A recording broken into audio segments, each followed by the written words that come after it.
What's going on, guys? It's your boy here, RazorSharpPicks, coming at you live for another night of horse racing.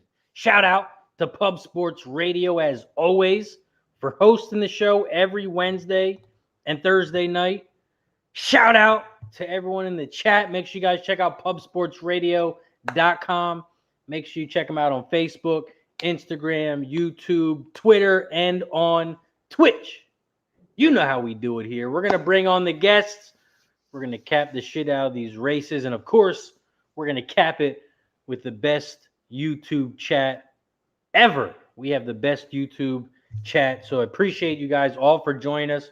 We wouldn't be here without you guys. So I appreciate it. Make sure you guys slam that like button below. Press the share button. And turn your notifications on just so you get notified every time we go live with any type of content we have here on Pub Sports Radio. Shout out to everyone in the chat for joining us. Mikey P putting up the golf bets already. Appreciate you. We'll write those down, Mikey. Thank you for that. Greg McSorley's in the house. What up, Greg? Appreciate you for joining us. Congratulations. Thank you. Appreciate that, Greg, a lot. It's going to be a fun time. Appreciate you. Sean Fisher's in the house. What up, Sean? Appreciate you guys for joining us. I got the beer poured. We got some tracks going tonight. It's going to be a fun night. Make sure you guys slam that like button if you haven't already. Block Party's in the house. What up, Block Party? Alex Johnson. Cheech. My guys are in the house. Appreciate you guys for joining us. Let me send a couple links out. Get some people in here rocking with us. We also have the Sarge, Nick Hines, AKA the Sarge, join us tonight. So he will be here soon, handicapping the races with us. So thank you for joining us. Stick around. It's going to be a good night. We got a lot of races. Canterbury, EVD. We got ASD starts tonight. They pop off around 8:30 or 9 o'clock, I believe, and they go till about midnight. So it's going to be a long night. We send out some more links real quick.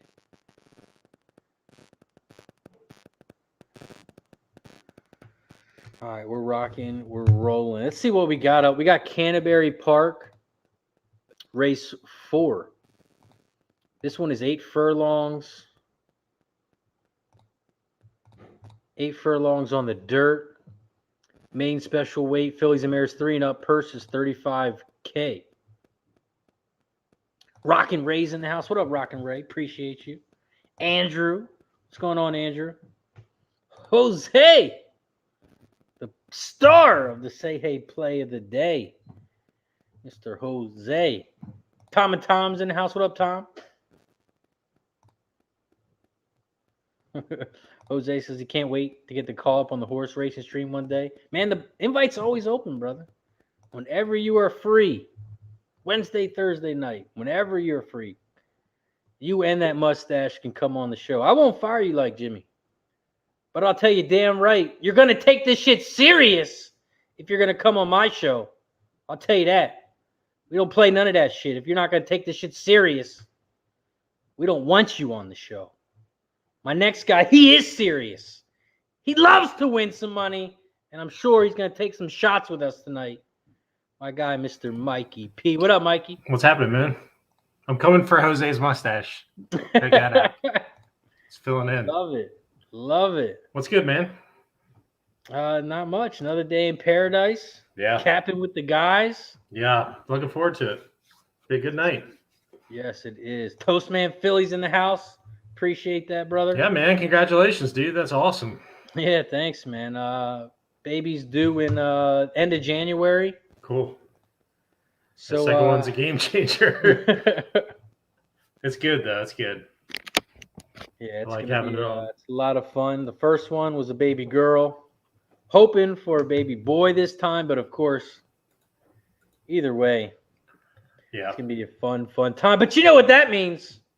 I got to win some more money. That's what that means.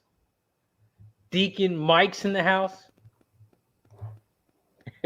New edition coming. Who's the dad? Bruce T's in the house. Mike Whalen. Shout out to you guys for joining us. We got a big, big night ahead. The Sarge will be joining us. But first, let's make some money on this Canterbury Park Race 4. What are you looking at here, Mikey P, Canterbury Park Race 4? I like the 1 and the 8.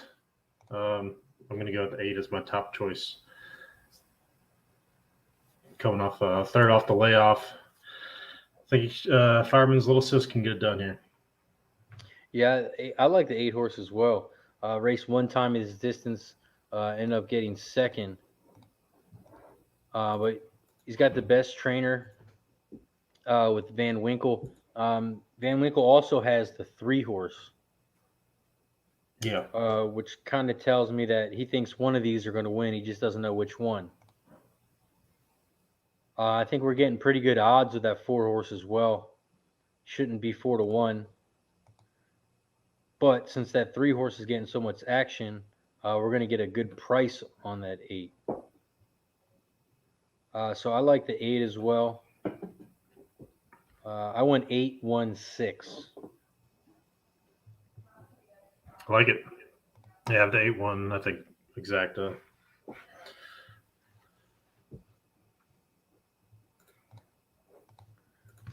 See what I've got in my notes here.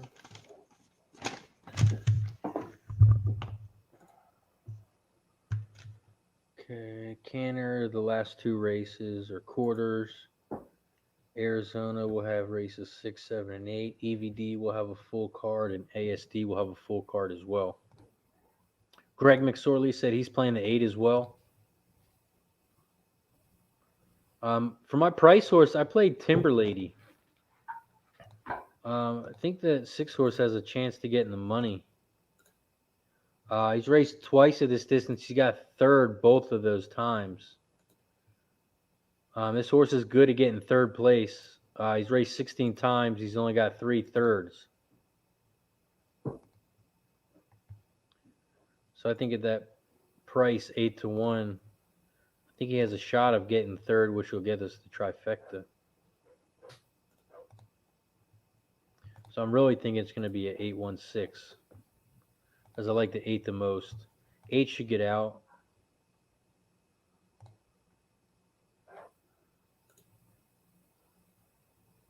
Actually, the 8 doesn't.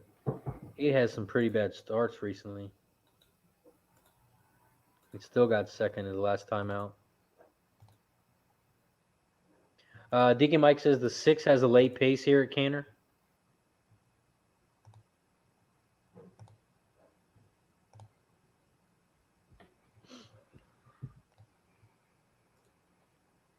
Andrew says he likes how the 7 is warming up near the gate.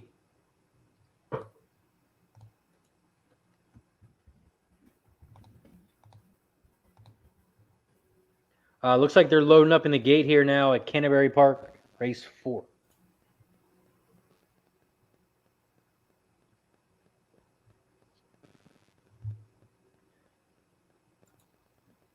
And the 8's down to 5-2. Damn.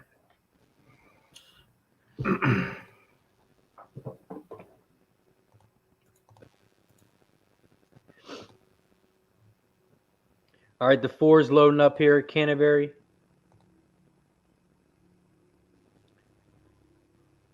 Gary Long is in the house. What up, Gary? He's got a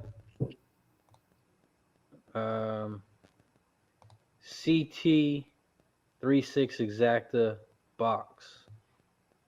Trav's in the house. What up, Trav?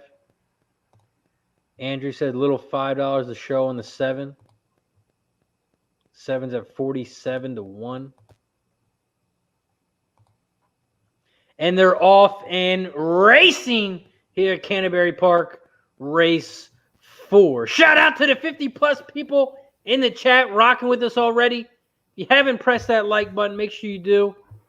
Please, it helps us out a lot. Right now, the 1 horse is out front on the inside with her boots on. In second on the outside at 95-1, Shirley a Legend. In third, popping tops at 100 to 1. Here comes the favorite on the inside now in third, the 3-horse. Sundance Star went off at 2 to 5. That 2-horse is still out front, Surely a Legend at 95 to 1. In second, on the inside is that 1-horse, and the favorite in third is starting to come to the lead. 2, 1, 3, 6. They are coming around the final turn. The 1 is on the inside. The 2's down the center. The 3 is on the outside. The 6 is trying to come late, but it might be too late. But the 1-horse is going to run away. 1, 3, 2, 6. That 2, 90 to 1. That's awesome. Oki's in the house. What up, Oki? Let's bring on our next guest. I'm from Delaware, but this guy is Mr. Delaware, Mr. Tom and Tom Racing. What's going on, Tom? Fellas, thanks for having me on, Razor. Mikey, it's been a minute since I've seen you. Been missing each other. Razor, thanks for having me on. Yeah, let's make some money, guys. Razor, congrats on the new butter knife, I guess. Your Razor Sharp, I guess the little one is the butter knife. But that's awesome, man. Congrats. Appreciate it. You're a better man than I am. I get a designated driver for a couple more months. It's gonna be a fun time. That's even better. You know what? Smart. See, you gotta look at the positives, I like Tom. that. You gotta look at the positives. I like that, man. That's awesome. But yeah, it's gonna be a awesome. fun time. Congrats. Can't wait. Yeah, I had to get my daddy Harper's, congratulations super shot here. excited. So she's got her big sister hat and everything. It's gonna be awesome. That's Matter of fact, let's take a shot. Great. You have to, right? Congratulations. How old is she? Is she? Are you going to find out what kind it's going to be, or it's going to be a surprise? Yeah, we're gonna find out what kind it's gonna be. So we have about another 2 weeks before we can find out. But we're definitely gonna find out. Have a nice little party. Cool. Just to have another excuse to drink. It should be at Delaware Park. Yeah, there you go. have the silks on a horse, either pink or blue. The pink, yeah, the 8 or the 3. That'd be awesome. Shout out to everyone in the chat. I appreciate you guys as always. I'm gonna take a little shot. Toast. Congrats, man. This one is for Mrs. Razor Sharp. Mrs. Razor. Miss Razor. Have a great night, guys. Thanks you for joining us. It's gonna be a long night. Let's make some money. What's up, C-Mac? Toastman Philly? Tom, I had a good day at Delaware today. You'd be proud of me, but I missed both pick 4s on the last leg, both by first-time starters. Did you hit that one? Did you hit that one that I gave, the 2? You didn't hit that 2 that I gave you in that baby race, did you? Which race was that? 4? It was race 4? Let's see. Yeah. I had the no, I did not have the 2. Thanks I had to that, Tom. I hit the exacta. It didn't pay a lot. It was like 19 to 1 or 17. It wasn't bad. No, I hit it for. I had a $5 exacta on that 2-3. It didn't pay terrible. It was I that. didn't bet the 2. When you said add the 2, I thought you meant just put the 2 in with the exacta. I didn't bet the 2 to win though. I had the 2 to win, and I had the 2 and 3. But yeah, I heard from a couple sources that 2, like I said, was fast as fuck. And it proved it. But yeah, I was happy with that the 3's performance too for second. But yeah. Well, good work, Mike. Yeah, I only bet 3 races. Day. I only bet 3 races at Delaware Park, but I won them all. So race selection, man. It's like what we always talk about. Race selection. Yeah, I really like that 6. Was it like race? Maybe it'd been race 6 or 7. He got bet way down. He was like 10 to 1. Yeah, I know. Yep. But I know which one. I think Danny Santana was on it. Yeah. Oki's in the house. What up, Oki? Connor, Mickey Max in the house. What up, Connor?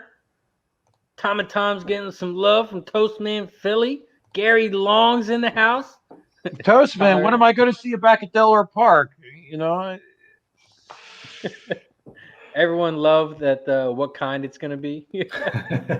What do you mean? Because It's either going to be a girl or a boy. Right, but you don't say what kind.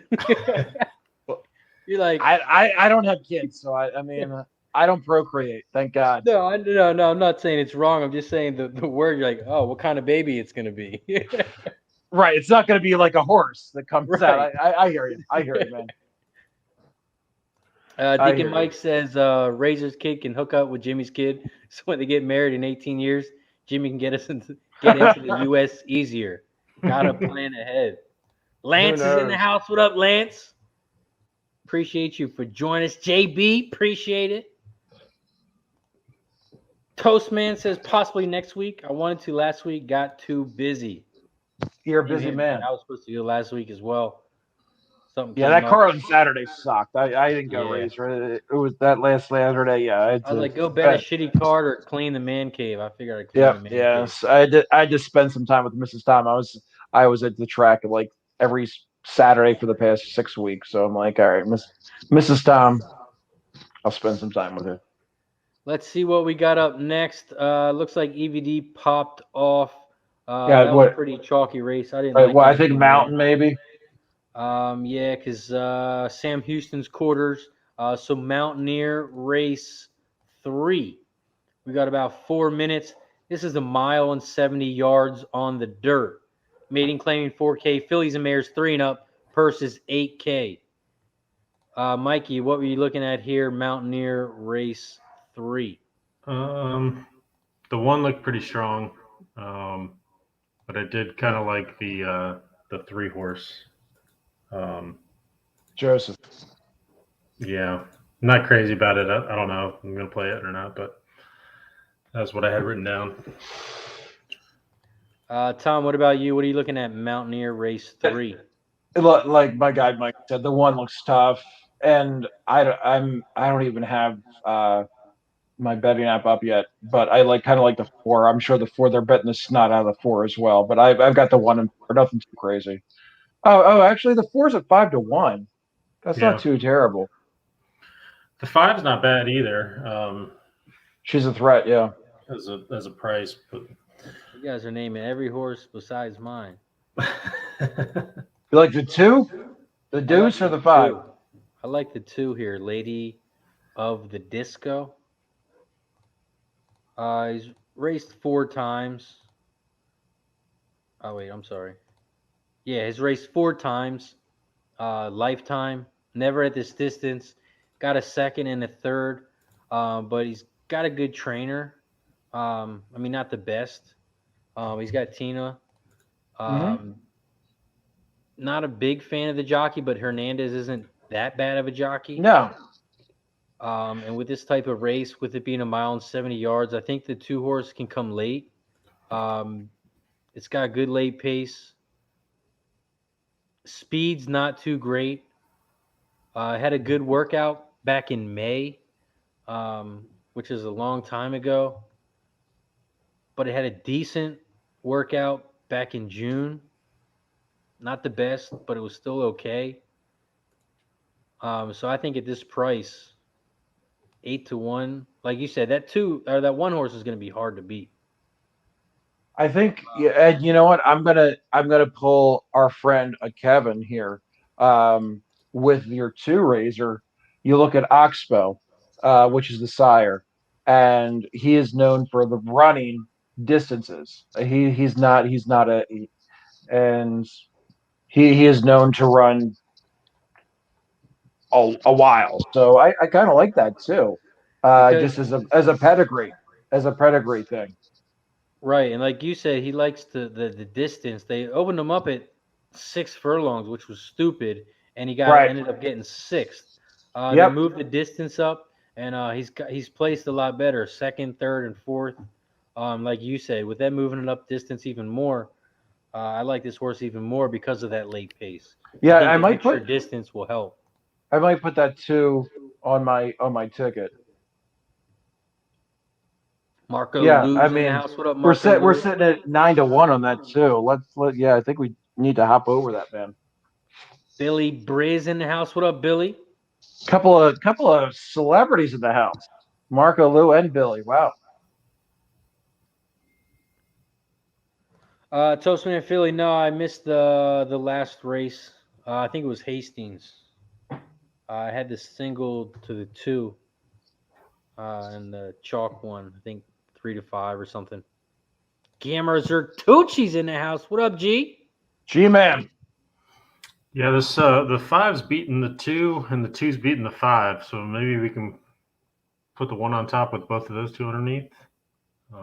I like it, Mike. Yeah, definitely. I mean, the 5 horse, the last 2 races got second. Yeah. But I think this is another good horse, the 5, that's better in the longer distance. Yeah, no one's got a ton of speed, but I'm kind of digging the 5's ability to stay in there. We're off at Mountaineer. Are we? Yes, Okay. they are off and racing Mountaineer race. Here comes your 2. 3. That 1 horse is out front on the inside, but in second, that 2 horse. Let's get up there, 2. All right, I like it. Third, coming on the far outside. 1, it looks 2. like the 6 horse. 1, 2, 6. But now in third is the 5 horse on the inside. They are 2 wide in second with the 6 on the outside, the 5 on the inside.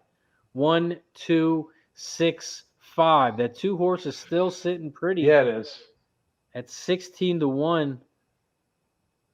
Horse is looking okay. Yeah, the 1 horse, got tons of horse. Bougie Kitten, out front at 2 to 5. 1, 2, 5. Come on. 1, 2, 5. The 1 is still out front though. Bougie Kitten about by 2 lengths, maybe 2.5. 1, 2, 5. That 5 horse is starting to roll on the inside as they come around the final turn. 1, 5, 2. Stay up there, 2. Stay up there, 2. The 4 horse is coming on the inside, and the 4 horse is coming on the inside, and the 2 horse went way on the outside. That the hell was that kind of turn? They're coming down the final 1, stretch, 4. and the 4 horse is flying on the inside. Is the 4 going to beat the favorite at 2 to 5? I hope so. I had this freaking exact. It's not going to pay shit. And he does. 4, 1, 5. Nice call. Better than losing.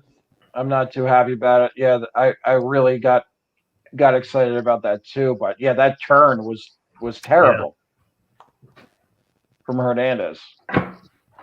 Patrick's in the house saying he's checking out the show because of E&E. Shout out to my guy What's Scotty. up, Patrick? Shout out to Equinedge. Make sure you guys check out Equinedge. If you guys are ever looking for an extra source for handicapping races, shout out to my guy Scotty over at Equinedge. Next up, looks like we have Arizona Downs race 6. This is 6 furlongs on the dirt. Main optional claiming 30K, purse 11K. 6 furlongs on the dirt. Some jockey trainer stats. The 5 horse has the best jockey trainer combo. 2 races, 100%. Whoa. After that is the 3 horse, 33 races, 24%. Best jockey is on the 3 with Serrano.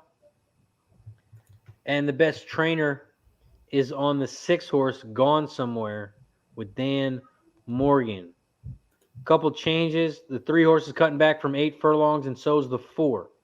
New jockeys on the 6, 5, 2, and 4.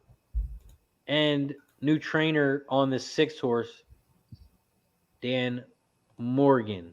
Arizona Downs, race 6. Highest GSR rating is the 7 horse, Bourbon and Water. 64 rating. Next up is 56. So And that's your problem. You never want to mix water with your bourbon. Just have bourbon name. I don't like that horse because of the name. Sounds like something Dennis would drink. Mikey P, Arizona Downs, race 6. What do you like here? I don't particularly like this race that much. Shit race. Yeah. Maybe look on the 3, Steal Home. He's dropping at least on Equine Edge against the strength of the race. He's been in there. He's cutting back a little bit. Maybe he gets up. I don't even know if I'm going to play this one. Which horse was that? The 3, Steel Home. Yeah, I like the 3 as well. Yep. And maybe, I mean, it's just which is the best of the worst donkeys. That's exactly. It's the whole tallest midget in the circus thing. Yeah. I mean, it's Arizona Downs. No offense to those who like Arizona Downs. Yeah, so I mean, this isn't a big, definitely a pretty chalky race. I think so. The 3 horse, you're getting a decent price at 4-1, but you know by the time that race goes off, it'll be 5-2. The other horses I like are the 5 and 7, and they're 3-1 and 2-1. Yeah, the 7 does look tough. Bourbon and water. Shitty ass drink. But yeah, and you said the 5 too, Razor? Yeah, Is that I like the other one? 5 as Yeah. well. Yeah. Skipping Stones or something. Yeah, I kind of like that 5. It's like Mike said, I might just watch this race. Yeah, 3's down to 5-2 now.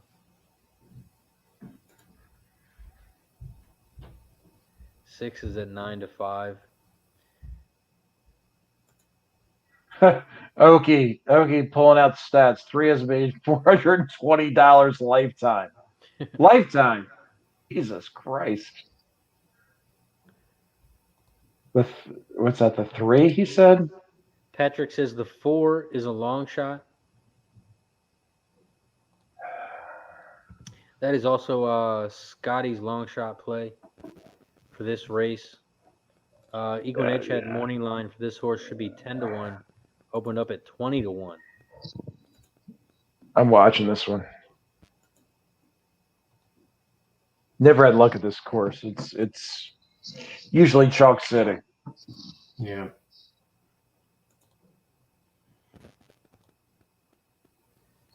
Did you see our girl Aubrey Green down at Louisiana Downs yesterday, Razor? From Delaware Park. She got on a bomber, paid $77.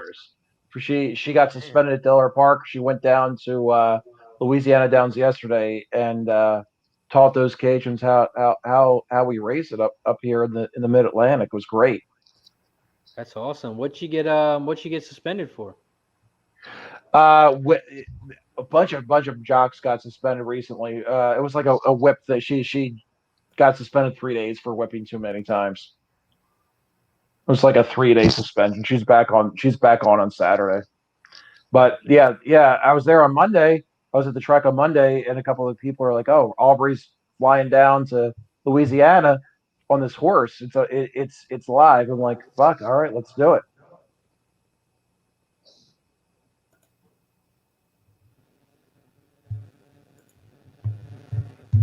David Summers, we're talking about Arizona Downs. None of us are too jacked up about this particular race 6 at Arizona Downs. We might be taking more into the next race or two. Yeah, I like the 3, 5, and 7. They're all chalk, so I'm passing. Yeah. I guess what would the next one be, Razor? Canterbury? Yeah, Canterbury Park race 5. Oh, race 5. I'm sorry. Oh, 7 minutes to race. Duh. Canterbury Park race 5 is 8.5 furlongs on the turf. This is a claiming 16K, 3 and up per 16K. A couple jockey trainer combo stats. 3 horse raced 78 times, 26%. 4 horse 17 times, 24%. Best jockeys on the 4. Best trainer is on the 3. GSR rating, the 3 horse has a GSR rating of 79. The second best, 64 on the 5 horse. So the 3 horse has a big GSR rating advantage on this one, according to Equine Edge. Well, Mikey P, what are you looking at here? This might be a pink-eyed genie try here for me. Maybe a 310 and put some stuff underneath it. See if we can get a price.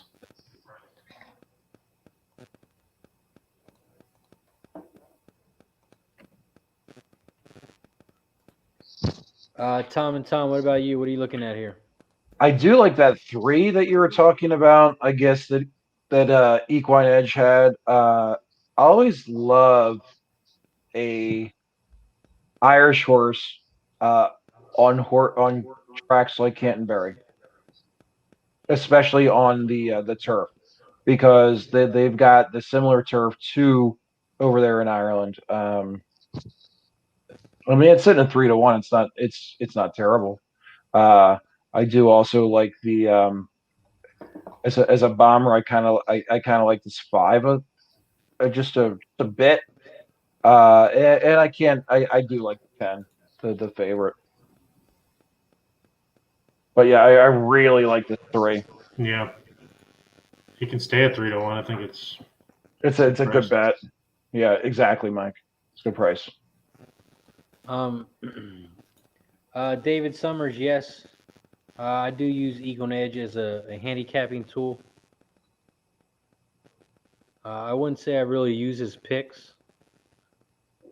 I kind of compare them, but it's not like I go to Canterbury Race 5, see what he has, and take his picks. I handicap the race. I just use Equine Edge as a tool, just like I do the Forum, just like I use Twin Spires, TVG. It's just another tool for handicapping. It's good. A great tool, I'll tell you that. The other horse I like here is the 7. Where'd the day go? I'm not sure if we're gonna get. Well, it just dropped to 9-2. I don't think we're gonna get that 6-1 price. But I like the 7 here at this distance. He's made for the turf.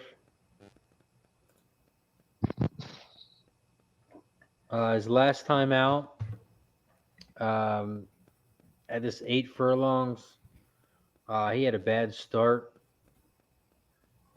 But that was back in September of last year. He hasn't raced this distance this year. But I think going back to the longer distance will help this horse. And I like that price at 5-1. Might get 6-1. So I went with the 3-7 overall.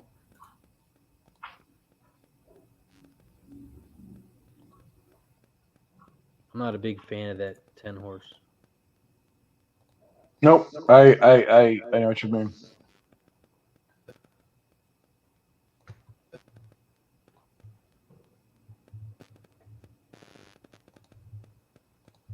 Mikey P, who did you like here besides the 3? I'm doing the Pink Eye Genie special. 310, 2, 4, 5, 7, 12 for the try. Okay. Patrick says the 5th at Canterbury has no pace. Yeah, that's a weird track. Canterbury. It is. You never know what you're going to get. That's. I think that's one of our guys' home. I think that's Mark Silkman's track. It's one of our guys' home track. It's a track I could not figure out. It's a tough one.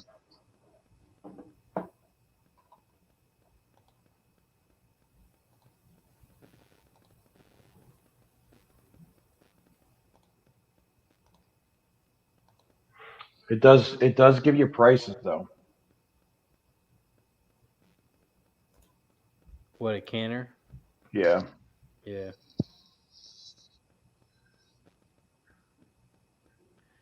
Yeah, I mean, it's a pretty big field too. 12 horse field. It's a turf, man. I guess there's only one scratch, so yeah, it's 11 horses. Yeah, it's the turf. People love the trainers. Just love the freaking turf, man. What do you guys think about my golden boy?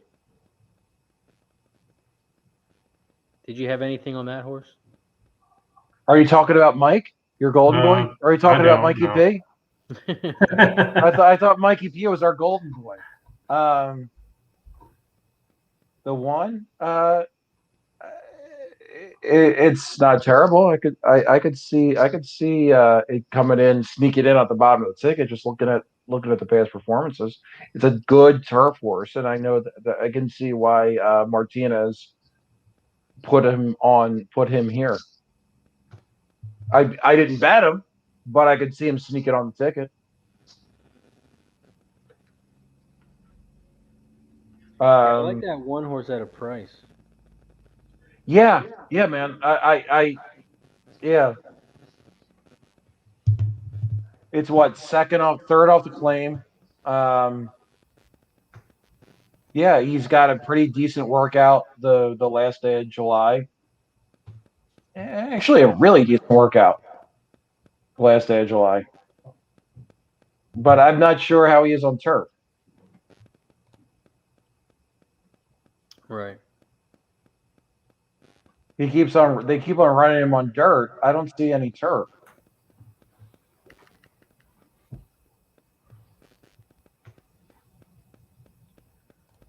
Patrick says the 5th. Canterbury has no pace. Greg McSorley likes the 2. Win play show on that 2 horse. Patrick says the GSR on the 3 is way higher versus the field. Marco Lou says this race is wide open. Yeah, Marco is accurate. The 6 horse is scratched. And so has the 8. Oh yeah, the 8 just scratched. Somebody just said, yeah. Niles.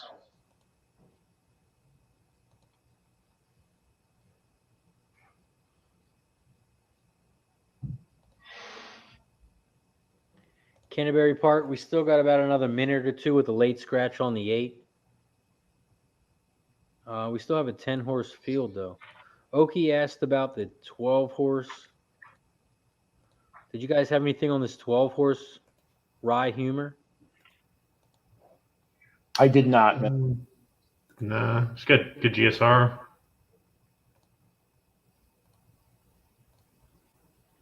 I didn't know if this horse was good on the turf. I thought this horse was made more for the dirt. They've definitely been racing him. He tried turf and on the 30th. The notes say never a threat. Yeah, he was 14 behind. David Summers asking if we're doing a pick 6. Probably do a pick 5 later, or pick 4 for ASD.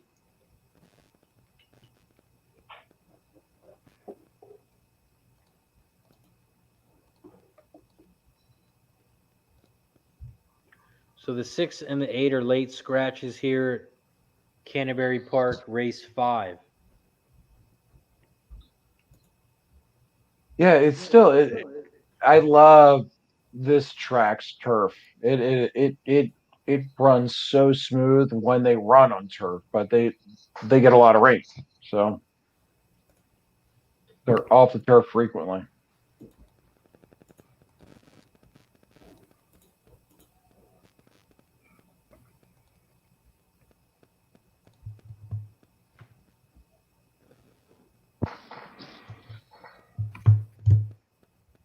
Andrew's keying the 3 with a 7, 10, 11. Okay. That's cool. Mikey P, how about your damn Nationals? I'm sorry. Yeah, I was looking for my Orioles stuff earlier today. Since we're just gonna build this team around Seto and just dump everybody. Hey, you know what they got? They got rid of the. As a Phillies fan, I was happy they got rid of the closers. They got rid of Hand at the right time, or they got rid of all the guys, the bullpen guys at the right time. It was nice. Yeah. So I was okay with Scherzer, I think, but I really like Trey Turner. Yeah. I don't know what you give that guy up for, but I know. I don't know. But maybe you guys got some people for the future. I mean, yeah, Trey Turner was pretty freaking awesome. Yeah. And to Also, get away to the Dodgers. David Summers, there are no stupid questions on this show. I got questions all the time. So No, make sure you no ask stupid them away. questions. If you have any questions, let us know. You haven't met Dennis Trusty if you ask stupid questions. So I'm kidding. I love Dennis. He's a good kid. Deacon Mike says Rizzo hits his 3rd home run for the Yankees. Rockin' Ray says ASD is on ice. Oh, Still got about another they're minute. they're taking their good old time at Canterbury. Yeah, I don't know if it was those late scratches or if they're just trying to pull a Charlestown. They're pulling a Charlestown because they're on the. So this is going to be probably another 5 minutes because they're not even. They do the walk from the dirt to the turf. They're still in the dirt. Oh, here we go. The walk to the turf. But we might have a race that pops off. Yeah, EVD's getting. Yeah, EVD is getting in the gate. Did you guys have anything for EVD? I didn't, quite honestly. I'm looking at Mountain next race right now. I just did a very small bet on the 2 Secret Vista. He's at 23-1. Like the works. I don't know. We'll see. I took the 6 and the 7.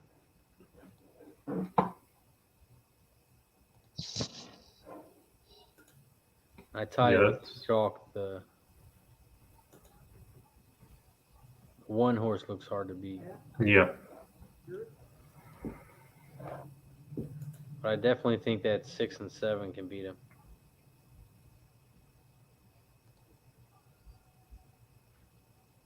Deacon Mike says, my stupid question, who's the new kid's father? All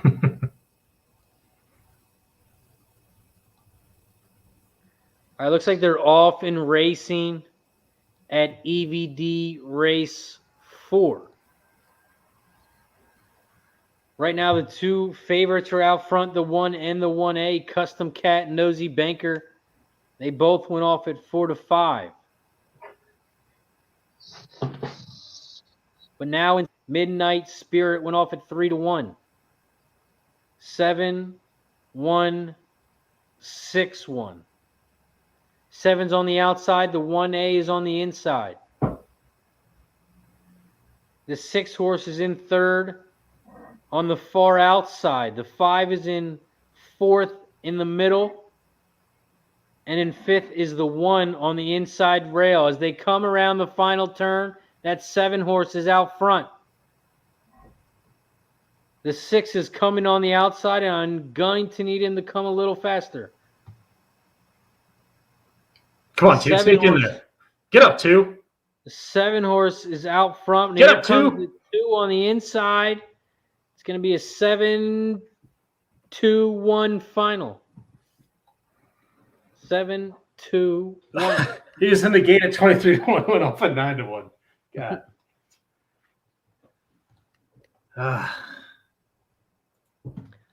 Canterbury. Are they finally running over there at that crazy track? They are loading up in the gate here at Canterbury.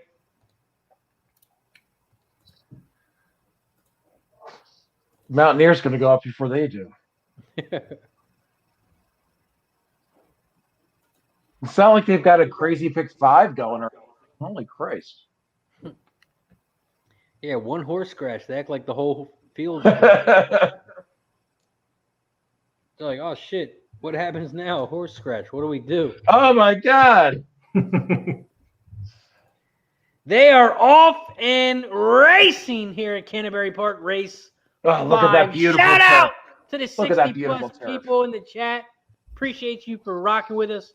If you haven't already, slam that like button down below. It's free. Doesn't cost you anything, and it helps us out a lot. Shout out to my guy Turnsy in the house. Canterbury Park, race 5. They head around the first turn, and it looks like the 1, 5, and 7 are 3 wide out front. The 7 horses on the outside. Where'd the day go?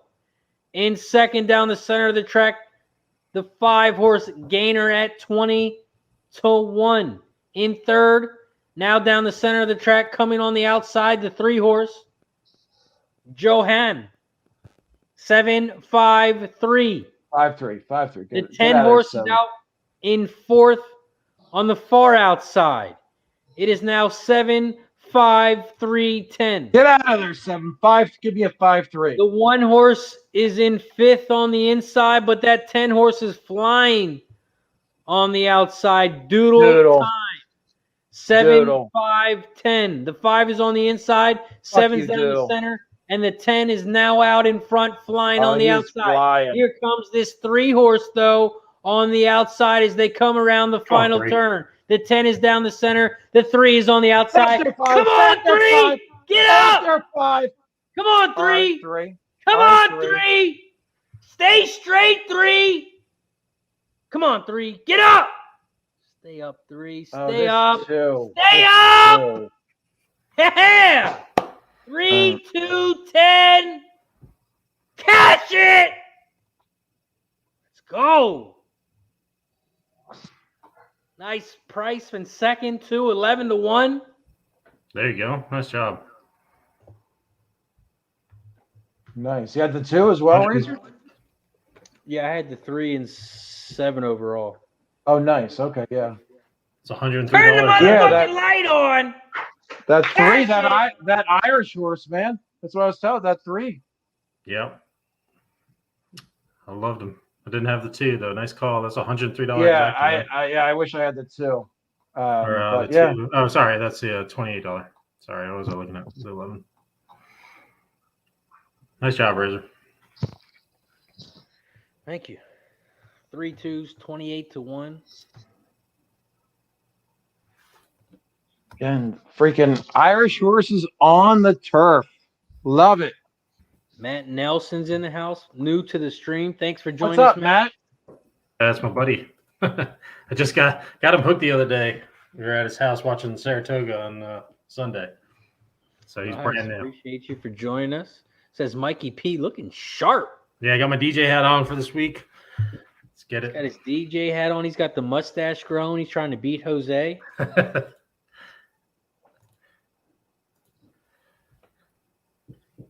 Andrew's in the house. All right. Fuck, yeah, that paid pretty well, man. Win.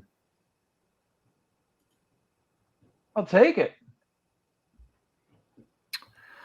Yeah, a 3 almost shot. I thought he was the best horse for sure.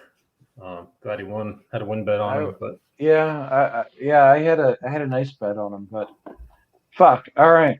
Let's keep it going. Deacon Mike says, put that winning money into future diaper fund. Next up, we got Arizona Downs, race 7.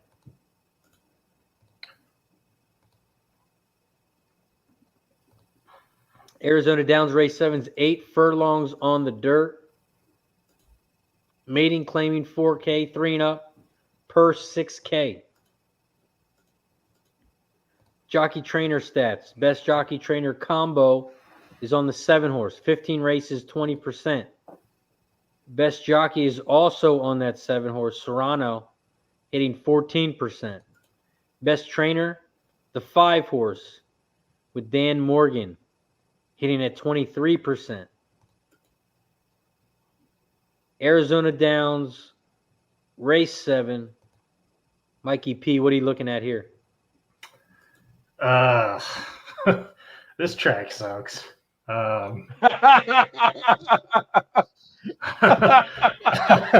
love you, Mike. Man. I love you, Mike. Oh my God, that was what I was gonna say. Yeah, I don't know. I have one of my kids pick a number here. I don't know. It's damn, these are bad. I don't know. What do you got? I mean, look at this 1 horse. The 1 horse, I did 20-1. Yeah, 7-2. I mean the biggest drop, I guess. But his last race, he was 24 lengths behind, 49 lengths behind. We're gonna say this guy's gonna win now. I mean, I don't know. I don't know this track that well. Oh, we missed Mountaineer. I got the 3 came in to win, but it was chalk. Hey, it's money. Yeah, there's 2.5 to 1.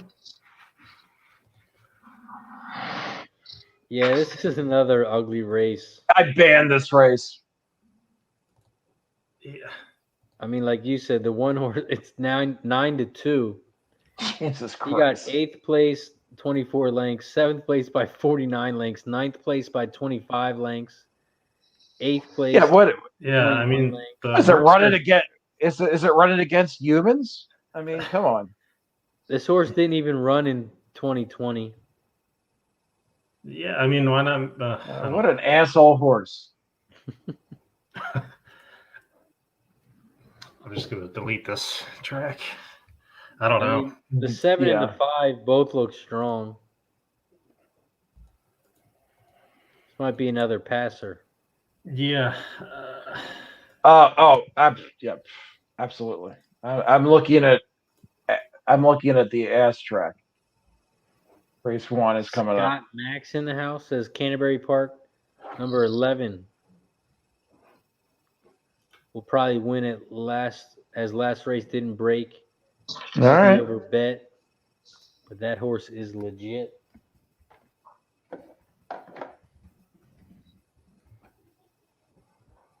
Patrick says 7 and 5, and that track is Bush. Deacon Mike says the betting pool to AZ is like 150. That is true. Of course, the odds are going to jump all over. Boston Nick's in the house. What up, Nick? The $207 on the 1 is dropping this price.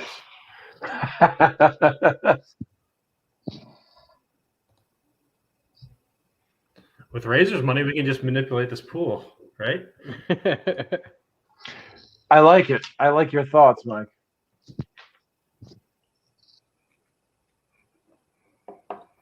There's $1,800 bet on the win. No one has bet the 4 horse. Wait, is there a 4 horse? No, the 4's crashed.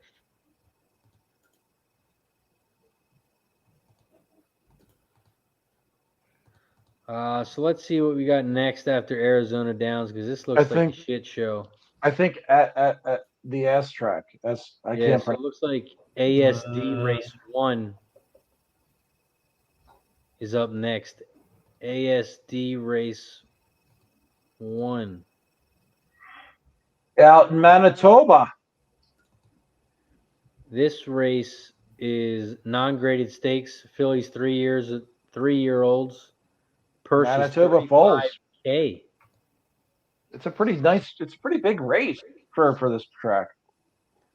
But there is a 1-9 favorite on the 2 horse. Yep. The 2 sharp. I've got the 1, 2, 3 here.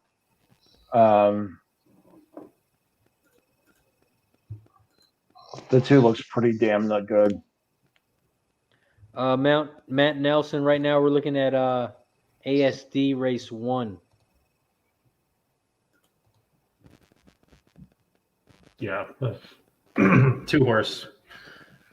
7 races, 7 first place. Yikes. Yeah. Who'd you say, Mikey, you like? No, I was just looking at this 2 horse. He looks like a monster.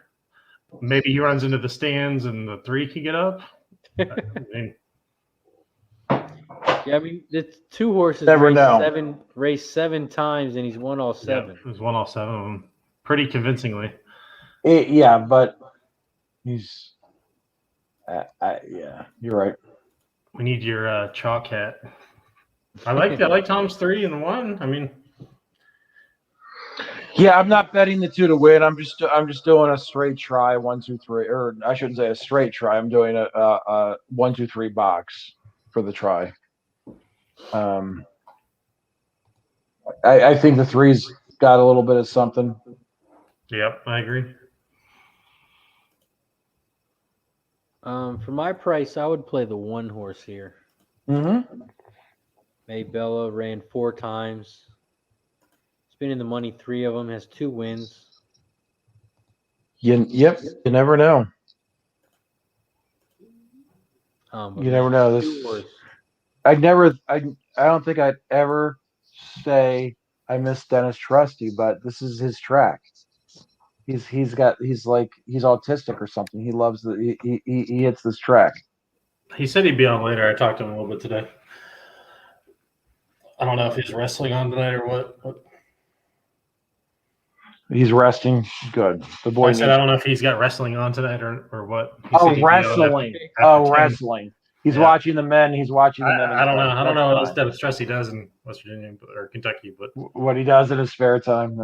I don't think anybody wants to know what he does in his spare time. Big Show picks and Pink Eye Genie. Pink Eye Genie, the man. Pink Eye Genie is a funny follow on the Twitter machine. He's a great follow on the Twitter machine, Pink Eye Genie. He's a good guy. Super nice guy too. Yep. Well, yeah, David. I like the David Summers. I like the one. I have the 1, 2, 3 in my trifecta here at Astobi.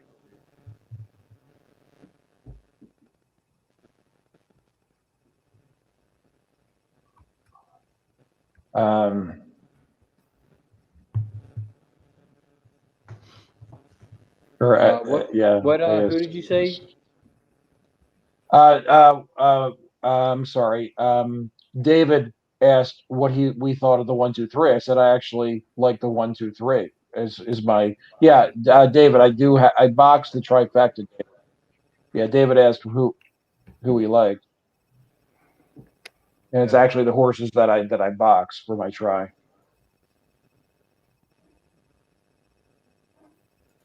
But yeah, this is a weird track.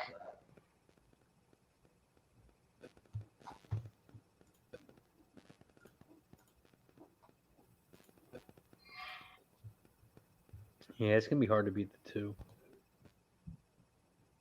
Yeah, I mean, is it even worth putting on your hat, or you think it's just the two's just gonna win?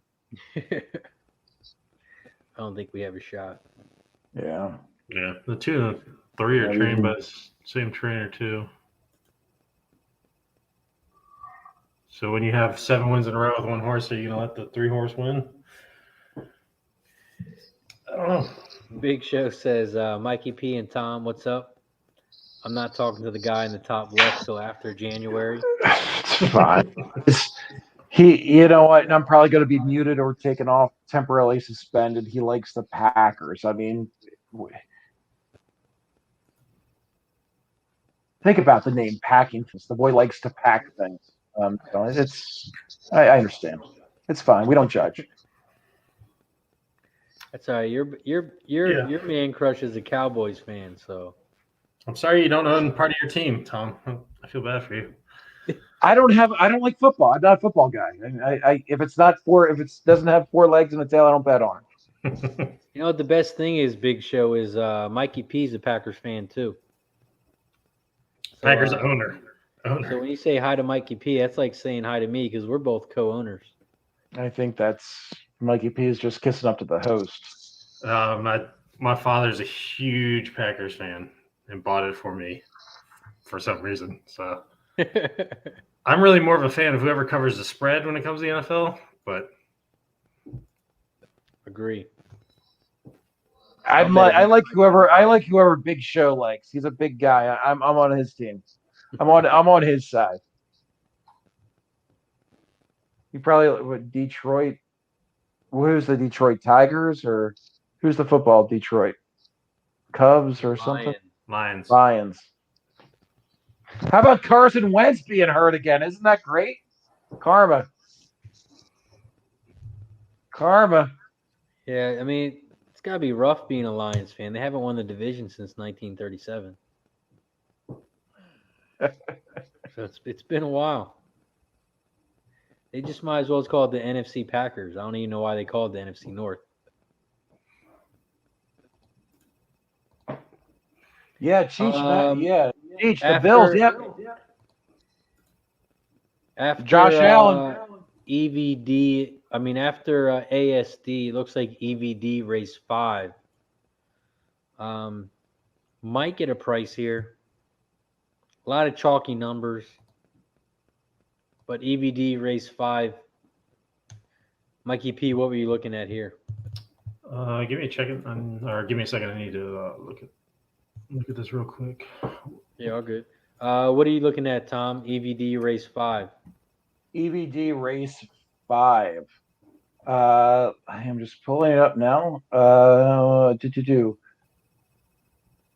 man, this 4 is going to be chalk. I'm on the 4-7, 4-7-5. 4-7-5. For race 5, right? Yep. I want to pull Love Ed, but I feel like I'm turning dead sometimes when I'm just throwing out numbers. What day is it? What track am I doing? Yeah, I'm on the 3-horse Homeland Mesa. Homeland. Yeah. Okay. Yeah, with I Gerard. think he had a bad last race. I just want to double check his speed numbers. I think he gets back to where he needs to be. Well, and he's got that drop, Mike, which I like. Yeah, he does have a drop.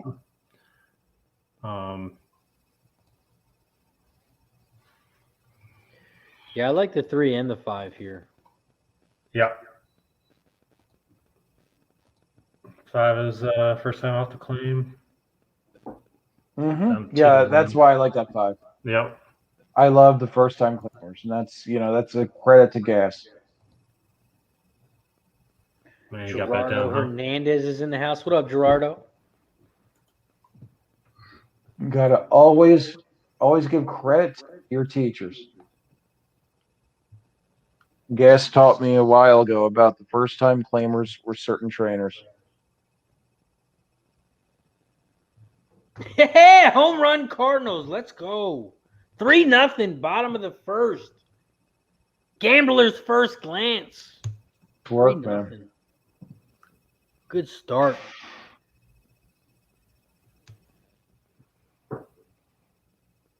Brant is in the house. What up, Brant? Says, give me Sixto for the win. Yeah, might go 3-5-7. Okay. Yeah, I can't. I can't. David Summer says, Tom and Tom, what's your bet on EVD race 5? That's the one that we're just talking about. I've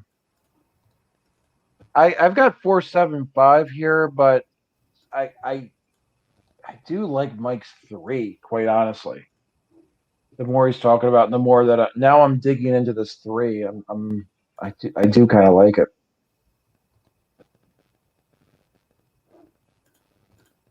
Yeah, the 3 has a GSR rating of 69. The best next horse is the 7, Sixto. Yep. 65. Yeah, I do like the 6 though. Yeah. And somebody even called it. Somebody else really liked that 6 though with Devin and the irons. Yeah. He's got a great dirt speed. Yeah. I don't know if 6-0 can win, but I do like him on my ticket.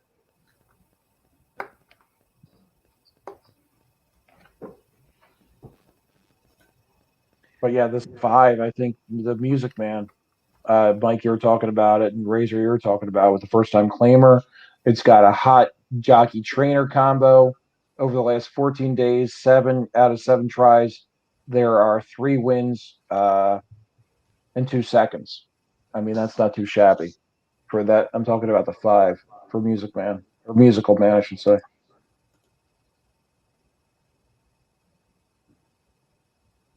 What's up, Greg McSorley? There's a original low bagger right there. I went 3-5-7 here. I'm on the same. Hoping the 3 can get on top with a better price. JT, what's up, man? Let's talk with JT. What's up, my man? Trent Harris has a pick 5. Nice. 11 with the 4-5-12 with the 6-7 with the 4 with the 3-5. Oh, Canton. Okay. Greg McSorley has a daily double 5-9-11 over 3-6-9-12. JT's in the house. What up, JT? JT. James Reed says the 5 burns money. I hope not. I'm gonna pour another beer.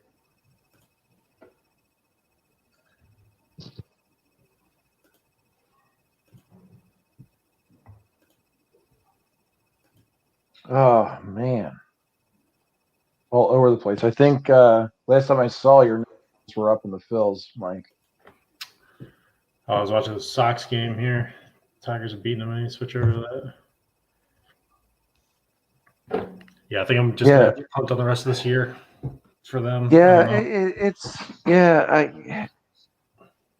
well, hopefully you're happy with the trade. I mean, with the Scherzer and Turner trade. Clearly the Dodgers are going for the series, and yeah. I mean, I still can't believe the goddamn Giants are leading that division with Gabe Kapler. Clueless Gabe Kapler as their manager. It's unbelievable, and the Padres with all the talent they have. I mean, the West is just amazing. Yeah, it was. It's nice to get Scherzer out of the Phillies division. Yeah. He was supposed to be on the mound yesterday, and the Phillies wound up beating up the guy who, it could have been me starting and you relieving, or vice versa, Razor, and it's pretty much what they had in their rotation at the Nationals, and Mikey P doing mop up duty. The Phillies barely won. Yeah, Old National. I took the Phillies to win the division. I saw that. I got them at plus 450. I still have my I still do have my win bet on the Phillies that for the over for I think it was 85. We'll see what happens. For 2 bills. So we'll see what happens. Old National got an EVD pick 4, race 5, Talk about 3, 4, 6 over 1, 3, 4, 5 over 1, 2 over 2, 3, 7. Trust the Profits in the house. What up, Trust? Oh, what's up, Trust? And talk about a original low bagger, Old National. Yeah, shout out to Old National. Gerardo's got Exactabox 4, 5, 7. Dennis Trusty's in the house in the chat. Says good luck tonight. He'll be on later. I'll be in Dreamland by the time you're on, Dennis.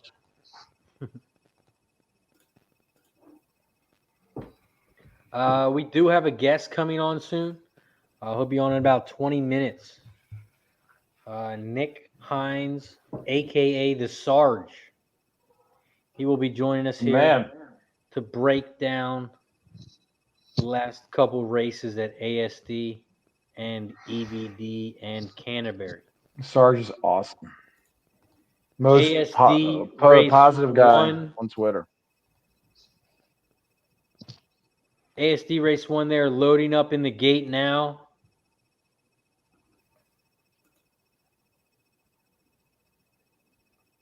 Looks like the 5 horse was scratched. So now it's a 1, 2, 3, 4 horse field.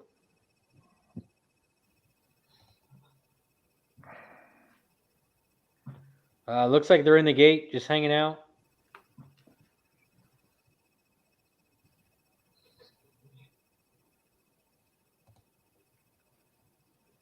What is the biggest favorite you can go to? Like the 2 horses at 1 to 9, is that the biggest? I think so.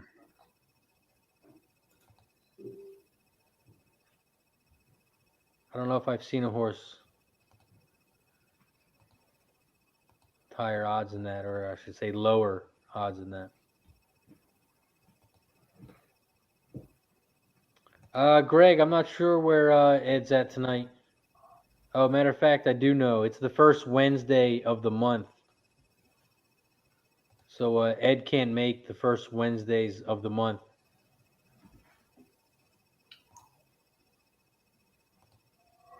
It's time with the misses. It's time with the misses. Yeah, he's got to make little Eds. They're off at EVD. Looks like they're off at EVD. That race went off first. So it looks like the 6 horse is out front. Clever Racer on the outside. Went off at 12-1. In second, the 5 horse, Musical Man, who's on the inside, went off at 2-1.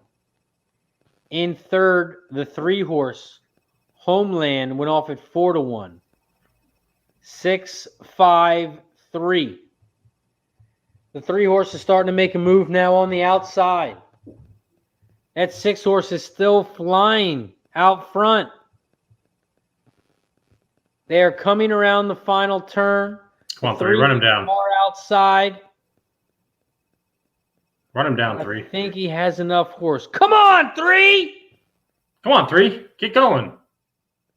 That 6 horse is looking very strong. Come on, 3. God damn. And the 6 is going to win. 6-3-2. Wow. 6 horse went off at 12-1.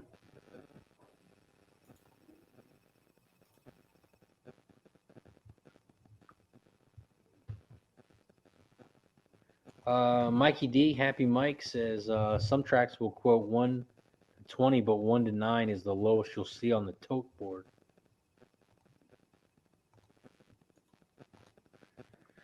I think Tom said something about that 6 horse too. Clever Racer.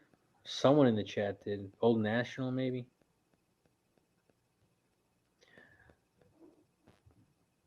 Yes, Old National cashes. Well, he's moving on in the pick 4 with that 6 horse. That's a nice price to start the race.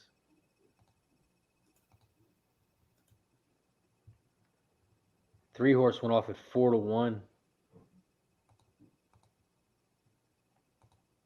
That exacta 6-3, 61-1.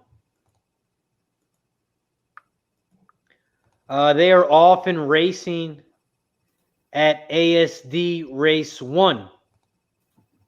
Shout out to the 60-plus people in the chat. If you haven't already, make sure you slam that like button, subscribe, and turn your notifications on. ASD Race 1.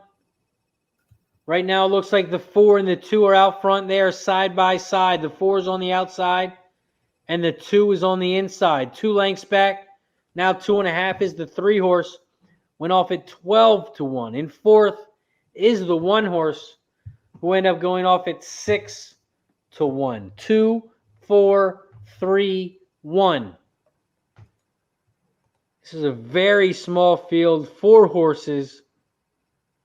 ASD Race 1. And that 1 horse, or the 2 horses out front, going off at 1-9. Has about a 3-length lead. And it might grow. They are coming around the final turn. And the 2 horses still out front. And gone. What does he keep looking back for? Yeah, I don't know why. Is that like a show-off move? I guess it seemed to be after about the 3rd time.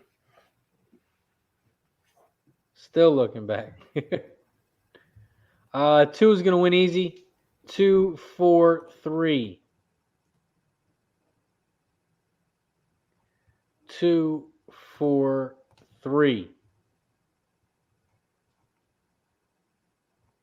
Next up, Canterbury Park, race 6. This is 5 furlongs on the dirt. What did you like here, Mikey? I took the 10 horse. That's not funny. You took the 10 horse, you said? Yeah.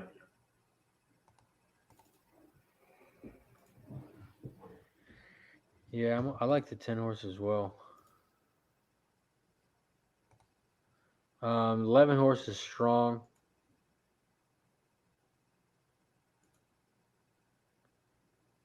I mean, this is a big field. Yeah.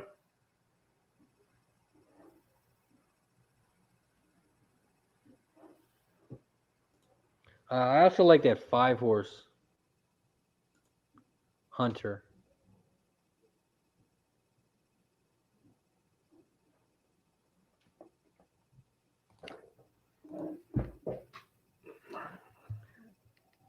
So for me, I took 5, 7, 10. They're often racing at Canterbury Park, race 6.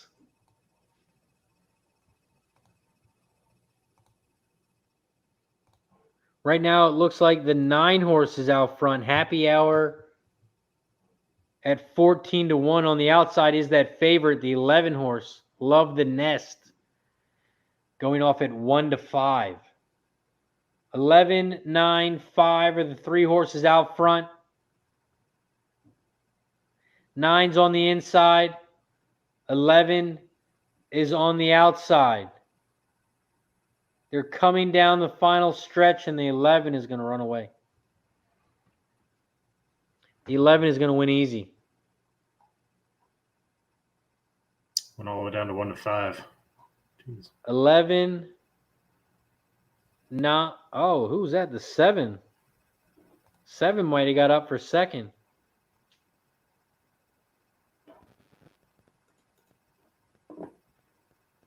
Might have been 11, 7, 9.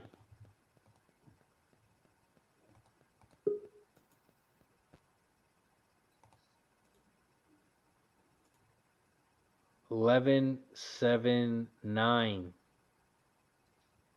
Coco Bongo's in the house.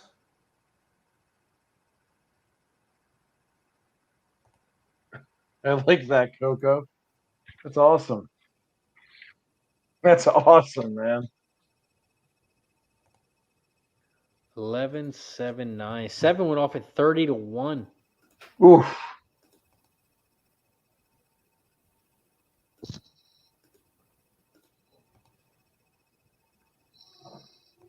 Next up, Arizona Downs, the last race there. Thank God. This shit ass track. Arizona Downs, 6 furlongs on the dirt. Claiming 4K. Fillies and Mares 3 and up, purse 7K. Mikey P, That's what right. did you have something at your favorite track? Oh, yeah. The 4, maybe. My Funny Gal. I was trying to find somebody. I don't know. So you can find somebody with a little bit early pace. Let me check Twin Spires here. Also, guys, make sure you tune in tomorrow night, 7 o'clock. We're going to have an Emerald Downs tournament hosted by Stable Duel. Cool. It's going to be called the Emerald Downs on Stable Duel. So when you go to Stable Duel, you look for Emerald Downs. It'll have RazorSharpPicks next to it. I believe it's a $10 tournament. $10 to join. Winner takes home the pot. And you also win a Cash It t-shirt and hat. I'm sorry. I tuned you out, but you said something about pot. Go ahead. I missed it. Yes, the winner takes home the whole pot of money, that is. Oh. I don't know if Stable Duel does pot marijuana plants to give out. Maybe just pots of money. I don't know. We'll have to ask Bree. Yeah, they're progressive. They're probably in like one of those states. All right, let's share this. Let's get some more people in here. Yeah, shout out. We got fucking- 60 plus people in the chat. Let's Make get sure Sarge you in. guys press that like button and also press the share button. Like I always tell everyone, there's no competition here. We don't have a competition with any other horse racing show. We are just a horse racing community trying to cap the races. If you want to come on stream, message me on Twitter, RazorSharpPicks. You can come on too. We're just a bunch of guys and girls hanging out, capping the races. Exactly right. Trying to That's have a good that's time how I and win got some on. money. That's how Mike messaged me, but that's how I got on. Razor was like, "Yo, Tom, let's be on." All right, and I've been a thorn in his side ever since. Yeah, I mean, same with me. I was in Jimmy's chat.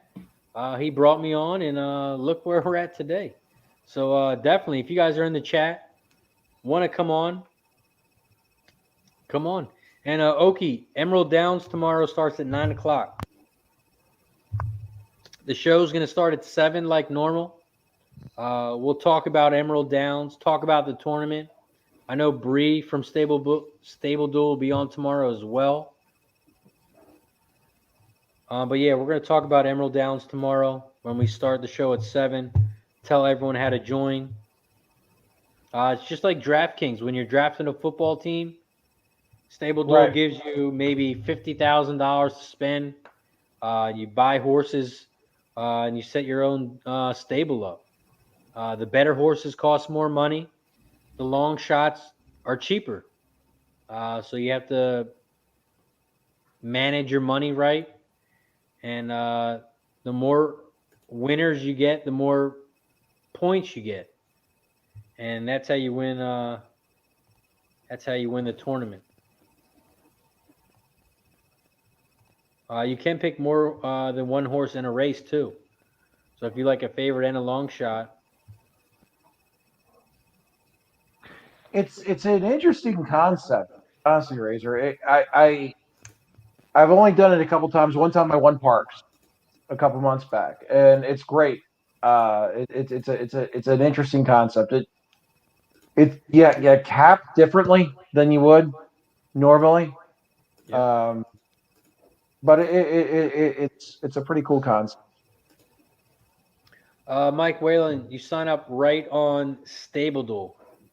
So if you go to StableDuel.com, you can download the app, StableDuel.com. Check them out.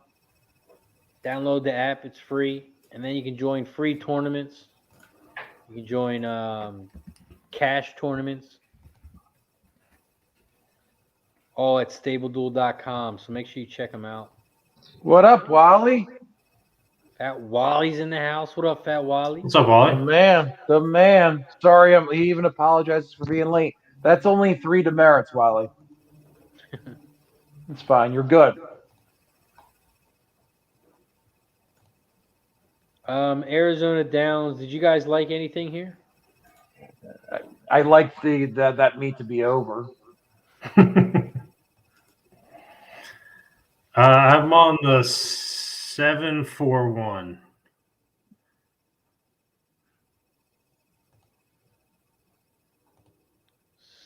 Seven 4-1. You said? Yeah.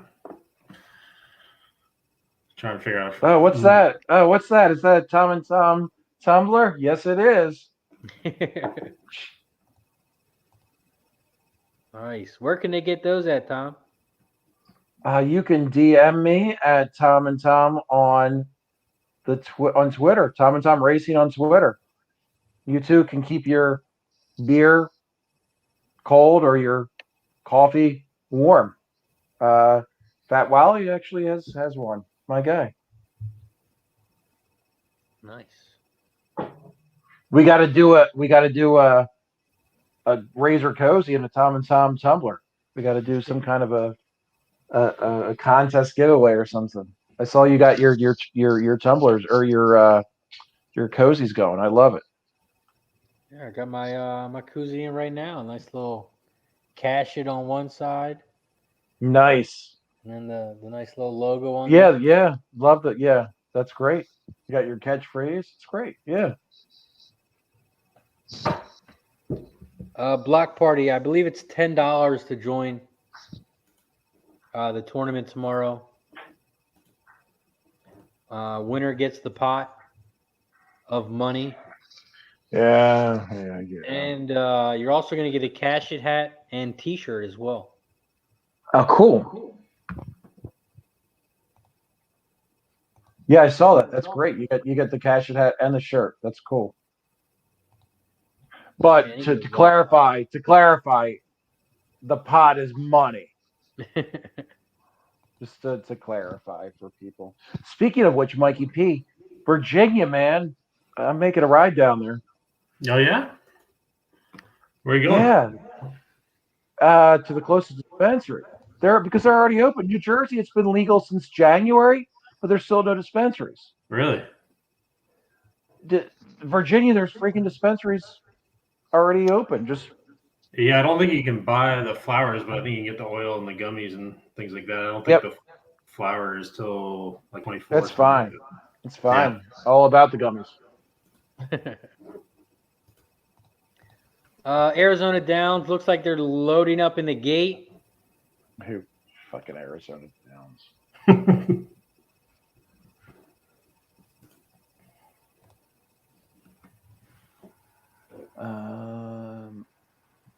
They're still in the gate waiting, and they are finally off and racing. Shout out to the 60+ people in the chat. Appreciate you for rocking with us. If you haven't already, slam that like button down below. It doesn't cost you anything, and it puts us to the top when people search horse racing. Right now, we are at Arizona Downs Race 8. This is the last race at this beautiful track here in Arizona. Shout out to my guy, Pink Eye Genie. He might be there now watching. He might be. Right now, the 1 horse is out front at 8-5. In second, the 3 horse, who is 9-5. In third, coming on the outside now is that 5 horse who went off at 10-1. 1, 3, 5, but here comes that 4 on the inside rail. Hits the inside, now comes down the center of the track, but the 1 is still out front. Here comes another horse on the outside. Looks like the 5 horse. Yeah. But it looks like the 1 horse is going to run away. 1, 5, 4 is the final. Thank God. 1, 5, 4. Next up, EVD, race 6. EVD race 6, Gerardo as the 158. My guy Nickel and Diming says, how's it going, guys? Congrats again, Razor. I appreciate it. I'm free tomorrow. Love to get on. Definitely, man. Message me on Twitter. What's up, Nickel? We'll make something happen. Lance is in the house. What up, Lance? Appreciate you. Lance, I love this. Joining us. Some new names. I love it. JB says we need the Fed legalization so you don't have to worry about crossing state lines. Agreed, man. Okie says in Oklahoma there's a dispensary on damn near every street corner. It's awesome, but a little overkill. Well, that's how it was out in Vegas. I was in Gas's car, and it was literally like one on every freaking street corner. It was great. Jubinski's in the house. Gamblers First Lance. Appreciate you, man. They're up 3-0. Great start. Nice. Coco nice Bongo says, I can't buy beer without walking by a dispensary, so it all works out. Nilo's in the house. Even better. I love this Coco guy. I've never seen Coco before. I love Coco. Coco Bongo's an OG low bagger. I love him. EVD race 6. We got about 4 minutes. This is 6.5 furlongs on the dirt. Claiming 4K, 3 years and up. Purse 12K. A couple jockey trainer stats. Best jockey trainer combo is on the 4 horse. 373 races, 30%. Best jockey's also on the 4. Best trainer is on the 8. EVD race 6, Mikey P. What are you looking at here? Well, talking about all these dispensaries, I'm going to go with the number 1, Sandy's Blaze. He's raced 5 times. He's been in the money 4 Love of them.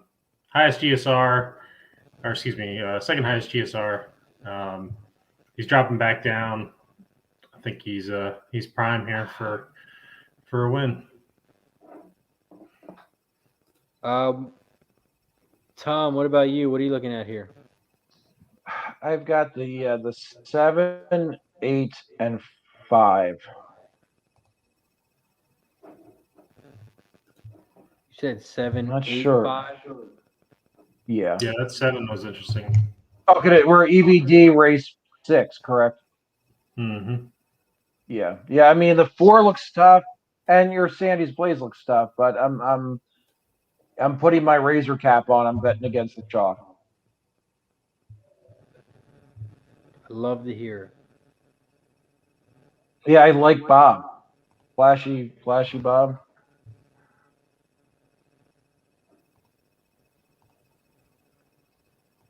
EVD, I love the 8 as well. I like the 8 and the 4.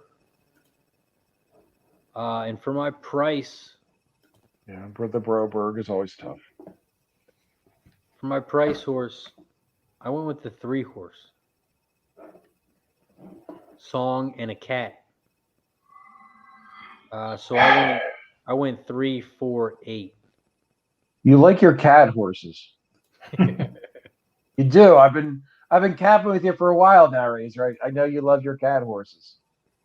I mean, if you look at this horse's workouts back in June, I mean, it has been a long time, but he had some really good workouts. Last time out, didn't have a good race. Ended up finishing 8th. But his last time out at 6.5 furlongs, he did win. This horse has some speed. So I think it has a good chance of getting out front, setting a good pace, and even having a chance to wire. Just afraid it's going to die down near the end. So that's why it's not my favorite horse. It's my price horse. So I went 3, 4, 8. Okay. Yeah, I don't think there's a clear-cut winner. I mean, just because the 4 is right now it's 2-1, which isn't terrible, quite honestly. I don't think there's a clear-cut winner in this race. Yeah. And Broberg is always tough. With his, I mean, at 2-1, that's not too shabby. Really. Yeah, I'm gonna go 1-5 over the 1-4-5. I think for my exacta. The Blaze. Yeah, the 5 horse looks pretty strong, and it's 7-2. Yeah. I mean, I don't know. The Broberg always scares me, but Yeah. I mean, I like the 5. He had a crappy run on the turf. He is going back to the dirt, where I think he's going to be a little bit better. And you look at the prime power number on that 5 is almost 3 points better. He's 118 versus 118.9 versus 16.5, which is the 8. For the 5 versus the 8. He won 3 back on dirt, and like 2 more back from that, he was in a 41K allowance race where he came in second. So I don't know. Seems like he's got enough stuff. 3-1. Yeah. He could win here. Fat Wally's got the exacta $5 exacta box, 138 $2 try, 138. Connor Max got the 148 1348. Connor Mack. Whitman's in the house. Connor Mack, I think Connor Mack's Dodgers are going to win the whole damn thing with the moves they made at the trade deadline. Don't tell him that. Don't tell him that. Don't tell him that. He's going to get excited. I don't know much about baseball. But Dodgers are trash, Connor. They got no shot. They're probably going to win it all. And they just picked up they just picked up my guy Cole Hamels too. I mean, granted he's like 72 years old now, but they just picked him up too. Meanwhile, the Phillies are trotting out Chase Anderson as their number 5. Jesus Christ! Does that mean Guillermo's a Dodgers fan too? I think he is. Man, I mean, they live in California, so I'm guessing. I never knew. I didn't see Guillermo wearing a Padres thing. yes, he's LA all day. Oh, so he's an Angels fan. Okay. Mike Trout. Patrick says the Dodgers are like the Braves, 12 division titles and 1 World Series. I like Patrick.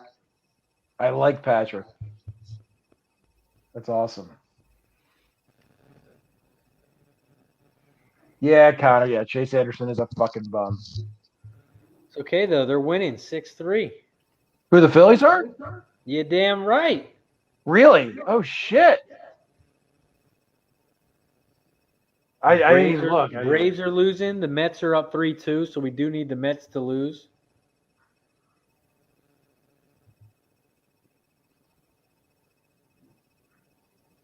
Of course, are we beating the Nationals? You're damn right we're beating the Nationals, Mikey P. 100%. Yeah, I mean, 100%. then again, the Nationals, who are they trotting out? They're trotting out. Yeah, that's why Dennis Truss is not on. They're trotting him out as their number 5 starter down there in Washington. Real Deal Prime's in the house. What up, Real Deal? My guy Frank Dega. What up, Frank? He's coming in. He's coming to Philly in December or something. My guy. Guillermo says, Patrick, don't forget we got cheated twice. Your 3's out there at EVD, Razor. It's hard to say that as a Baffert fan. EVD is off, and that 3-horse Song and the Cat is out front. Like I thought he would be, but I don't know if he can wire, but I hope he can. The 3 is on the inside. The 4 is on the outside. 3, 4, and someone is flying on the outside. The 3's going backwards. What is that, 8? I don't know. I think the terrible, 6. terrible. I think the 6. What is it, 4 is down the 1991? center. The 4 is still down the center. There's a course coming. Some other horse on the is coming outside. up. That looks like I the think 7. that's the 8 or the 7. Seven. I don't know. 7. Yeah, 7-4. And it was the 1. 7-4 photo for 3rd. I had the 7 to win, but nothing. I didn't have the damn 8. I had the 7-8. Damn it. 7-4 photo for 3rd between the 1 and the 6. Where the 7? Oh, yeah, 7. 5-2, but I'll take it.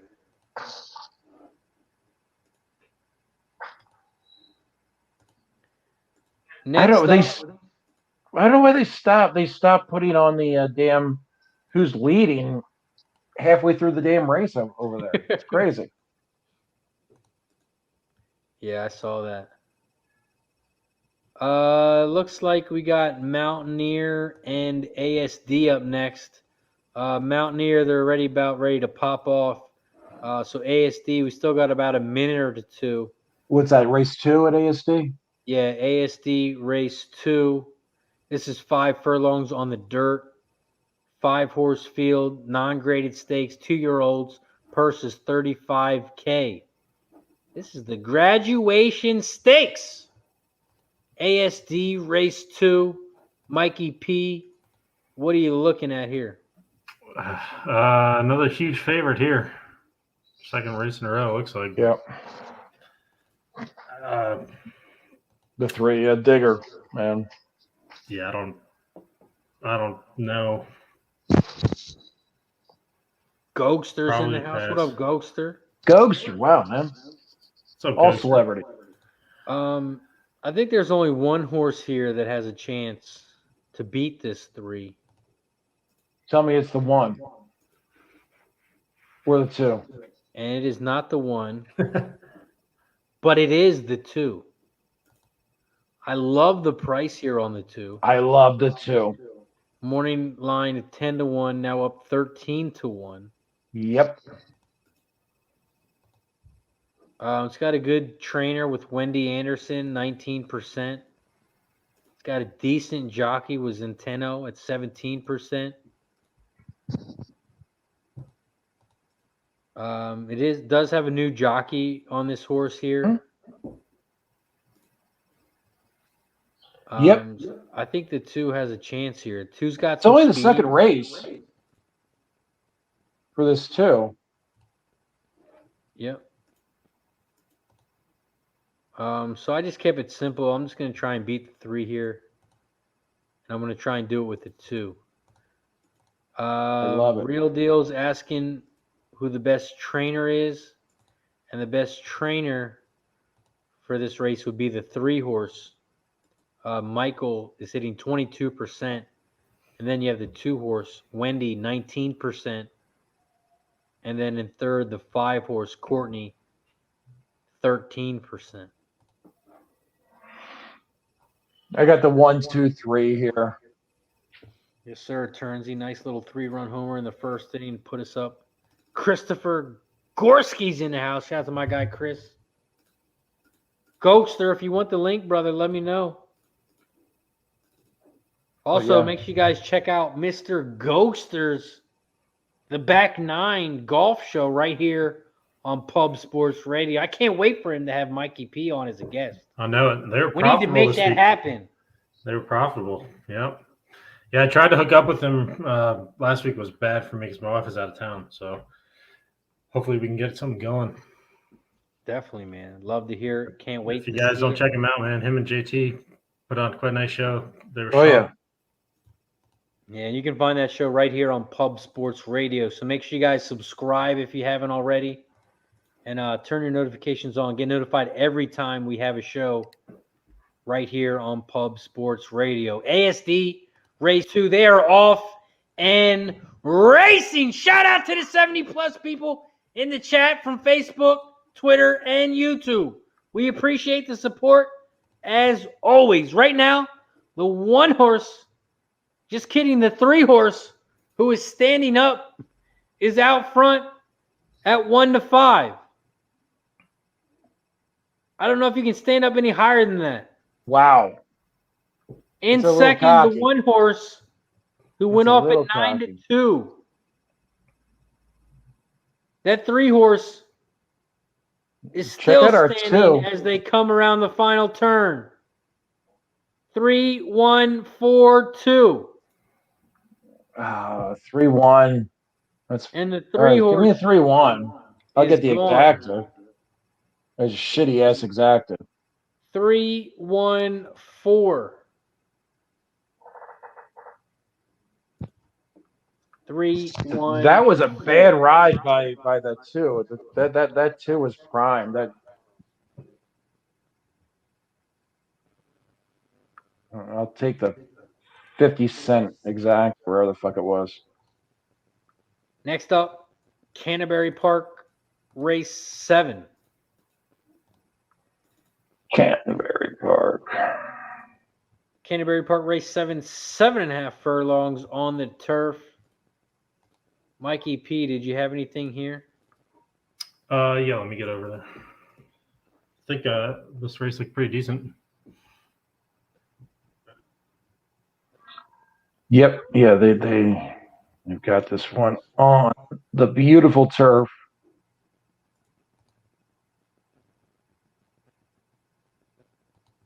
Nice big field.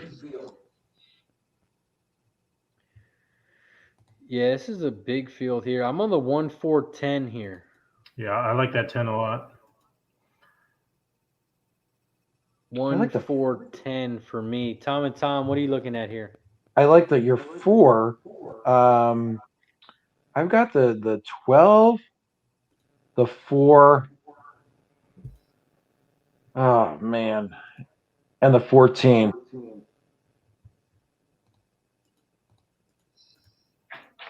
Yeah, I like that 12 at that price too. Yeah. What are you looking at, Mikey? I like the 10. Coming back to turf where he just barely missed. But the 4 looks pretty good too. If he can stay at 6-1, be all over that. Yep. Good works on that 4. Do 4-10. I like the 12. He's coming off a hot race. And like Razor said, he's coming up. I love him at this price. Maybe off bottom of the ticket, but the 8, Western Berlin. Uh-huh. You go 4-10, and then I'll put the 8 at the bottom for the try. Yeah, Berlin. Yep.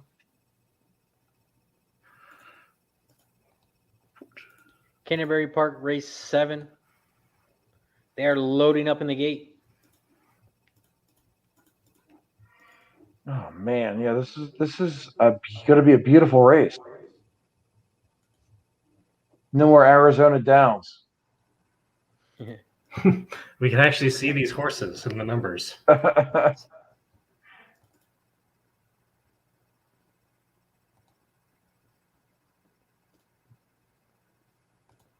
Wow, they have a nice card there. They have 12 races here. I love it.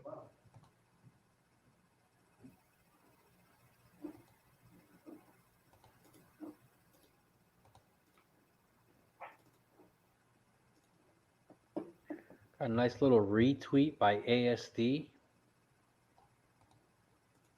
Shout out to ASD.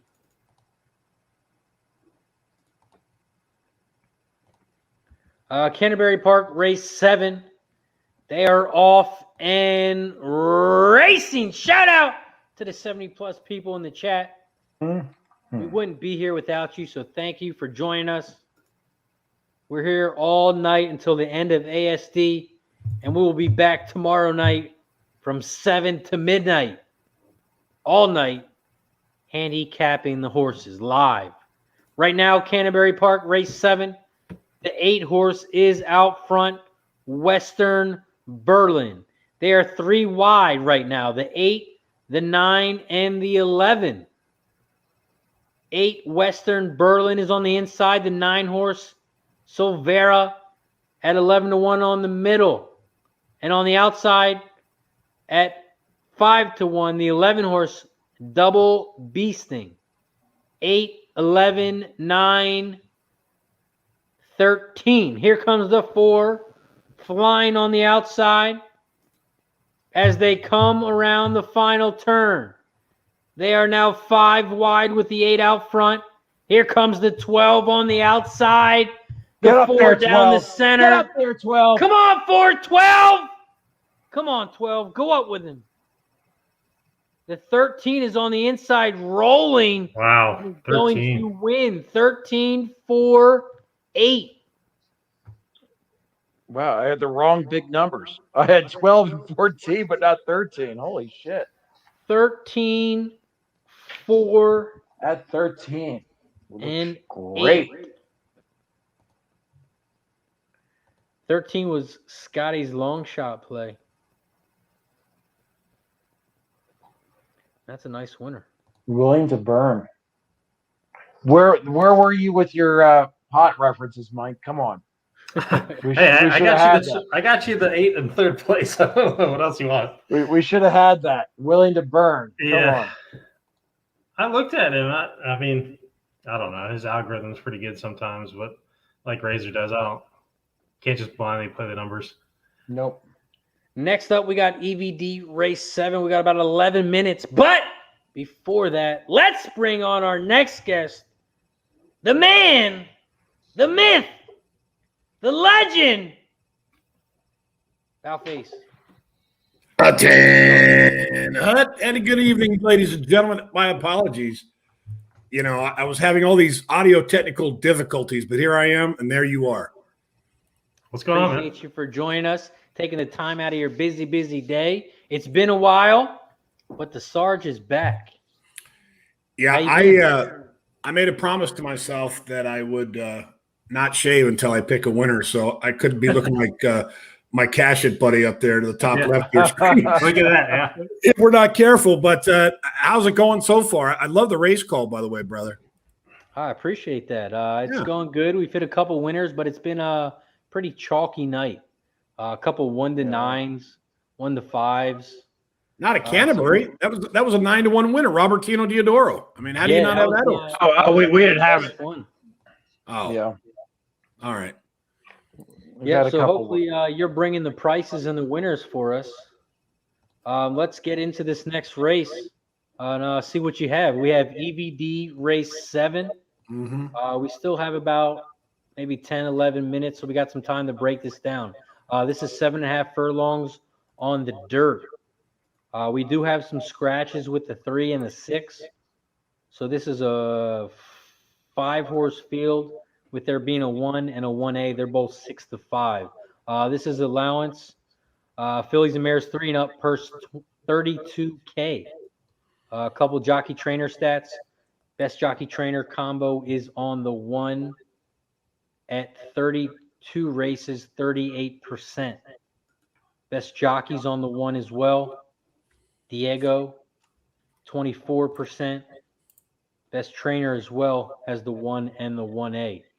EVD race 7. Sarge, what are you looking at here?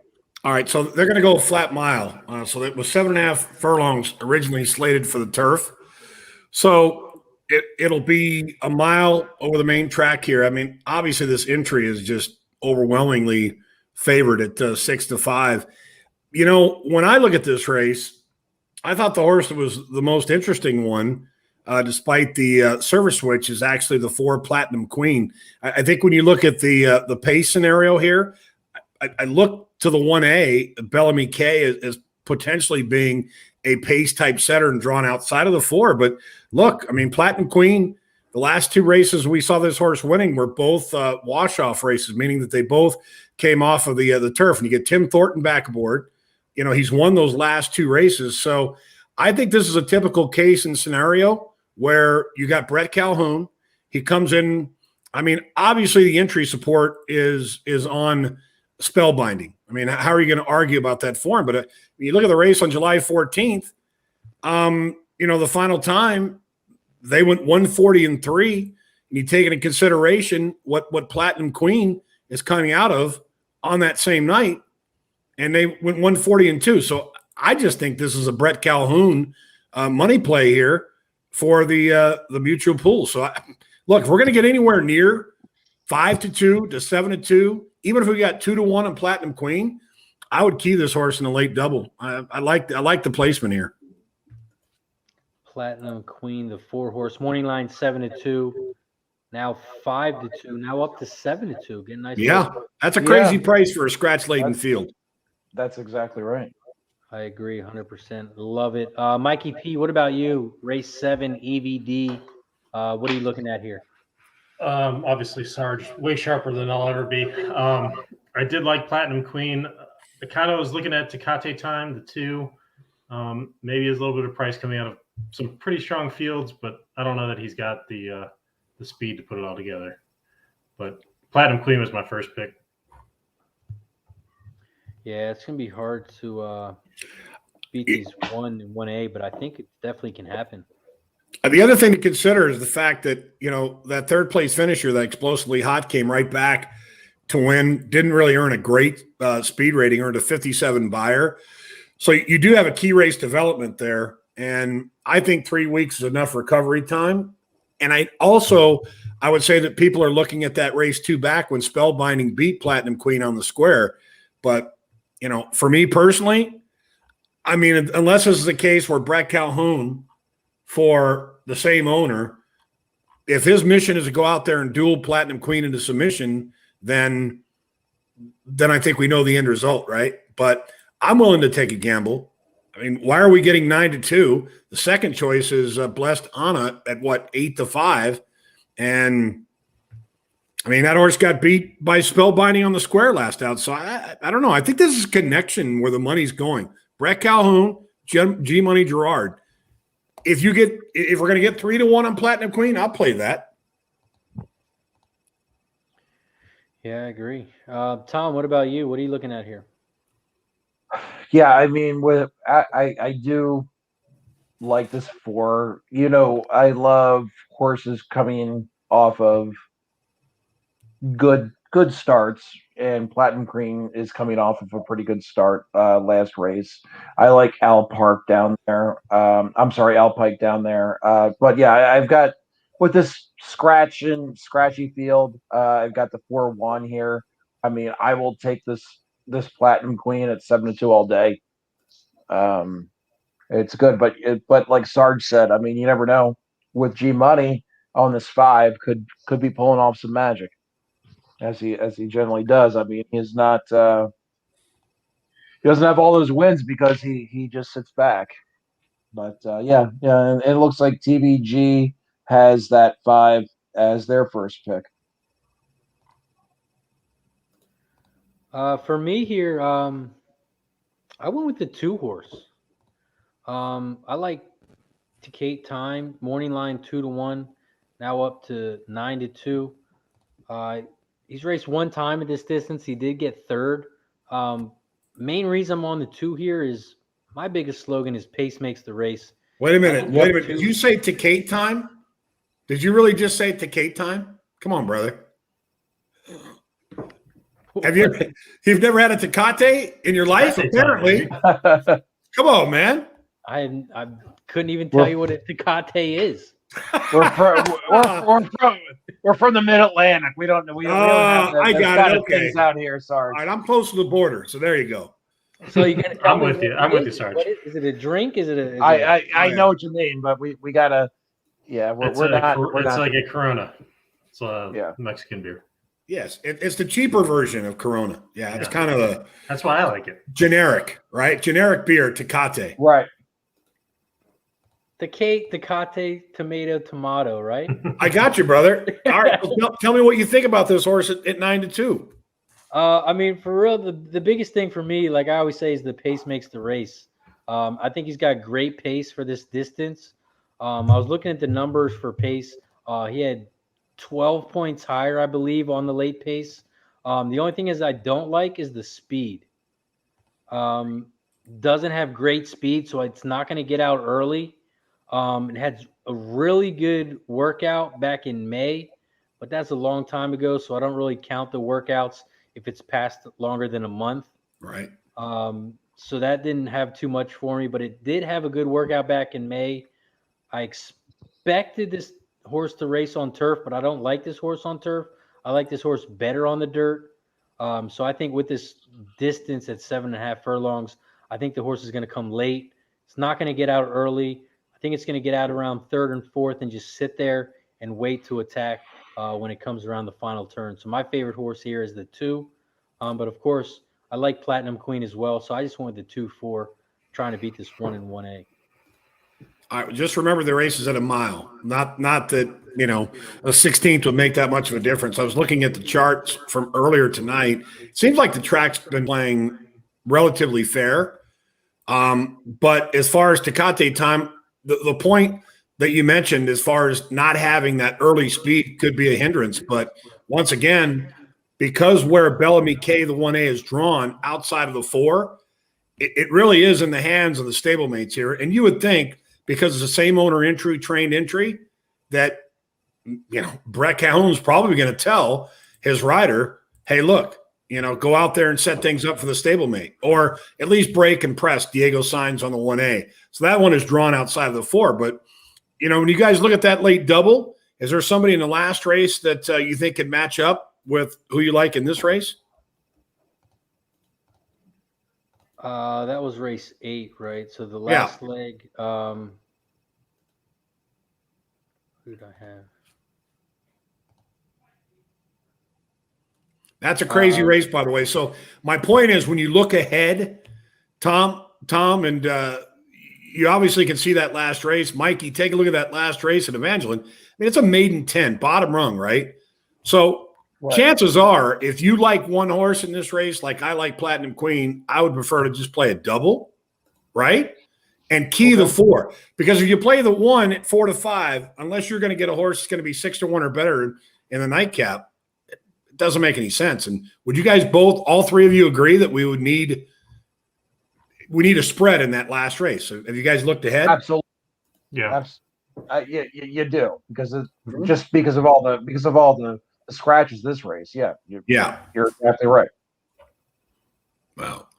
Yeah, and for that next race, I was looking at the 3, the 6, and the 7. Yeah, I like the 7. I do like the 7 in there. It's funny when I would have you see that rider that climbed aboard last time, Devin Magnan. When you see these bad maidens get a new rider and all of a sudden they wake up, for whatever reason, they come right back and fire again. So I'm with you on the 7 at 5 to 1. Who else were you looking at, Sarge, for the next race? Did you have anything else for the double? Well, you have to use the maiden special weight dropper. I mean, the 10, Miss Linda Lou. Casey Fuselier is aboard. I mean, granted, this horse dual faded in the last 2 starts, but you're getting blinkers on tonight, and I think we can agree that when you're dropping from a maiden special weight to a bottom rung maiden 10 or close to, and I also like the 2 custom Ferrari. So I like your 7, I like the 2, and I like the 10 on the drop. So I would play a late double 4 with the 2, 7, 10. It makes no sense for me to mess around with this entry here at 2 to 5, and I honestly think that we can beat them on the square. Yeah, agreed. Can't get jiggy with that price. No. Especially. No. I mean, you could take a look at the probables, Mikey, you got any thoughts there? I was also kind of looking at the 3, the next race, taking for 3. granted. Yeah. Okay. Bunch of trial maidens. That effort 2 back was pretty good. I don't know. I mean, you would know better than I would, but to go up to a 20K and then coming back down, I don't know. Sometimes I feel like it might wake the horse up a little bit. I know he didn't do well, but I think the key is the time. The horse coming back fresh, hasn't raced since April. If the horse is going to fire, the way I look at it, it's kind of like, hey, they gave this cheap horse enough time. If they're going to fire, tonight's going to be the night. So yeah, I mean, not super impressive work, but he's been working consistently, especially decent work 2 back, 3 back was good. I don't know, right? Yeah, maybe a little shot. I was just looking at the trainer, Sam Bro, who I think he does a good job across the board. I mean, he's 13% with returnees, but Ashley Broussard, it's kind of ironic because she hasn't ridden much of this barn, but she's very capable, and I like the fresh legs. Cheap horses, bad maidens, they often fire their best shot first start off the return. So I like the late double. I think it's a good double. This 3 to 5 entry, I think the 1A is a toss. Obviously, you got to beat the 1. yeah, Especially yeah. with that It's tough. All right. Let's get lucky here. All right, so it looks like they're let's loading get up in the something. gate here at EVD race 7. It says 8 furlongs on the dirt. And they are locked and loaded. And they are off here at EVD race 7. And shout out to the 70-plus people in the chat. Appreciate you for rocking with us. Always a good time here on Pub Sports Radio. Right now, looks like the 1A got out to the front. Yep. Along with the 4-5. Yeah, we're in a tough spot here. Horses out front. The 4 is on the inside. The 1 is on the outside. Platinum Queen went off at 4-1. Yeah, she went off at 4-1. I love it. Crazy. They went 22-3 the first quarter, man. That's not a good sign. But maybe it was maybe it was a longer run up because they went 48-1 for the half, and there's no way she went 25-3 for the second quarter. The 4 horse is still out front on the inside. Platinum Queen on the outside. 1A, who are at 1-2. Now the 1 is also coming on the outside. 4-1-1A. The 2 is starting to make a move now on the outside as they come around the final turn. The 1 is horse done. is still out front down the inside rail. The 5's trying to squeeze down the inside as well. That 5's the 1A is Unreal. coming on the outside, but it looks like the 5 is going to run away. 5-1A 4. G-Money. Yeah. That was a good setup because those internal fractions, you go back and look like the third quarter, they went 25 flat. That was where the straw broke the camel's back on the 4 because Platinum Queen, she almost fended off the 1A, Bellamy K, who ended up finishing second, but the actual horse to beat was a no-show. So right idea, wrong execution. But G-Money, you guys know the drill. This guy wins, and he wins with these types of horses all the time. Yes, he does. He's been doing it forever. Yeah. Yeah, one of the nicest guys you'll meet too. He is 100% class. 100% class. Cool dude. Five horse also had the highest GSR rating on Equinedge. Sarge, have you ever heard of Equinedge? Do you use that at all? Yeah, I do. Yeah, Scotty's a good friend of mine. He does an exceptional job putting those algorithms together, and he hasn't won numerous contests by mistake. I mean, he's put in the hard work and diligence. So. Yes, totally agree. He was on here last week. Gave everyone a free little month subscription to try it out. Oh, nice. A lot of people have been using it, so I use it as another tool as well. Yeah, I mean, again, obviously he can see a race a certain way. What I really like what he's done with his site is that he's been more pedigree based, as you mentioned with the GSR ratings, and when you talk about surface with horses. Like with first-time starters, whereas, programs like Thorograph and Ragozin, they can tell you barn percentages, but they don't do anything when it pertains to the pedigree as far as giving some sort of insight. So with Equine Edge, when you look at his program, he's one of the best in the game, if not the best, because he's been able to kind of work through it, so. Yep. Do you do the rag sheets, Sarge? I'm a rags guy, but I use Thorograph as well. Okay. For me, I like Thorograph when it comes down to the pace analyzer, and I think it they give you a semblance on where the horses are in the first quarter mile. I think Thorograph is one of the best, and I honestly, up until about 5 years ago, I was really not much of a pace handicapper. But, maybe since I've kind of evolved out of my training years, it's been 14 years since I've trained. And, it's kind of wild because when you look at certain riders and you look at colonies, it's really, really hard to be a pace handicapper because the inconsistencies are real, as you guys know. So. It can be pretty rough. That's a good point. Yeah.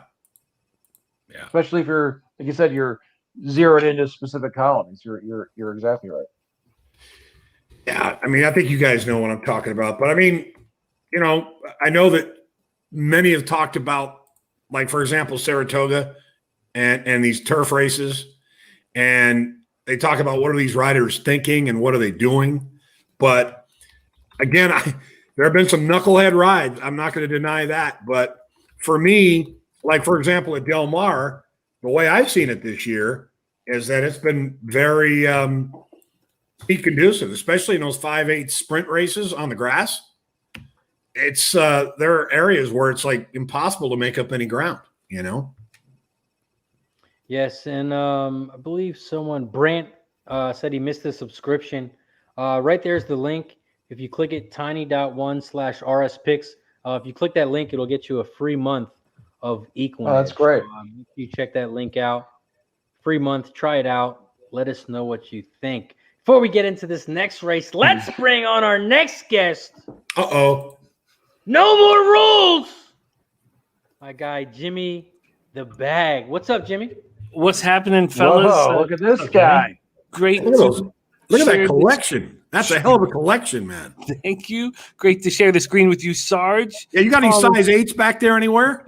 7.5s. My balls are a little smaller. I love it, man. Jimmy the Bag. Welcome. That's great.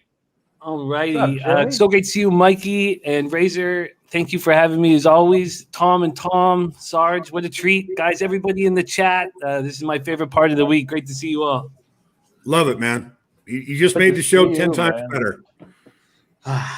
Thank you for joining us. It's going to be a big, big night. ASD just popped off, but it looks like the next race is Canterbury. But I know some people do have the ASD race 5 or race 3 pick 5. So I am going to call that race. Right now, the 4-horse is out front. The 4-horse, Wit Loves Tacos, end up going off at 7-1.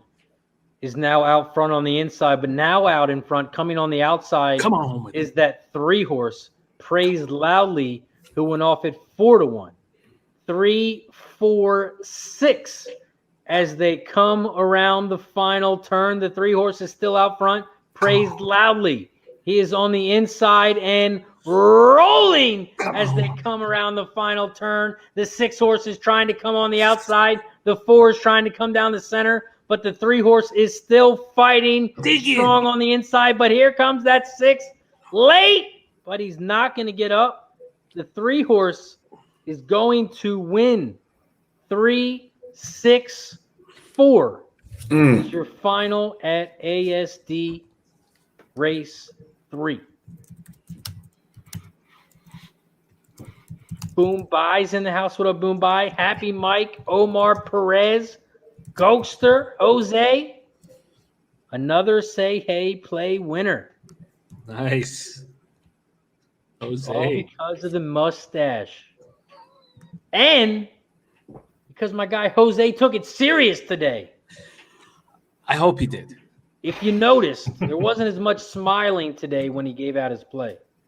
Yeah, I'm trying to wipe Still that smile off his face. Jimmy. I told him he can't come on this horse racing show because he's not going to take it serious. Yeah, you got to take your money seriously, brother. That's for sure. That is a fact.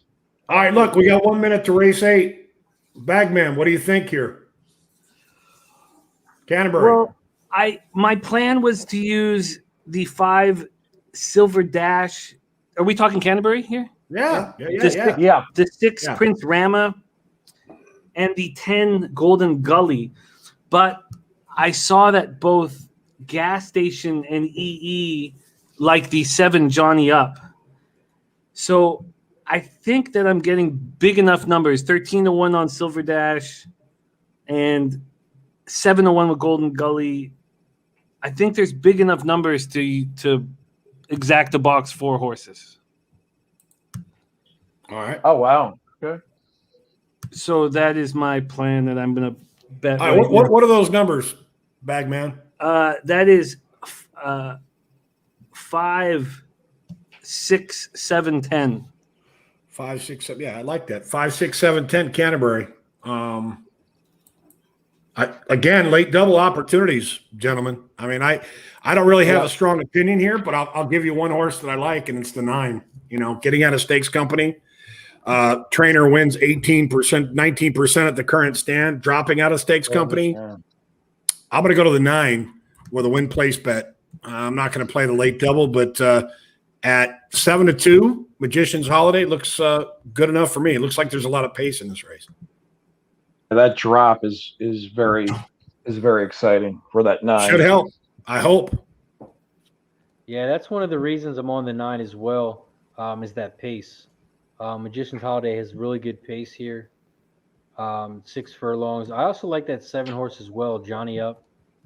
Not a fan of the odds now at 9-2. I liked it a lot better when the morning line was 8-1.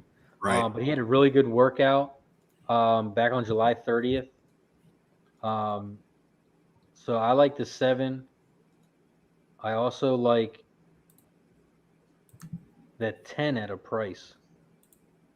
Golden, yeah, I like the 10 as well. Gully. So I went 7, 9, 10. Tom and Tom, what about you? What do you like here? I do like that 9 that Sarge is talking about. That drop is just looks pretty juicy to me. I kind of like this 1 that nobody's been talking about. I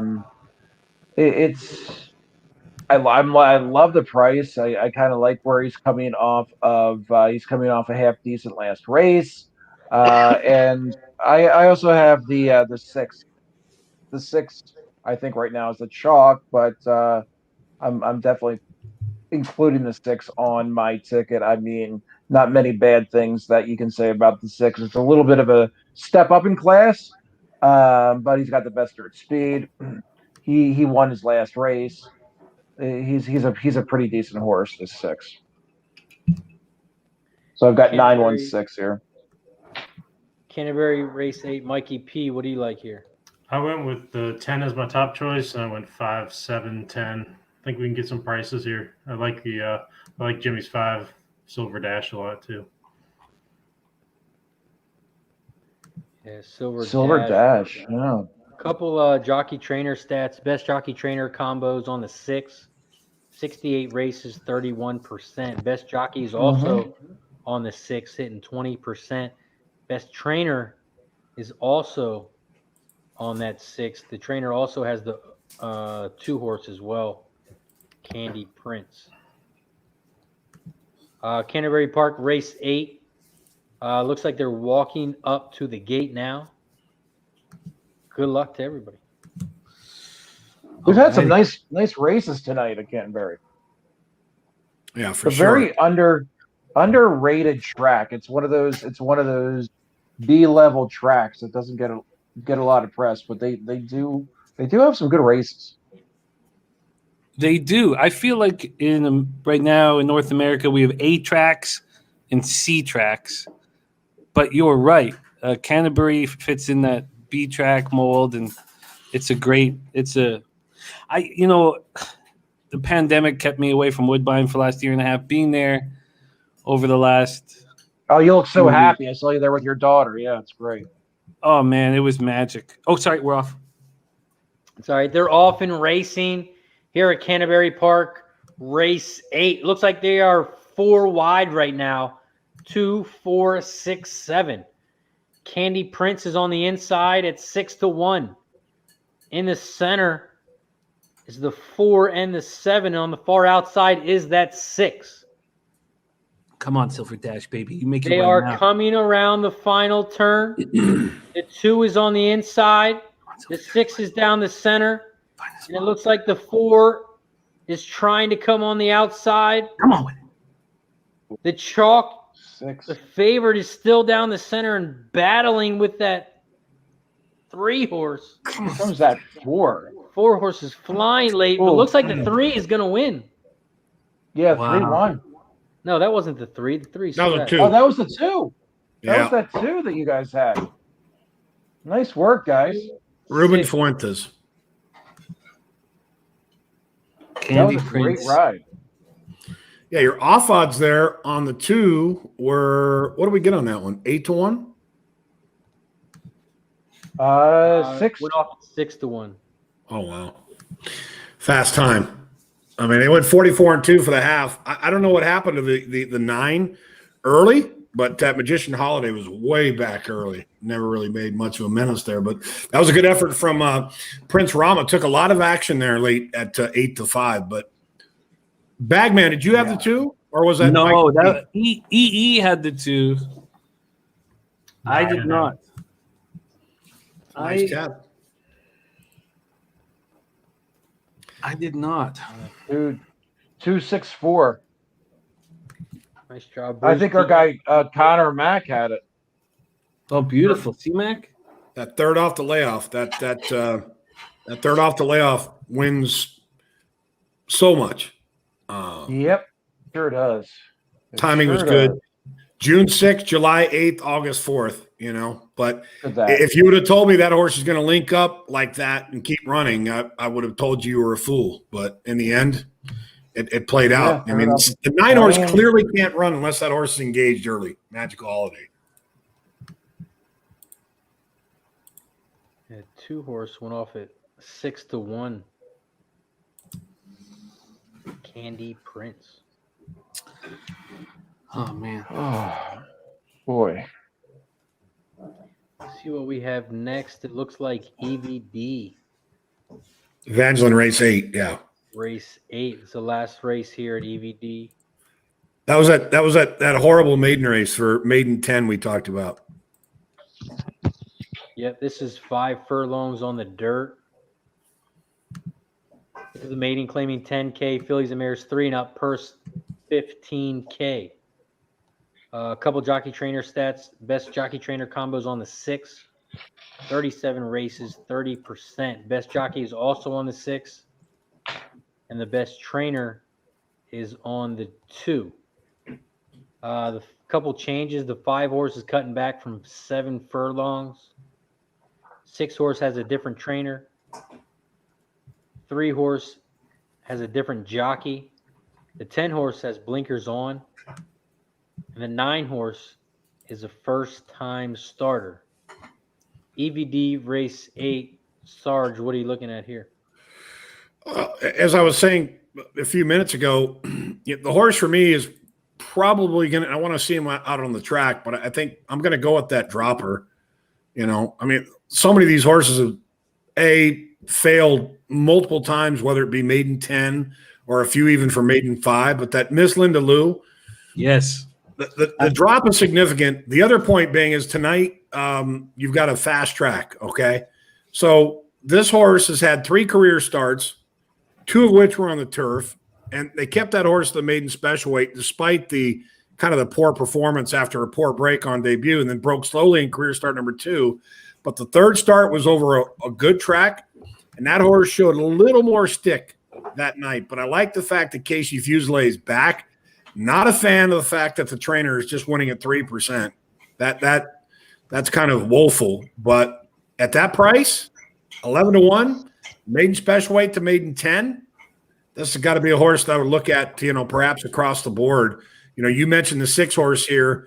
Menzel gets Juan La Rosa as the trainer, and Juan does an okay job. I mean, he's 17% of the current stand, but he's 19% when horses arrive into a stable for the first time. So I'm going to toy with some exactas here with the 6 and the 10. And I also like the 2 custom Ferrari underneath, just for the sake of consistency. 2 straight runner-up finishes with this rider for the barn. So I would play some exactas, maybe a 6-10 over a 2-6-10, and maybe a win place show bet on the 10 at that price. Like it. What about Jimmy? What about you? What are you looking at here? Oh, I am reading Sarge's literature. I think that the early speed that we've seen from Miss Linda Lou on the drop, again, 2 turf races into a good track. So we don't know enough about Miss Linda Lou, and at the price, it's right for me. So I'm keen.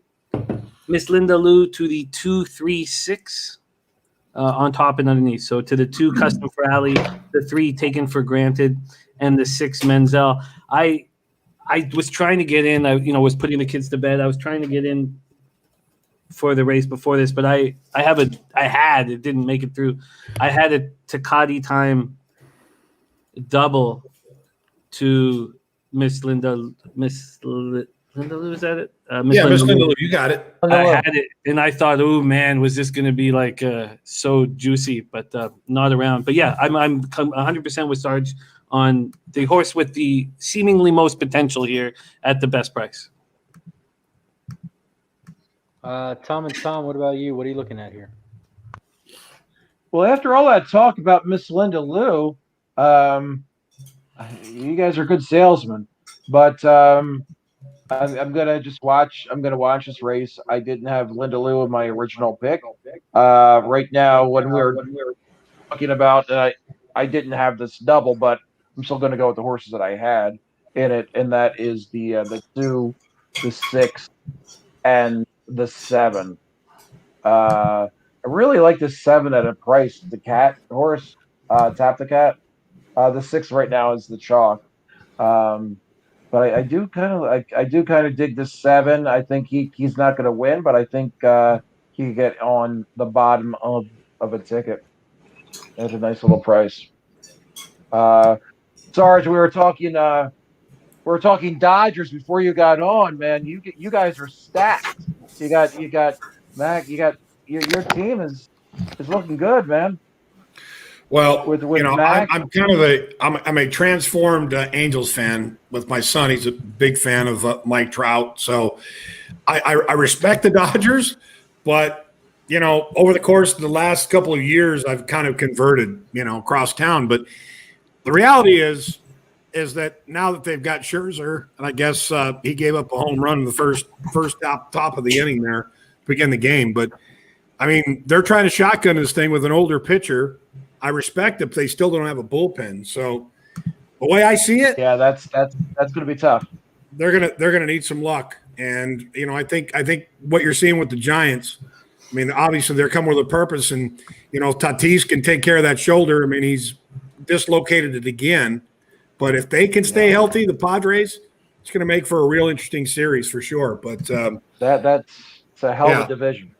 Yeah, it is. But you know how hard it is to defend your crown. It's harder than actually getting there. So. Well, I think they're going to sign Cole Hamels. I heard too.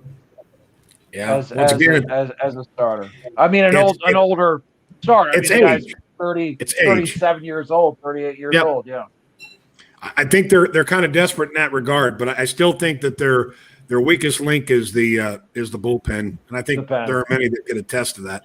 I think this 10-horse here, based on the warm up, looks good, but as far as physically, the 6-horse in the new barn, new zip code at 8-5. Believe it or not, could be the value. I hate to say it in a race like this. Mikey, where are you at on this one? I'm going to stick with my 3, taken for granted. Okay. Hope that he comes alive here. But I did like that 10. I went 3, 10 with the 3, 6, 7, 10. Oh, I like that. Yeah. Jimmy, who did you have in EVD race 7? You said the 2-horse? Yeah, Takati time. I know he didn't cash. I just wanted to hear what you called the horse name. Yeah, Takati time. Yeah. Don't bring back that memory, man. Come on. I also cheated. I listened to the race being called. It was before I came on. So he had no idea what Takati was. I mean, I'm not even a beer drinker, and I know what Takati is, but I don't drink beer either. Well, you don't? Well, no, yes, he does. I usually don't drink on this show, but it's a special occasion. Don't listen to a word he says.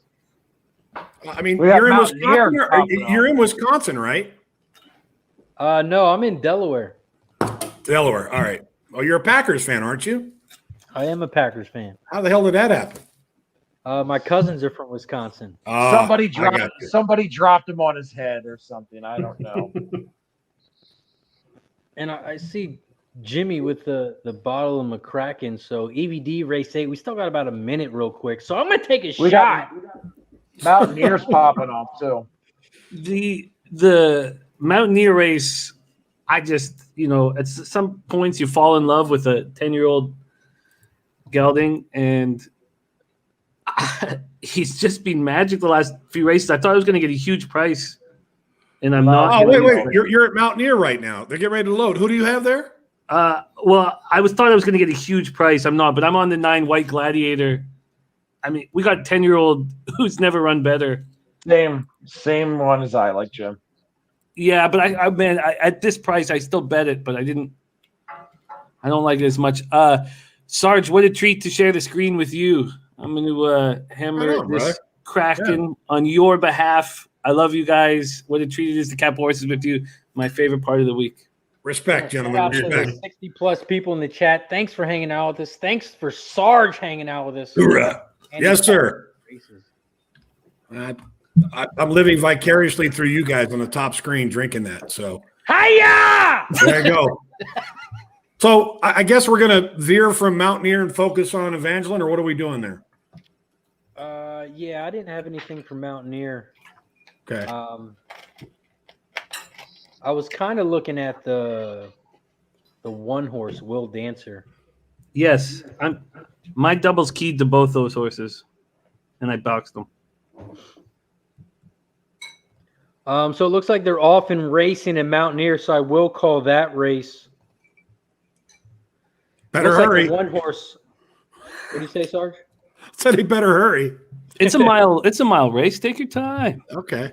Looks like the 1-horse is out front right now. Will Dancer, who went off at 4-1 in second. Down the center of the track, the 4-horse went off at 11-1. Top Hat Warrior 1, 4, 7, and then in fourth is the 3. The 2 and the 8 they are 3 wide in fourth. But that 1-horse is still out front. Will Dancer. The 9 comes from the clouds.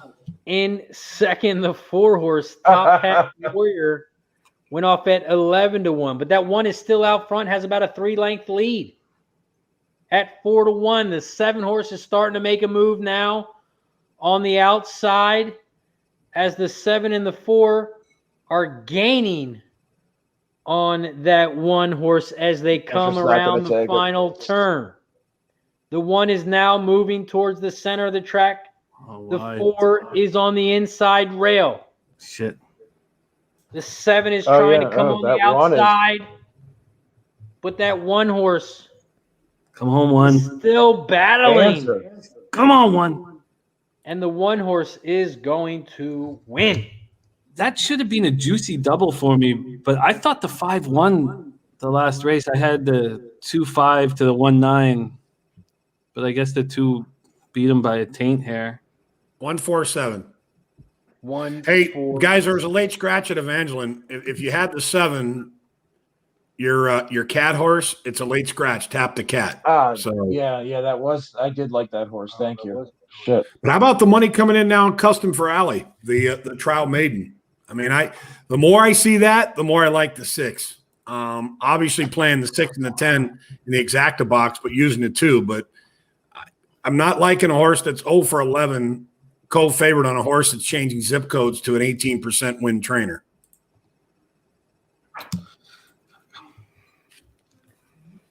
Damn, with that horse getting scratched, the odds of my 3 dropped big time. Of course, yeah. I mean, are you okay with 7-2, or what are your thoughts there? Yeah, 7-2. I don't mind with the 3 horse. Morning line 5-2. I thought I'd get around 5-1, 6-1. So I mean, 4.5 to 1 is not too bad. Okay. Let's see here. I wanted to look at our friend Scotty McKeever, Equine Edge. Yep. So his GSR, I was looking. The first time starter, remind me of the first time starter. Is that the 8? Yeah. The 9. 9. So it's a 50 GSR. Custom for Alley has the best GSR, but as far as strength of race, your 3 is coming out of the strongest race last out, taken for granted. So that's you, right, Tom?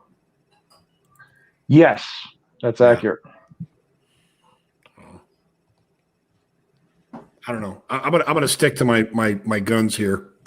6-10 box, and I'll play the 10 across the board. Yeah, and with my cat horse being scratched, I'm adding your guys' 10 here. So that's a good horse.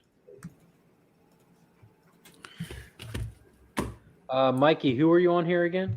Now that the 7 is scratched, I'm on the 3-10 6, I think. The 7's out. Yeah. The 6 is nice. Is a nice horse. I mean, and it's the favorite, but at 2-1, I'll take 2-1 all day for this horse. I'm with you. The horse warmed up great.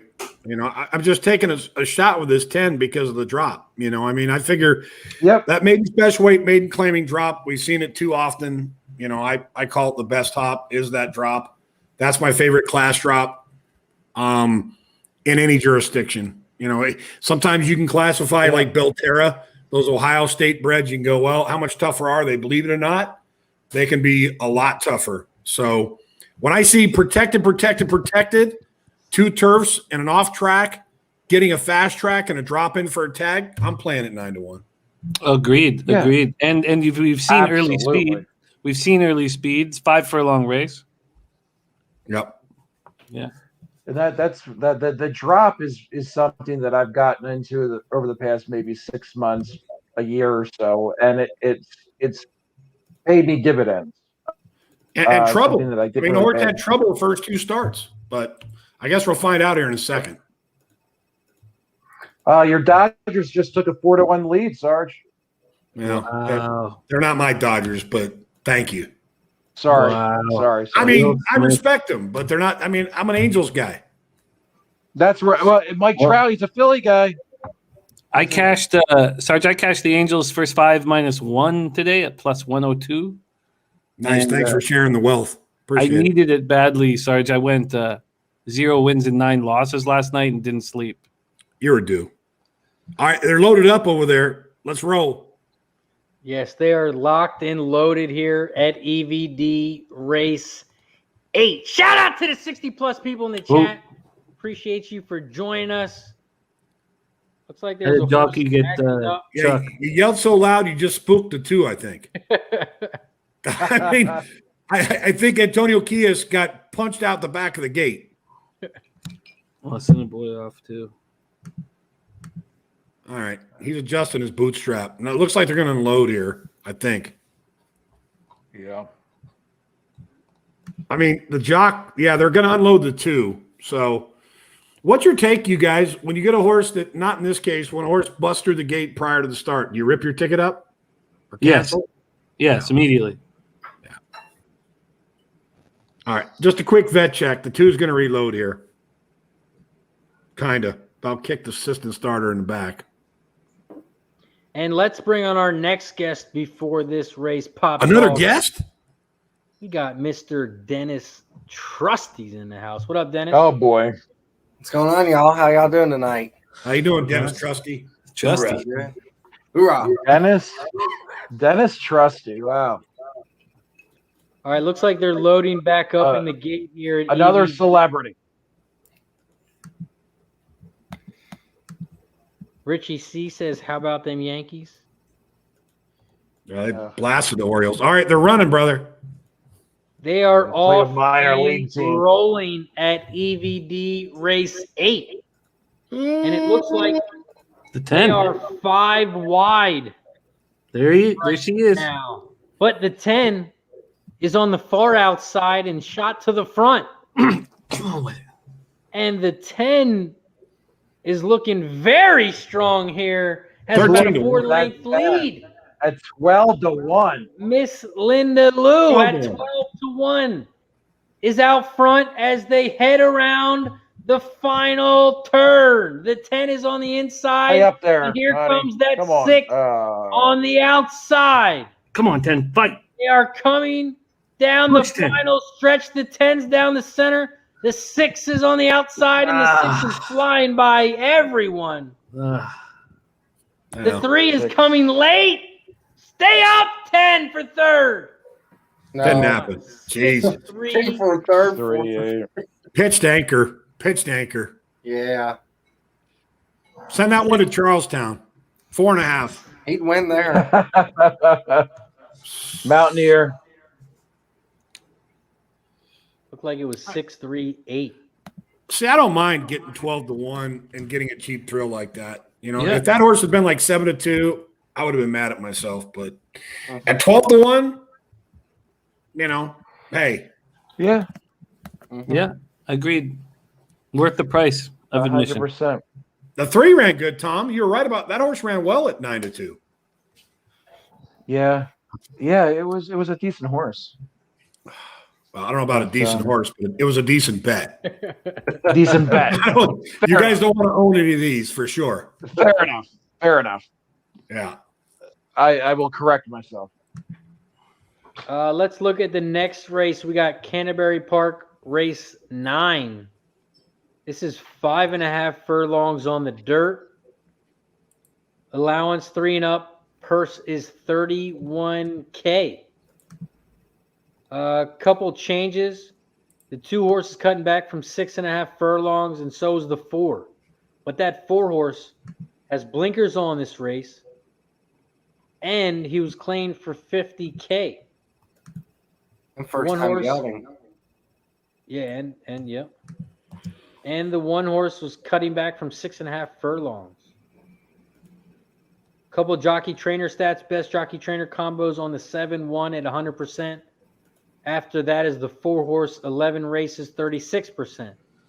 Best jockeys on the 1. Best trainer is on the 4 and the 5. Canterbury Park Race 9. Sarge, how are you attacking this race? I mean, my biggest issue with this particular spot is trying to isolate who the speed horse is going to be. I mean, we're going 5.5 furlongs.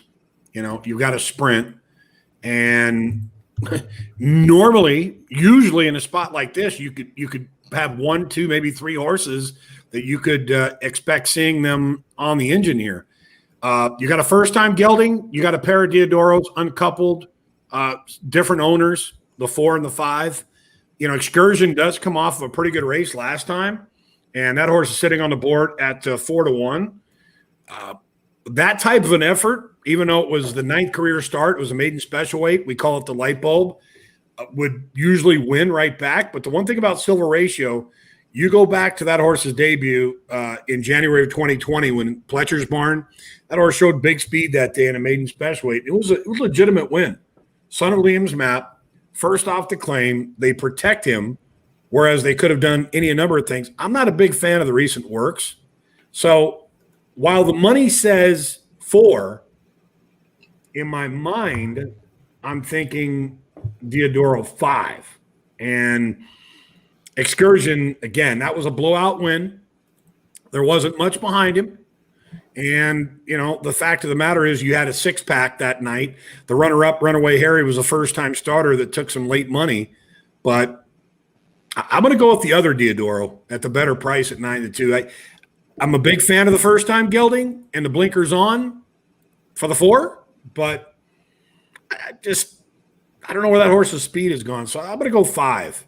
And I'm just going to play some simple a win-place wager here. I'm also giving a look to the inside horse, the 1, Mr. K, who's taking some play. I like the races this horse comes out of, and arguably better at Churchill. So it's a 3rd start back off a respite. So how about some exacta plays, 5 over the 1-4, and then I'm going to play win-place on the 5 Excursion. Yeah, I like that 5 as well. Dennis Trusty, what are you looking at here at Canterbury Park, race 9? Well, Sarge, I appreciate you narrowed me down off of the 8 and onto the 1 because I was torn between those 2 horses. Oh boy, here we go. Yeah. Well, I think the 3 actually likes the track, and the first 2 starts showed speed. So I'm hoping, and I completely agree with what you said too. There's no speed in this race, which is very strange. I'm hoping the 3 shows some speed, so I'm gonna take 3-5 on top with the 1-3-4-5 for an exact. I like that. I think at the end of the day, you have to be careful in a sense that, you know, you're getting the value on the 3. So I appreciate that. And that's probably gonna save your wager. But I'm shocked that Excursion is 5-1. And normally guys that, you know, prognosticators, when they see a horse that's a little dead on the board, immediately they're like, yeah, this horse is not live. But, you know, I'm going to take a look here real quickly, guys, at the will pays and the double. So to the 4, it's paying 25.10.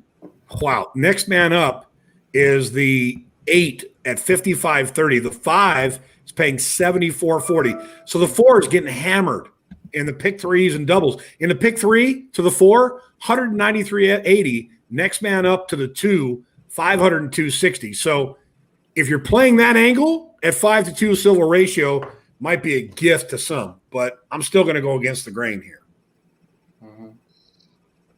They pounded that horse in the horizontals, man. So a 4. Yeah. 4 looks like a solid horse as well. The 4's got some decent. But the 4, my point to you is what those will pays are reflecting. That horse should be 8-5, 7-5 based on that. Maybe even 6-5. Absolutely. Yeah, I'm still going to go. I'm still taking the 5 here. I'm going to go with the other Diodoro. The 4th prime power number is 124.9 compared to the 1, Mr. K, at 119.3. I mean, that alone is pretty significant. Well, and you look at McKeever on a strength of rating. That horse is co-top Silver Ratio coming out of the strength of race. I mean, he gives that horse a 22 percentile in winning. But Mikey, where are you at on this race? I'm not here to talk, bro. I'm just learning, man. Just trying to digest it all. Because I didn't pick anything. You've been around long enough. Come on, man. Come on, man. I like the 2 Warrior Boss. I don't know. He jumped out at me, like you said. That there doesn't seem to be a whole lot of speed in this race. I'm hoping Warrior Boss maybe can change up a little bit of tactics because he can close a little bit. So maybe he gets out and can hold on to it. Okay. Jimmy, what about you? What are you looking at here? I'm throwing for a bit of a loop here. Sarge's breakdown is extremely interesting. And seeing Lopez on the 4 and Wade on the 5, I mean, that might be telling. Initially, I had 1, 2, 4, but I was very concerned about Bayou Gem, and I happily put a line through that last race and thought Bayou Gem was strong. And then I'm in a tough spot because I can't put those 4 horses in the exacta box because it's too low. Numbers are too low. So I see what Mikey's seeing in the 2 Warrior Boss. I think at this point, because the 4 horses I like have such low odds, I'm just going to make a bet on Bayou Gem right now. All right, they're loading up. Let's roll. Yes, they are off and rolling here at Canterbury Park, race 9. Shout out to everyone in the chat for joining us. We appreciate the support. As always, we wouldn't be here without you. Right now, there are 3 horses out front. That's the 4, 8, and 1. The 4 Silver Ratio is out front at 6-5.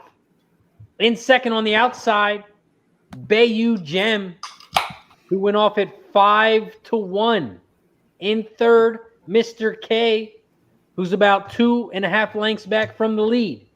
In fourth, 3.5 lengths back, the 2-horse Warrior Boss. They are coming around the final turn. The 4 is on the inside. The 8 is down the center of the track. The 1 and the 2 are trying to come on the outside. Go home, 8! 8 is going to get up. 8-1-2. I didn't get it in. Wow. Nice job. Those fractions. Who got the 8? 2. I didn't get it in. I didn't get it in on time. Oh, come on, man. You got to get that in there. Yeah, I thought I just missed it by the tiniest of seconds. Upsetting. I don't know if you see the final time there, but that final time was sick. 102 and 4. I know that track's pretty souped up, but this is kind of a case in point lesson learned, right? Mm-hmm. Because we all talked about pace scenario, right? There wasn't anybody that really stood out. They went 21 and 3, 44 and 1 for the half. The ride on the 4, Carlos Lopez, I'm sorry, that was a terrible ride. Horse didn't break well, gunned. The other Diodoro broke dead last, Excursion. So you knew immediately you were in trouble there. But that was a big effort. That was a big effort from Bayou Gem. Nice call. I mean, I'm sorry you didn't get your bet down, brother. Yeah, it happens. It took it. All in all, the breakdown that you gave saved me money. I was trying to kind of utilize what you were saying about the 4 and then by that point I had come to the conclusion that the 8 gave us the most value, but that it just took me too long to sort of decipher. And if you remember in those doubles, remember when I was talking about the doubles, the 8 horse was the third man up because it was actually 4-1-8. So the fact that horse ended up at 5-1, kind of matched up with what you saw on the off odds, but the 8 horse was kind of floating around there for a bit. The pick 3 to the 8 pays $632 for a buck. That's crazy. Wow. Yeah. That's nice. Okay. I mean, both Diodoros are off the board. Anytime you can get Diodoro off the board with 1, much less 2 in the same race at Canterbury, you're going to get paid. So. Mm-hmm. Well, like you said, the 5's race was over as soon as they broke, and then I don't know what the 4 was doing. If he'd just waited, he might have got terrible. I'm sorry, man. The 4 just was terrible. Terrible ride. Terrible. And I'm sure the connections aren't happy because you don't claim a horse at 50 at Churchill running a first level allowance at Canterbury, on a $30,000 purse. I mean, just all that jock had to do was sit. All he had to do was sit. You should have had that inside angle, Dennis. You should have told us that 4 was. You should have told us that 4 was shit. That's the thing that frustrates me as a horse player. Look, being a former trainer, people like we go on social media. Look, the reality is jocks are putting themselves out there. Nobody held a gun to their head to become riders. And I realize it's a dangerous profession, but between us and between those horse players that are out there gambling, we have every right to critique a ride, just as we do if, an NBA or an NFL player or Major League Baseball, if they don't execute the job, we have a right to say, hey, what were you doing? What were you thinking? And what really bugs me, one of my peeves, is when people get on social media and say, do you realize these riders are risking their lives for you? And I'm like, wait a minute. Are we talking about the military or are we talking about riders? I mean, there's a difference, right? I mean, that's absolutely right. Truth be told. But anyway, I hate knucklehead rides. I really do. Speaking of riders, and that's exactly what that was. Whatnot. How do you feel about Monmouth and no whips? Honestly, I think it's silly. And I mean, just like we saw in the Haskell, people will allude to the whip, the no whip being a non-cause of that incident. But Flavien Prat, in so many words, I mean, he's a world-class rider. He, in so many words, admitted the fact that not having that whip, affected, his ability to guide the horse, And granted, when they tell you as a jockey, they tell you that the whip is not there to maneuver the horse as far as taking left or right hand or keeping him straight. But if Flavien could have reached out and given that horse a couple of reminders. So honestly, I think the California rule is fine. And I think it stops there. You have 6 strikes. You can't hit more than 2 simultaneously and only shoulder taps. It works for California. And I think these riders out here have adjusted. I mean, look at Joe Bravo. His ground, his territory is Monmouth. He's riding in California despite the whip rules out here. He left Monmouth, so it's tolerable. I personally think that what they do at Monmouth, they should take what we do here in California. So I'm not a fan of it because I think as a gambler and as a former trainer, you have to teach these horses how to run. So if you give them a reason not to run, horses are smart. They'll figure it out. But even today too, if you watch the replay on I don't know the horse's name, the horse that won the stakes race at Saratoga today. If they showed it, I was seeing it on FS2. At Monmouth, the horse, when they showed him the whip, the horse started closing. Before that, nothing. Horse had nothing. They took him to Saratoga and won, or took her to Saratoga and won. Was that today? Yeah, the horse came from Monmouth here. It was that horse that won at Toga, right? Oh yeah, Byroness. Yep. Yeah. Paco showed her the whip, and the horse started responding, but it was too late, and you could even see it in the running line, 2 lengths out, and then beat by a neck. Interesting. Yep. All right, looks like we got ASD good analysis. 5 up next. I know, Jimmy, you're still alive in the pick 5. What are you looking at here? I have 2 20-cent pick 5s. I'll just pop them up on the in the chat here. I have 1 20-cent pick 5 just keyed to the 6. That was a late edition. Cost me like $3 or something. My other pick 5 is to the 2, 3, 6. So I'll pop them in the chat right now. 2, 3, 6. Dennis Garcia's on the 2, 3, and they're both win bets as well. ASD race 5, 6 furlongs on the dirt. What are you looking at here, Sarge? Now, Assiniboia is, some people call it Assiniboia, but I will tell you that this track, for me, tends to be unpredictable and can rear its ugly head. But I think in this race, good luck in that pick 5, by the way. I do think that Call the Cops is the controlling speed. I'm not a big fan of the 0 for 7 mark, but That being said, the other pace looks like it could come from the 5, Amistar. I like the fact that Amistar just making career start number 2. I don't like the fact that horse got beat 17.5 lengths. So here's one of my favorite things in a race where you have a race like this with bad maidens. And I hate to say they're bad maidens, but they really are. I mean, they're maiden special weights. But again, I don't think I would want to own any of these horses, although Call the Cops has averaged 3,000 a start, so that's not the end of the world.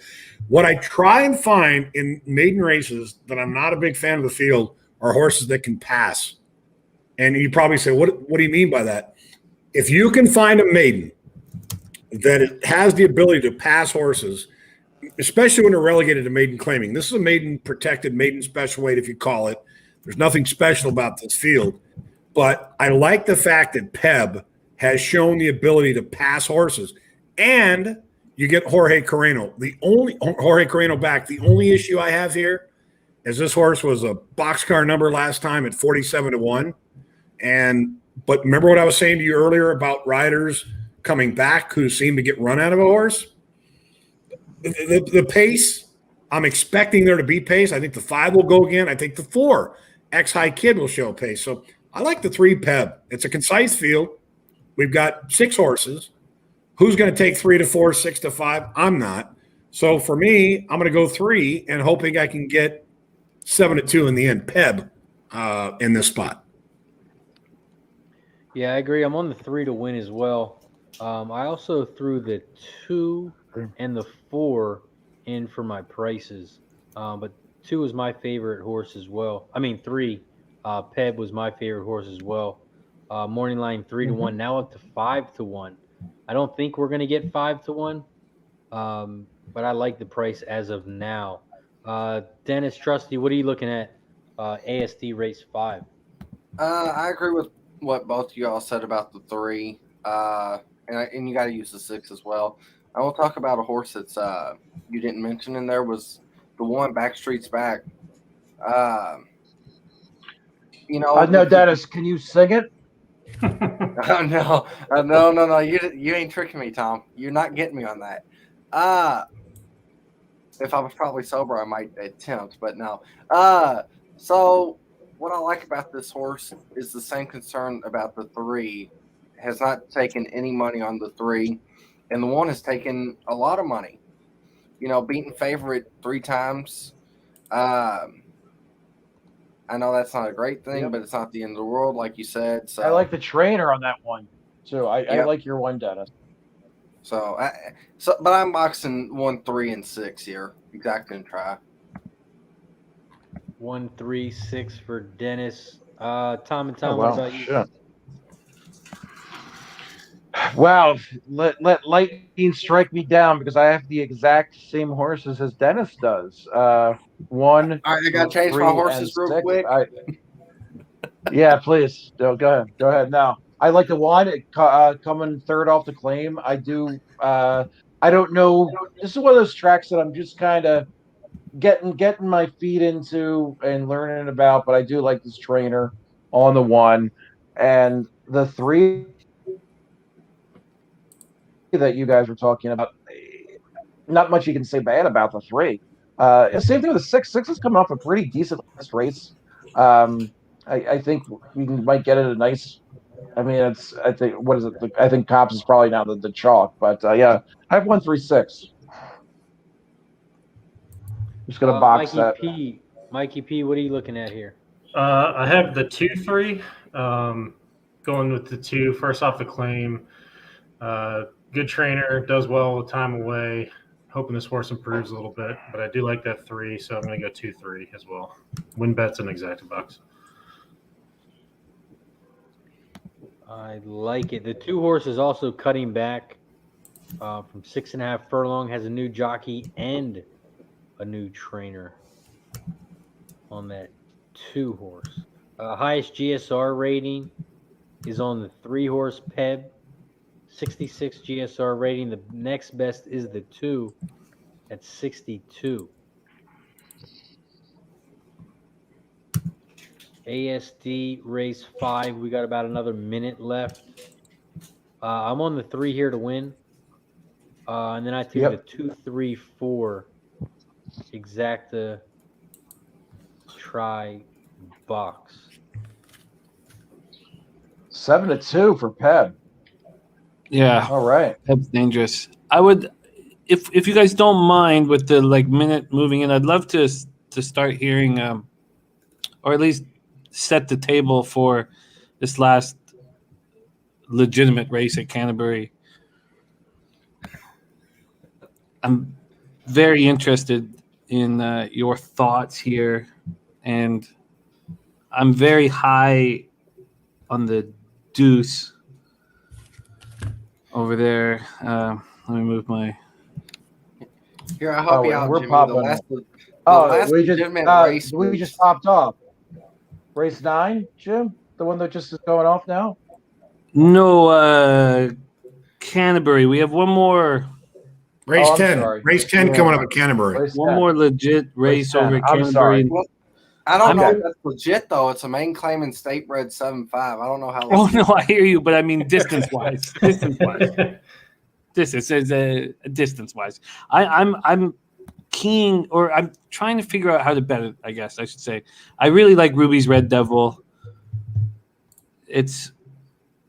He's my favorite horse in the race, and I would love to hear breakdowns, because listening, and that's something that Pistol Pete Loshak taught us so much about listening, the importance of listening, and all these great cappers on the screen and in the chat.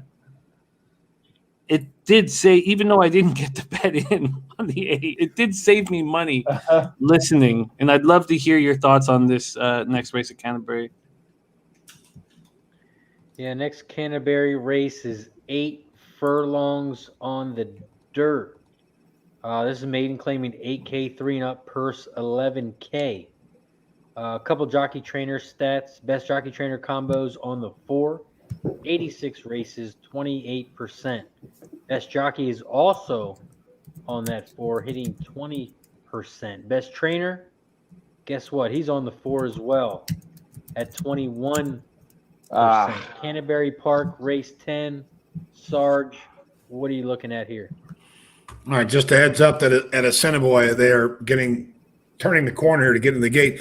First thoughts at Canterbury, that'll be my last order of business. I'll tell you what, I think this 4-horse, hate to say it, is a play against. I don't like his route race, 2 back. This horse was a bit rank. And while Rye Eccleberry got run out of this horse, it was a good track last out. I think it was a phony race. And I think the 3-horse is legitimate, me and Rose. Good trainer, capable. And I think that horse has enough staying power to engage and keep going. So first glance, I like the 3, but you got Assiniboia, ASD as you call it, getting set to load. I'm all in here on Peb at 7-2. I like it. We call it the dirty peg. That's what dirty peg. Yeah. Yes.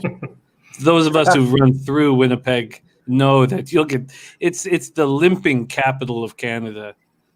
Oh, is that what it is? Everybody's got a limp and a neck tat. 3 to 5 that track, Jimmy? Top. Wow. No, I've never been to Assiniboia, and I spent a lot of time touring through Winnipeg. So it saddens me that I can't regale you with a story of a garbage fire in front of.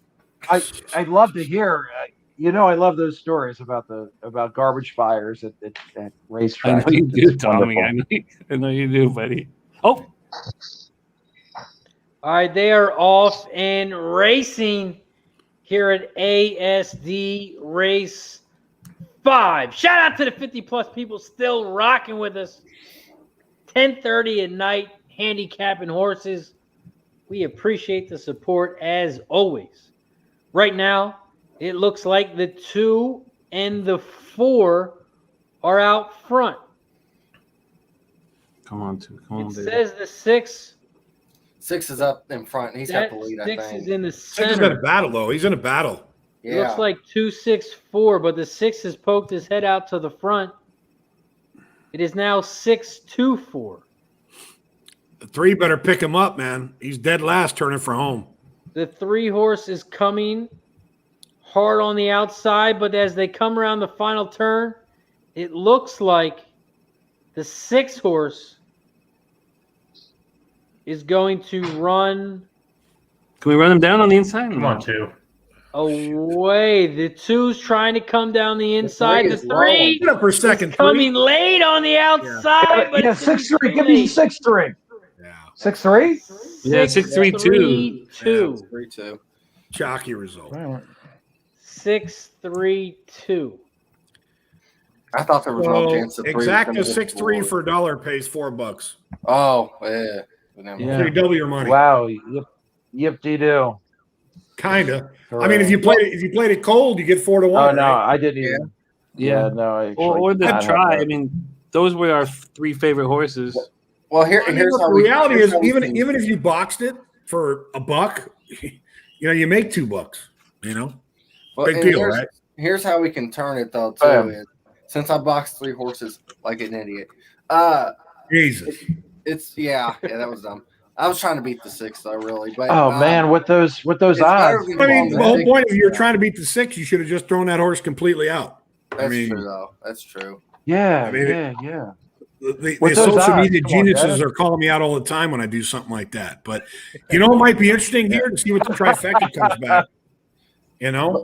Yeah, that's true. But The at social least say media this though is- too. At least I it's love not it. throwing down a complete loser. It's just losing. Let's get back to this Canterbury, the last race here at Canterbury for thoroughbreds. Sarge, do you want to go over who you were on again? Yeah. So as I was saying, the horse that I think is interesting here is actually the 3. I mean, I had anticipated that the horse that would take the brunt of the action in money there would be the 4 'Cause I'm Chocolate, who looks to be the lone F. My biggest issue when you watch the replays on that particular horse, was pretty hard held when going a mile 2 back. Now, Rye Eccleberry comes back. I mean, he's top man out there. But looking at Me and Rose, this horse perked up a bit last time off Lasix. First 2 starts were on Lasix, got beat, 44 and a half lengths. So off Lasix, this horse picked it right up. So I like Me and Rose for the style. I think this horse is going to sit the trip. My issue is when you look at odds, Me and Rose is the favorite right now. And 'Cause I'm Chocolate is 8 to 1. So I'm thinking to myself, maybe 'Cause I'm Chocolate will relax better with Rye Eccleberry. But, once again, I'm coming back down to the idea that I want to play some exactas here. And my feeling is that you take a big dropper in the 5 Roverton, but do you trust that horse? The Lone Mile race that you see 3 races back was a solid effort. Probably going to press the 4, but I know my man there mentioned the Ruby's Red Devil. I can't, this horse has had excuses at the break, but I think it comes down to a 3, 4, 5. And I'm trying to beat Guest Check in career start number 3. So here's what I would do. I would go 3, 4 over the 3, 4, 5, 6. And I would even contemplate maybe tossing the 5 Roverton at that price. But I think the 6 horse ultimately could be the value in Guest Check, who is currently 9 to 2. But I like Me and Rose just for the sake of second time off Lasix and ran much better without it. I'm just shocked. Let's take one look here at the pools, okay, for the double. And the shortest payout is with the 3 paying $26.50. Interesting. So the four is not even live in those doubles, which is shocking. So that horse is dead on the board. Dennis Trusty, what about you? What are you looking at here? Canter. I'm kind of liking the 6 a little bit. When looking at this field, I'm seeing like a pace duel between the 4 and 5 a little bit. More so on the 4 side, I think. But like you said with Rackleberry, my second time, you might try to calm the horse down. I also think the 3 might be a little tough here. I don't know why they did Lasix. The horse didn't run, took Lasix off, put blinkers on, and the horse runs that day. So that was kind of odd to me as well. But I went to the 6 here with win and place money on the 6. Update. I got a new follower on Twitter. Jimmy the Bag is following me. Hey, you better not follow me just because I'm looking at you, bro. I'm telling you, I'll be disappointed if you don't follow me in an hour. No, you should be happy that if he did. No, I'm kidding. My man. Yeah. I'm jealous, man. I have a lot of hats, but I think you've got me beating that backdrop you've got going on. He's got some. He's got a lot more than just that, too. Yeah. I'm still waiting for my cash in hat. I mean, apparently they don't make them big enough for my head, and I don't wear snapbacks. It's not my arsenal. No, I respect that. Oh, I do see a Phillies hat back there. I do see my Phillies hat back there, Jimmy. Thank you. Yeah, there's a Phillies hat. I try to switch them up a bit, but yeah, I love that Phillies hat. Actually, I have great memories in that Phillies hat. It's an old school one too. Yep. It's got the 1980 World Series emblem right there. Oh my God! Oh my God! I love it. It's a thing of beauty, and of course, no snapback. Sarge would rock this. Nice. That's beautiful. That's a thing of beauty right there. That's a nice lid. And then you've got the old school Pirates hat in the Expos. Yeah, it's great. I got a fucking Charlie Brown head, so I can't wear a hat. My head's like too damn big to wear a hat. Well, I mean, my head's not exactly small, man. But the reality is, you just gotta sharp select. You gotta shop select. You know. So, hey, Sarge, do you have a price point for your adding a place bet to a win place? Yes. What's your price point? I've been called out for being a fool to bet horses, bet place or show. I'll tell you what. When I'm in a field of 6, if I'm going to bet any kind of place money, the horse has to be at least 9-2. In a field of 8, the horse has to be at least, in my mind, to bet the show, it has to be 6-1. I do bet the show. So my price point is right around 9-2 to 6-1, preferably closer to 8-1, but I'm talking fields of 8 or greater. You know, the bottom line is if you find a horse in a race that's like 6, 7, 8-1, right?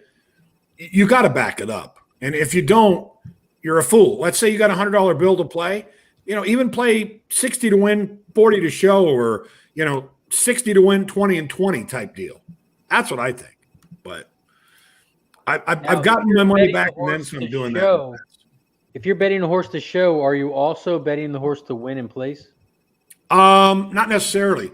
It depends on how much I'm playing with. Like if I'm playing with $100, yeah, I'll play him across the board. But if I'm playing with 50, I'll bet win and show on a horse that's 8-1 or greater and a field size of 8 or more. So whenever you're betting the show, you won't bet just the show. You'll still bet at least win. Oh no, I'll never bet the show. I think that's a ridiculous bet, straight up. It's ridiculous. Yeah.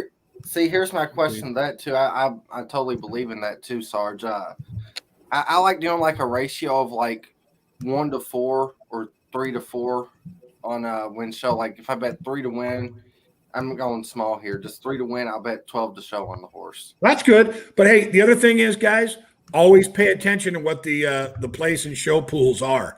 There was a horse the other day on TVG, 6-5 morning line. The horse paid $4 to place. Ran second.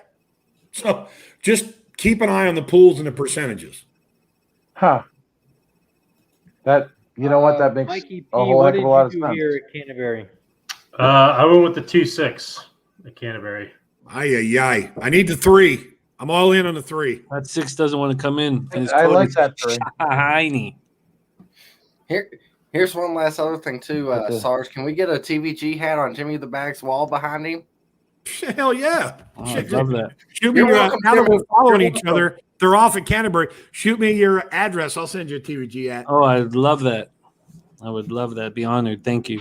Not to my man Cashett though, because he hasn't sent me a hat yet. Canterbury Park race. Yeah, you're not letting him live that one down. Rolling right now. The 1 is out front on the inside, and the 5 is down the center with the 4 on the far outside, who has moved now to the front. 'Cause I'm Chocolate, who went off at 9-2. Wow. Has about a length and a half lead over the 5 and the 6. The 6 guest check went off at 11-1. 3 sitting the trip, boys.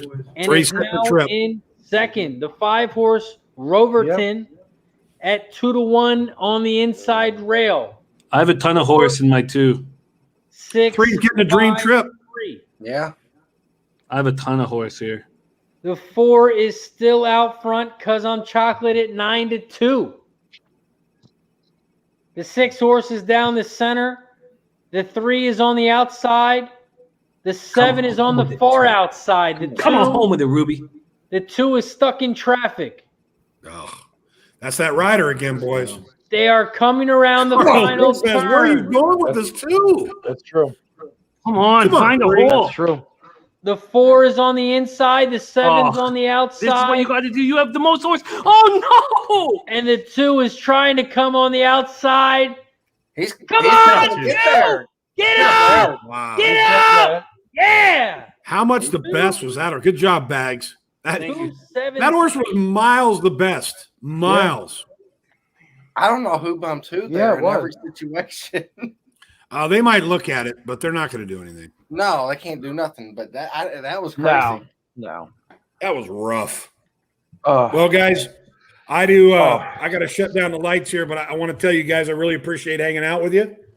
Hopefully we can do it again sometime sooner than later, and not like 2 years, as long as it took me to get back on this damn show.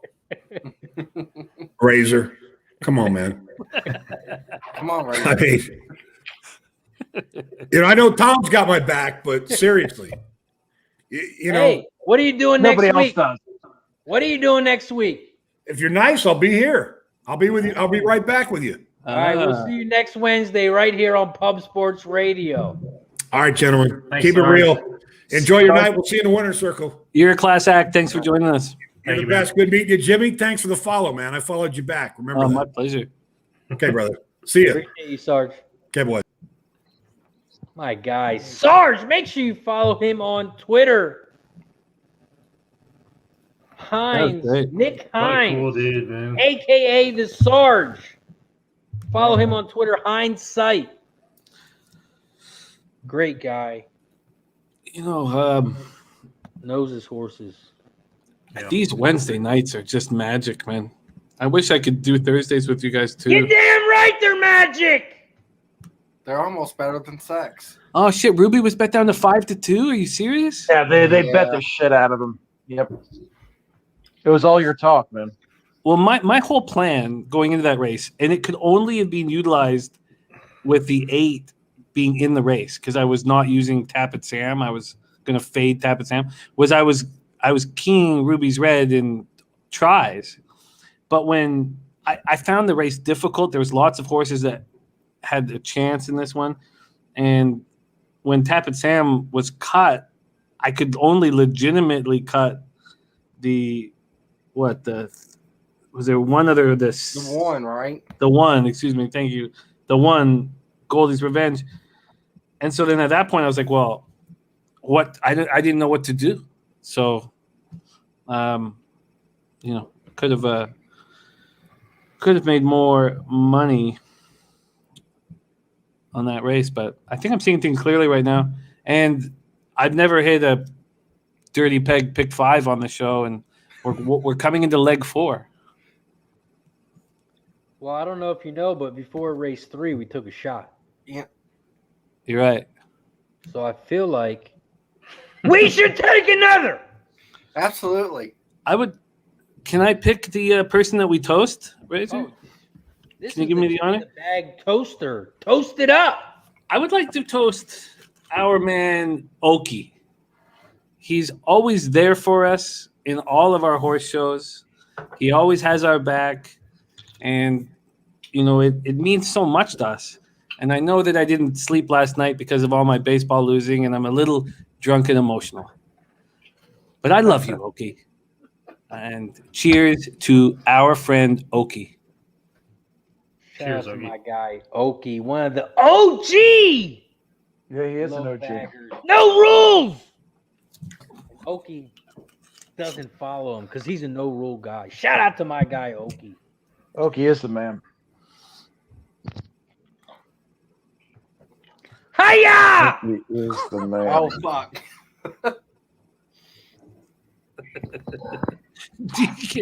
Deacon was hoping the cheers was for him. Deacon, you might get one, but I need to make more money, Deacon.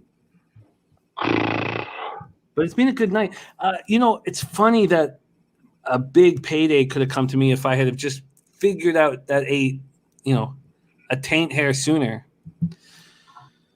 But it goes to the point that we all make with all of our handicapping shows. You need to do your own work. And the more work you do, the more successful you'll be. No doubt. You do your work, you come onto our shows, and then you see what correlates. You hear other ideas. And when everything sort of comes together, you hammer it. And I was just a taint hair too late. But let's talk about me hitting a pick 5. I'd rather talk about that. Good news.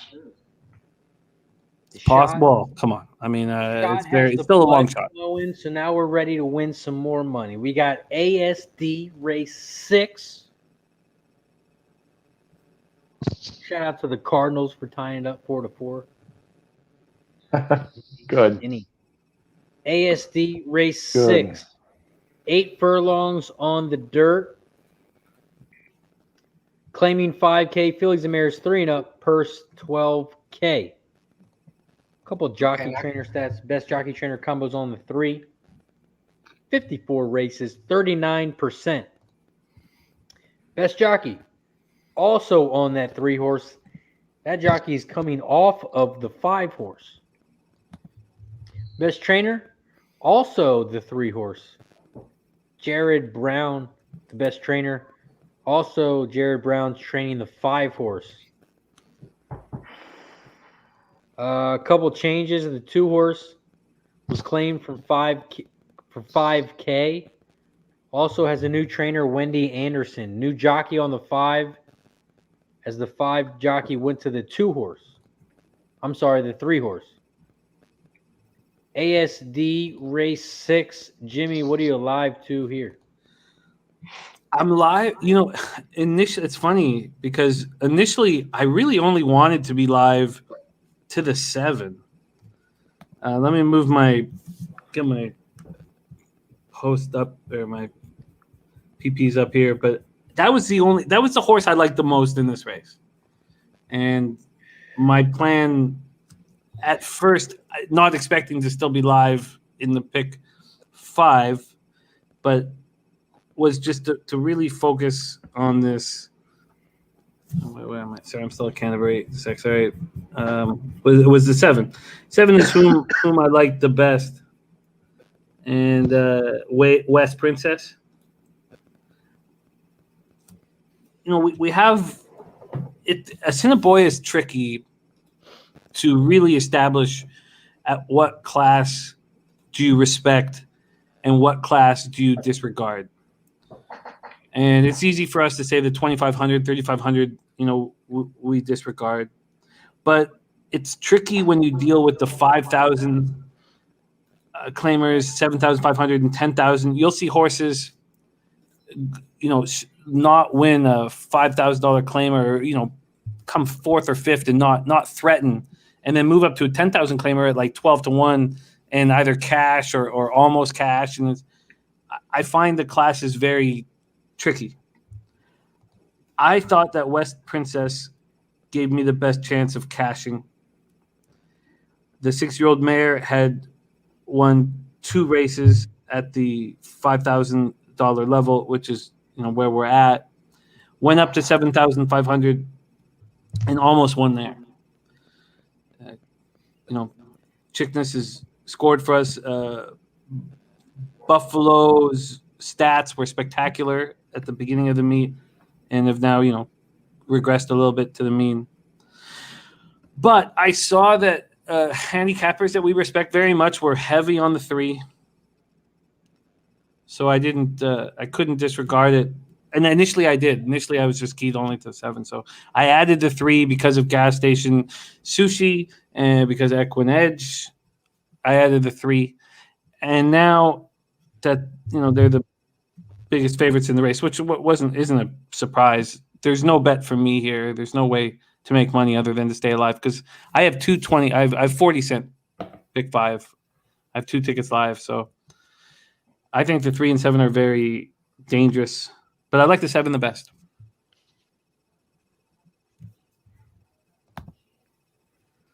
Shout out to our guy Tom and Tom. He had to roll. Thanks for joining us, Tom. We appreciate it. ASD Race 6. Dennis, the motherfucking trusty. What are you looking at here? Well, we're going to start off with that shot that we took. It almost turned bad. Yeah. Is that why you disappeared for a second? I didn't that's see why I it. Do disappeared. another one. Do another one. No, that one said, that one kind of kicked back like right in here. So it was like, yeah. Trusty, how old are you? 23, and I've been drinking since 3 o'clock this morning. Not more. Or- Oh my God, 3 o'clock this afternoon. I'm sure since childbirth, I'm sure. But that's not what we're wondering. But we respect it. But here's the thing I was going to say, though, on this handicapping this race. Now, I think I would rather go to that dumpster fire outside of Winnipeg and throw $5,000 in it than claim the 2. I think I would rather find a homeless guy on the side of the road in Winnipeg and give him $5,000 than claim the 2. Oh, that was better than what I thought you were going to say. Well, I know.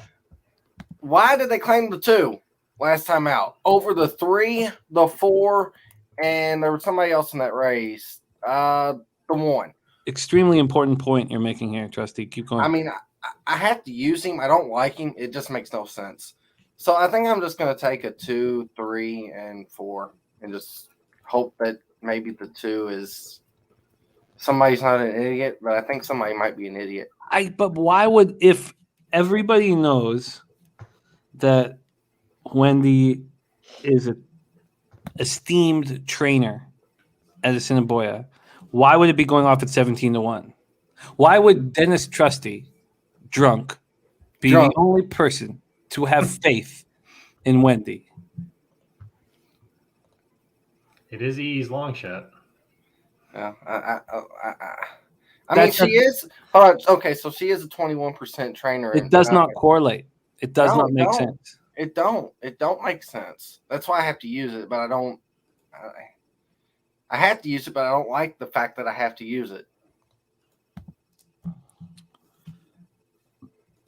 I understand. Like the great thing about Wednesdays for me is I know that I'm going to aim for 9:30 as my start time, which only gives me about 11 races to look at. So I'm not overwhelmed or anything. I stared at this race for a long time. So I looked at She's a Pontiac and I looked very closely. Look, Keeneland November sale in 2016, Trusty, goes for $54K out of Gio Ponte. But when you got a mouthful of Listerine in the parking lot of Assiniboia Downs, you don't give a fuck about that shit. No? Dennis Garcia's on the 2 to win here. Oh, no, really? Is he? Okay, well then, you know what? Okay, I'll do a small. I'll do not to disrespect Trusty, but I'll do a small key. I'll key the 2 to my 2 horses. He's also on the 1, 2, 4. What? Dennis is on 3, 0, and 2. Wow, 1. My top horse here is the 1. And the 1? Okay, you know what? I'm going to do nothing. Do nothing. I'm on the 1 to win. I went 1, 2, 5. Exacta, and then I threw the 7 in West Princess for the try. I like that 2 a lot as well. How could they leave? Look, Assiniboia is such a tiny little track. Everybody knows the trains. Everybody knows everybody. How could it be going off at 22-1? It's impossible. Yeah, you guys are looking at a horse from an analytic point of view, potential point of view. But the insiders of the track want nothing. 23-1, it keeps going up. It's ridiculous. It must have, like enormous balls that drag the wind. There has to be some sort of inside knowledge Oki's on the 257. Oh, I said balls too. Enormous lips. Enormous lips. Sorry, these are female horses. Gerardo's on the 157. Yeah, I like the 5. Alex Johnson said the Braves are terrible, and I like the sound of that. Sounds good, yeah. But it's still 4-4, so I don't know what he's talking about. God, I wish I took the over in the Royals White Sox game. I spelt it out and didn't bet it.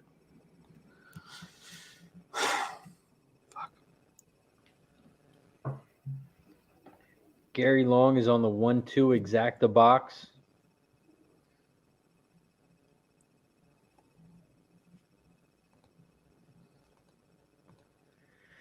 ASD race 6. We still got about another minute as they're still walking around.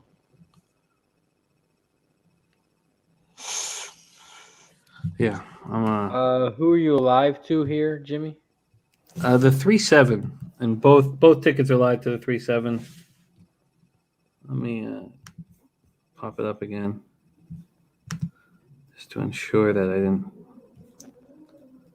fuck up somewhere along the line. Yeah, the 3-7. And my whole plan, was if I wasn't live or if I was itching to make money on this race was to use the 7. But I'm not going to.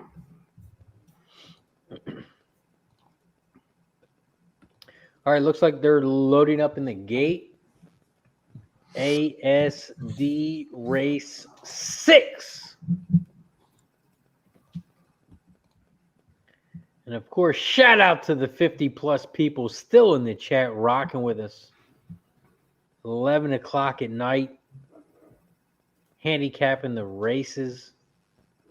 Appreciate you guys as always. Make sure you tune in tomorrow night as we're going to have Bree back on from Stable Duel, as we are going to have a Stable Duel Pub Sports Radio tournament. Emerald Downs. Oh, that sounds like heaven. Emerald Downs Stable Duel is going to sponsor a Pub Sports Radio tournament. Oh, fuck yeah, man. It costs $10 to get in. You make your own stable. The winner takes home the pot. And I'm going to throw in a Cash It t-shirt and a Cash It hat. So make sure you tune in tomorrow and join Emerald Downs Stable Duel tournament. ASD Race 6. They are off and rolling. Shout out to everyone in the chat for joining us. We wouldn't be here if it wasn't for you. Instead, I'd be sitting at home talking to Dennis fucking Trusty. Shout out to all you guys in the chat for joining us.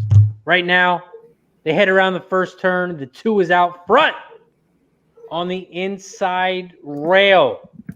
Now out front is that 3 horse who went off at 5-2, Camino Comet.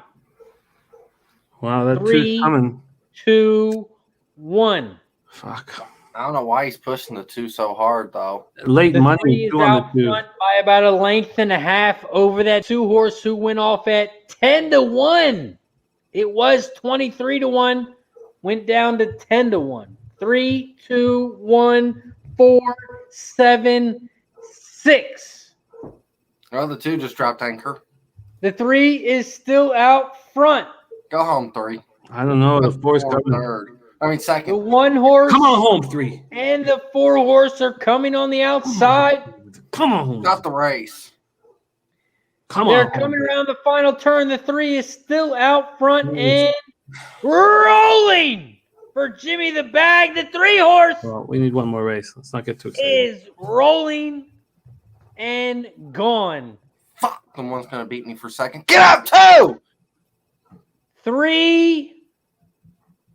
I don't know. I got them both, but I'd rather have the 2. Looks like it's going to be a 3-2-4 or a 3-4-2. All right, I'm gonna have to pour a icy beverage.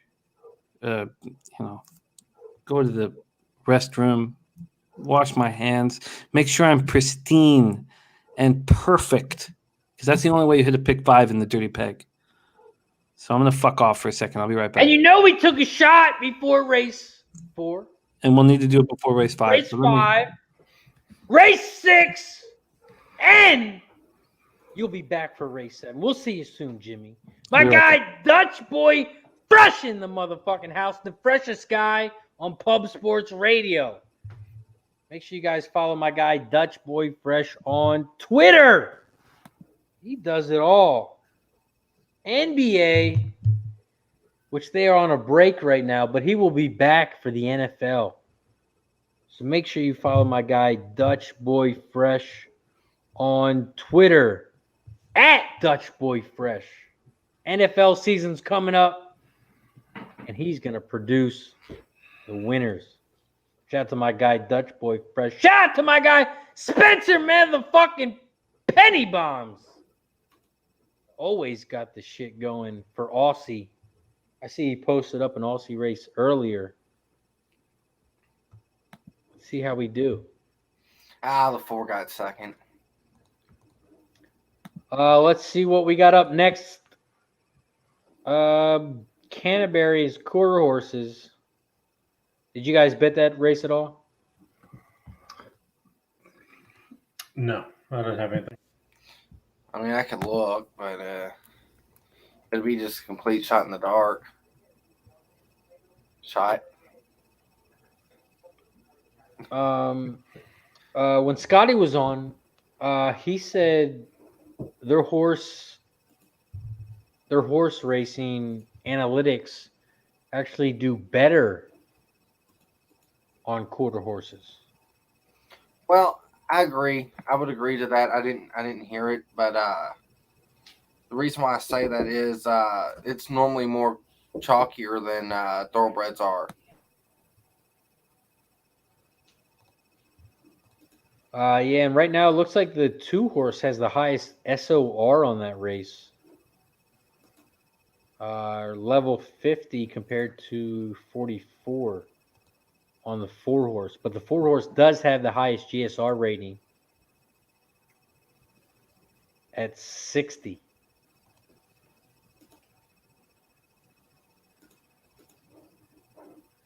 Alex, that will be the first question we ask Jimmy when he gets back. What's he alive to?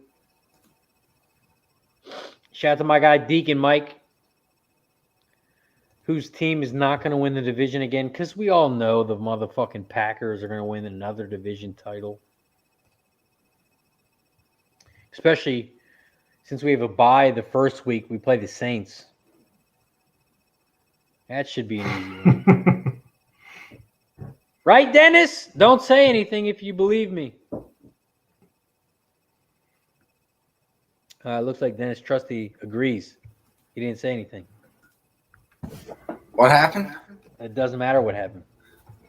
I know. All I heard was it sounds like Dennis Trusty, and then I did not hear what you said after that. And what? That's all that matters.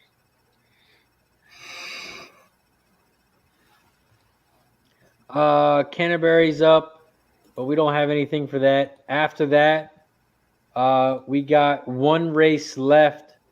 It looks like it's ASD race 7. ASD race 7, 6 furlongs on the dirt, claiming 4K. Fillies and mares 3 and up. The purse is 10K. Let's go over a couple of jockey trainers combo stats. Best jockey trainer combo is on the 5. Hey, run away. 54 races at 39%. Best jockey is also on the 5. Hey, run away. As Carreno is coming off the 1 horse, move to the 5. Best trainer is also on the 5. Jared Brown, who also trains the one horse at 23%. We have a couple of changes here. A couple horses were claimed the last race. The 1 and the 3 were both claimed for $2.5K. The 7 horse was claimed for $5K. Couple jockey changes. Couple jockey changes on the 1, the 6, and the 4. New trainers are on the 3 and the 7. And the 1. And the 1. You're welcome. Wait, new trainers on the 1? I don't have that. Yeah, he just got claimed. Well, he got claimed back to Jerry Brown, so yeah, technically. Right, gotcha. So ASD race 7, what are you looking at here, Dennis? Kind of like 7. I mean, that's just the horse just looks too good. Perfect spot for the horse. 2 for 2 last 2 times out. 1 3 out last 4 races. I don't know how they beat the 7. I'm sorry, but I might find a way to maybe try to beat the horse. Unless the horse is scratched, then oh no, he's 4 to 5. Okay, well yeah. Yeah, the 7 horse is now at 4 to 5. Jimmy, what are you alive to here? Oh, it's boring. It's fucking boring. It's nothing. I have 2 tickets that'll pay very little. I have 40 cents. I mean, the tickets cost me $9.60 and $3.20. So from that standpoint, it was a nice bet, but there's no reason to be excited at all. The payouts are tiny. I have the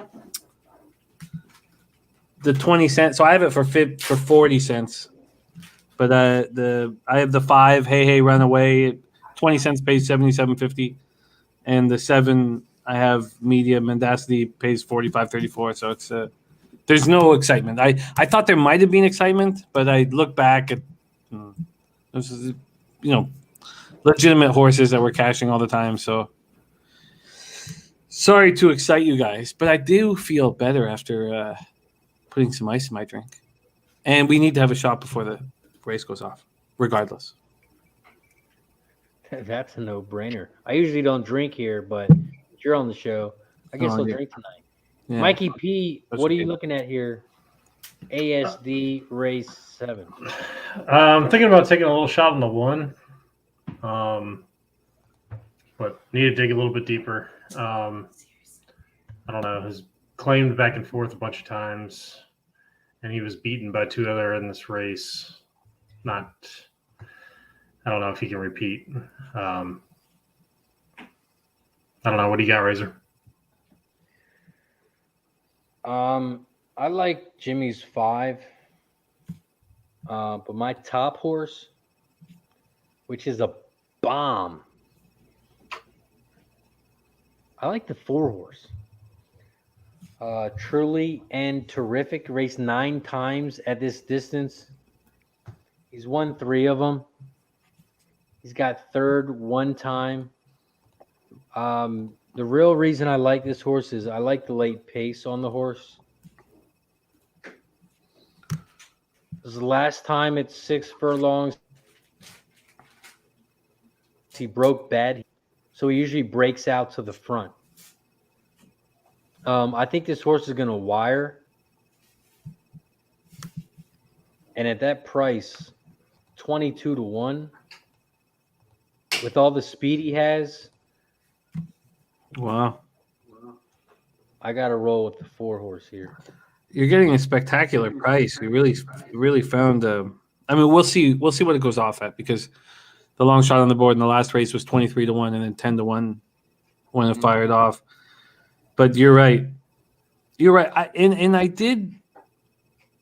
did find this race difficult. So initially, like if I go to my notes just to bet the race individually,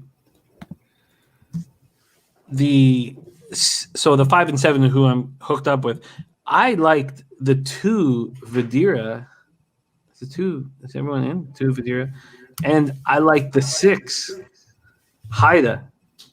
And then Gas likes the one, I don't know how to pronounce it, but Karamiamine. So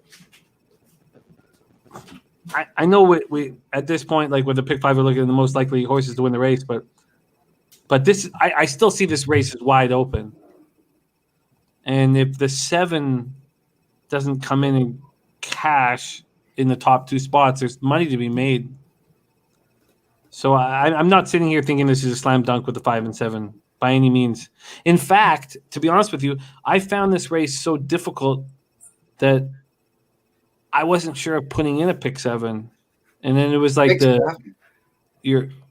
5. Sorry, Kraken. It's time for a shot. That's what it's time for. The Kraken is talking to me. I thought I was the drunkest one here. I guess I'm wrong. No, you're wrong. Before we hit this pick 7, we're gonna take a shot. This one is going to be for Miss Razor. Ooh. Cheers. And congratulations again. Oh, let's hear it. I want to hear this. It's being recorded. Miss Razor is pregnant, as everyone knows. There's another baby coming to the Razor Sharp Picks family. Yes. And I can't wait. Yes. To handicap and bring another baby on the show. Because this is what it's all about. Family. Yes. And I love every single one of you guys here.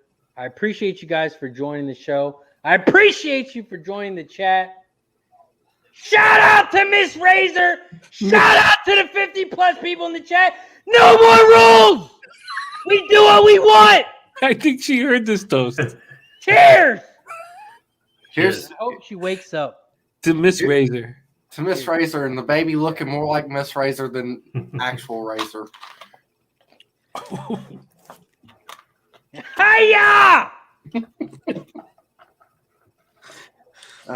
Seriously, congratulations, Razor. It's exciting, man. The game's changed. Yeah. 2 kids, man. It's going to be, it's always a whirlwind. Oh, man. Come on. It just gets better and better, right? Mikey, right? Right? Oh, love it. They have somebody to play with, dude. A couple years are golden. Let's see, Oh, yeah. Also, shout out to my guy, Oki, who our kids are due in the same month. Oh, nice. Mine is due at the end of January, and Oki is also due in Nice, Oki. January. Nice. I should have cheersed Miss Oki. My apologies. I should have done. Do we have to do another one? Don't sound so depressed, Dennis. It's the best time I of our grabbed lives. the Pepsi that had like this much alcohol left in it, and I'm just like, I'm not doing the rest of the shot that I still have over here because We also, for everybody watching right now, 13 days away from our next all-day Saturday broadcast that the men on screen right now, Razor, Trusty, Mikey, I hope can be big parts of it. It sucks that we're not live for the fucking Travers. And, I blame my family, and I blame my family for a lot of things. Don't blame Jose. No, I don't blame Jose for this. Moped? No, Moped's clear. I blame my dad, I blame my dad for many, many things, and I blame him for this. But we will be live for the Pacific Classic, Del Mar, and there's a couple big races at Saratoga as well. So, we're doing it up. Speaking of Jose, what are the odds that he shaves on August? It sounds like he's going to shave August 31st and not. He won't be producing my show anymore. So it's not that he can't. He'll find a job. He'll find work. He'll find work. I'm sure. The guy, he's a graduate, UTSA graduate. So he'll find work, but it won't be producing my show. Motherfucker have nothing to do with my show. So if he wants to shave it, if he's listening right now, Jose, shave it, man. But stay the fuck away from me. So. Doesn't get any better than that. Maybe he'll take that shit serious. I don't know if he will. I don't know if he will. But you know what? I think it's the generation. I don't think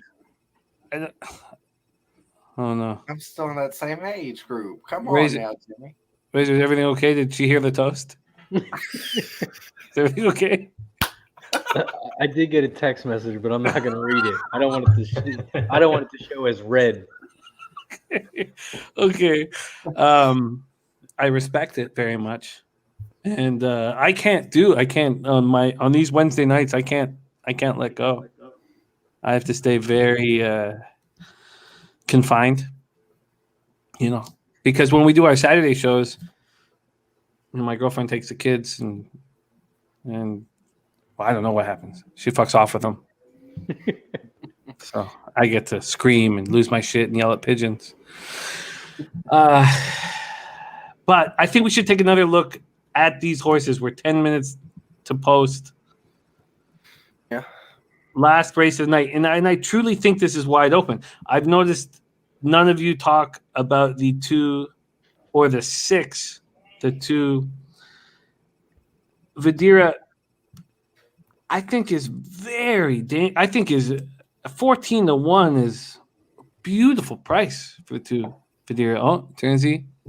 You know, it's funny because Trusty, young man, you know, you're at a tricky time in your life, you know, because you want pussy, but you can't get it.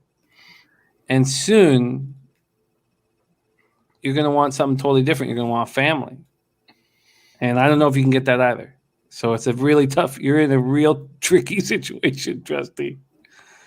But I believe in you. We are 40 years old. All the men you're sharing the screen with are past the point of, you know, getting stabbed in the face trying to get pussy. Because that's what happens. You put yourself in very dangerous situations trying to get pussy. Mm-hmm. But now we're 40-year-old men who want families. And it's, you know, Whose wives are pregnant. They're in fall. Yeah. Mikey, you shutting the door on another child?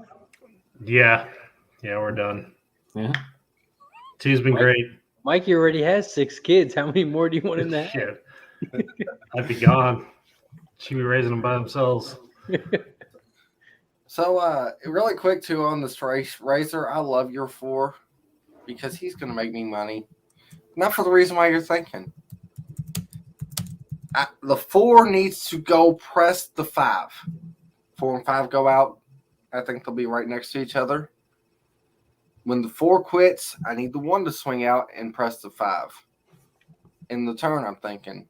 And then here comes the 7. The 5's quitting. And then here comes Jimmy's 2. Jimmy's 6. And maybe the 1's still hanging on for a piece of it. And the 5 is just going away. I think we should craft this race. And I love what you did there, Trusty. Not talk about your lack of being able to get pussy. Oh, yeah. No, I respect it. That's okay.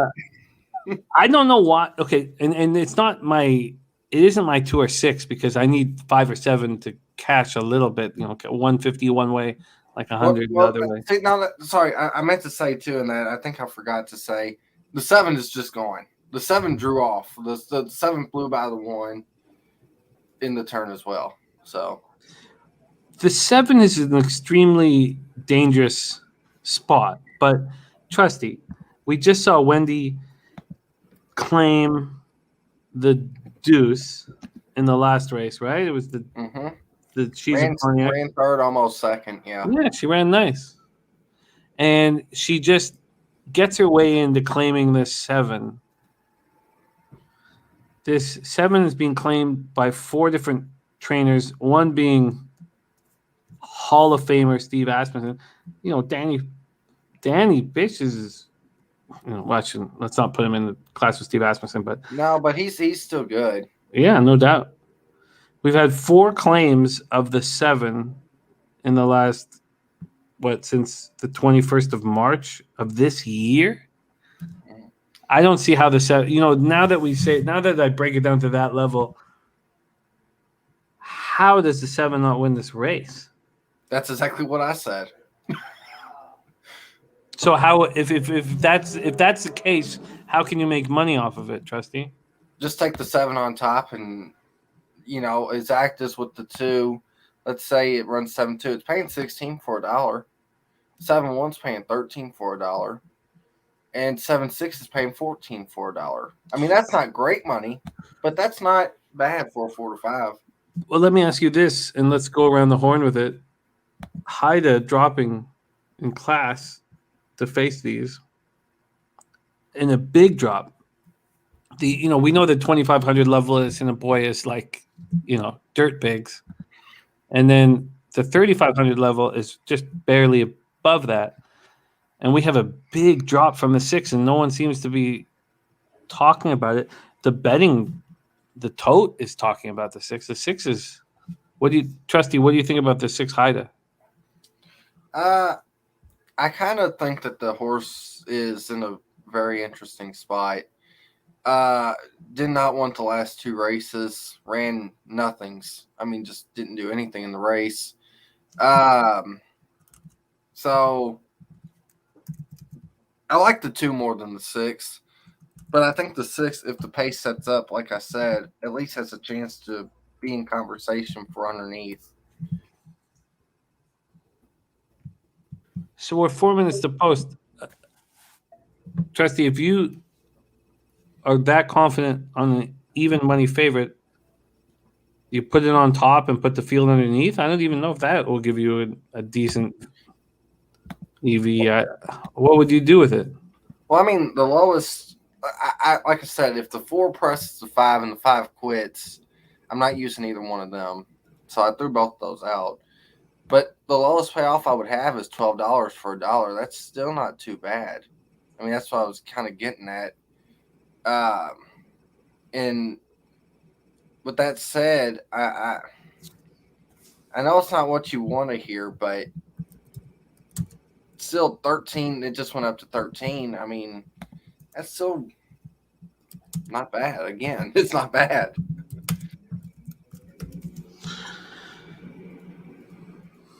What do you think, Razor? For me, I mean, I like the 5 horse more than the 7 horse. Hey, run away. So that would be my top horse. But I still like that 4 horse at a price, 36 to 1 I'm getting now. Crazy.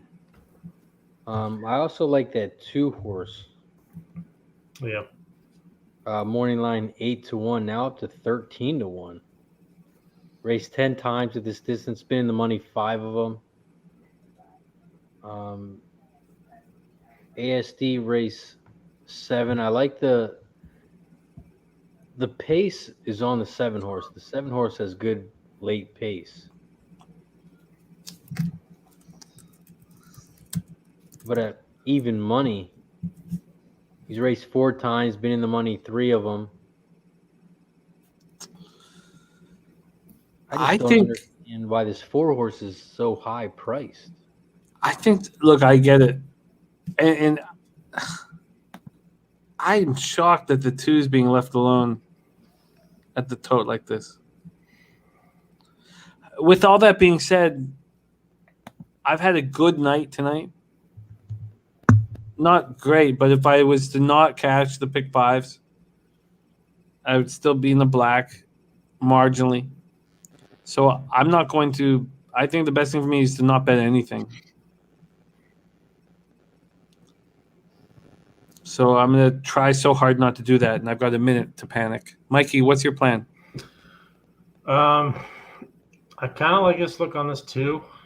It interests me. The 6 I just wasn't on with the jockey trainer combo. I mean, it seems capable, but I think I'd rather look elsewhere.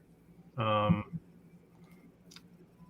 on the 1, 2, 5. I'm just going to try and get this 1 home. I'm sure Trusty is good on the on the pace scenario and everything. Obviously, the 7 looks tough, but see if I can get this one home. Well, I'll say this too: if you're going about it the other way, and the 4 stumbles again at the break, the 5's gone. Everything I just said, throw it right out the window. Yeah. I mean, it's concerning to me that the 6. I don't know. The 6 could easily screw me here. I think this race is wide open. Mm-hmm. But the biggest point of contention, the most important note in this race is the fact that media mendacity has been claimed. I guess one was previously trained by Asmussen, not a claim, but just nonstop since what, in the last 4 months? Clearly, look, obviously this horse found itself drinking Listerine in Winnipeg, so we're not saying that it's like a juggernaut, but clearly it's a wanted horse, a filly, out of commissioner in AP Indy, won 3 of its last 4 races, would be 4 of 5 if it didn't lose by a neck in the maiden claimer at 12.5. So, Jimmy, I'm looking up something right now on that horse too, just out of curiosity. sure. Pornhub? Yes, Pornhub. All right. Don't tell us if you see anything. Don't tell us. Asmussen screws the public. Well, fucks the public, but no. Okay. Here's what it is. Asmussen claimed the 7 for himself. The horse won with Asmussen, and he sold it after the race. Oh wow! Technically, it was a claim. Yeah, no, you're right. You're absolutely right. And I looked that up on Equibase. So, Nice. Yeah. No, I love capping with you, Trusty. I'm flattered, but then I'm kind of scared that our brains are kind of thinking together, and that's not a. I'm not looking for friendship. No, I'm saying it's not a good thing for you, Jimmy. It's not. Okay. I love you, Trusty. Razor, shit, we're loading up, man. Can you take me home? It's not a big payout, and I won't publicize the fact that I hit this tiny pick 5, but I'd like to hit it. Well, let's get the 5 home. Yeah. I don't know about the 7, but we'll get the 5 home. They're loading up in the gate here at ASD Race 7. This is the last race of the night. But make sure you tune in tomorrow night, 7 o'clock, as we will be having a Stable Duel Emerald Downs tournament starting at 9 o'clock, as we'll have Bree Mott from Stable Duel on with us as we have a tournament. We are taking over Stable Duel. Pub Sports Radio is taking over Stable Duel, as we're going to have an Emerald Downs tournament. $10 to get in. Winner takes the pot. Also, winner gets a Cash It t-shirt and a Cash It hat. So make sure you tune in tomorrow, 7 p.m. Eastern, right here on Pub Sports Radio. There is Jose in the house. Well, this is interesting. They're running, by the way. Very interesting.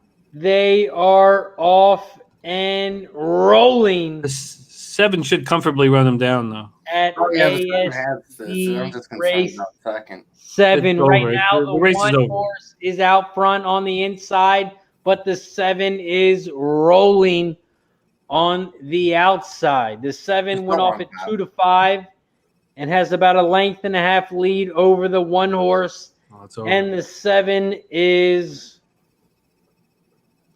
on the inside out front by about 3 lengths now and growing. Come on. Do not be there, 5. Do not be there, 5. ASD Race 7. The 7 horse is gone. Come on, 2. In second, it looks like it's going to be a race between the 2 and the 5, but the 5 is going to get up 7, 5, 6. Wow. That race changed drastically from what I said. 7, 5, 6. It was a very difficult race to make money on. Yeah. I did not expect the 5 to sit fourth, but I did not expect the 5 to do that either, but 7 was in a perfect spot throughout. He waved the white flag on the 5. I guess he just knew he couldn't beat the 7. So he just started running for second. That's my guess. Jose says, our good friends at Manscaped are sending me a little something. Well, I hope it's for the dreadlock you have hanging off your taint.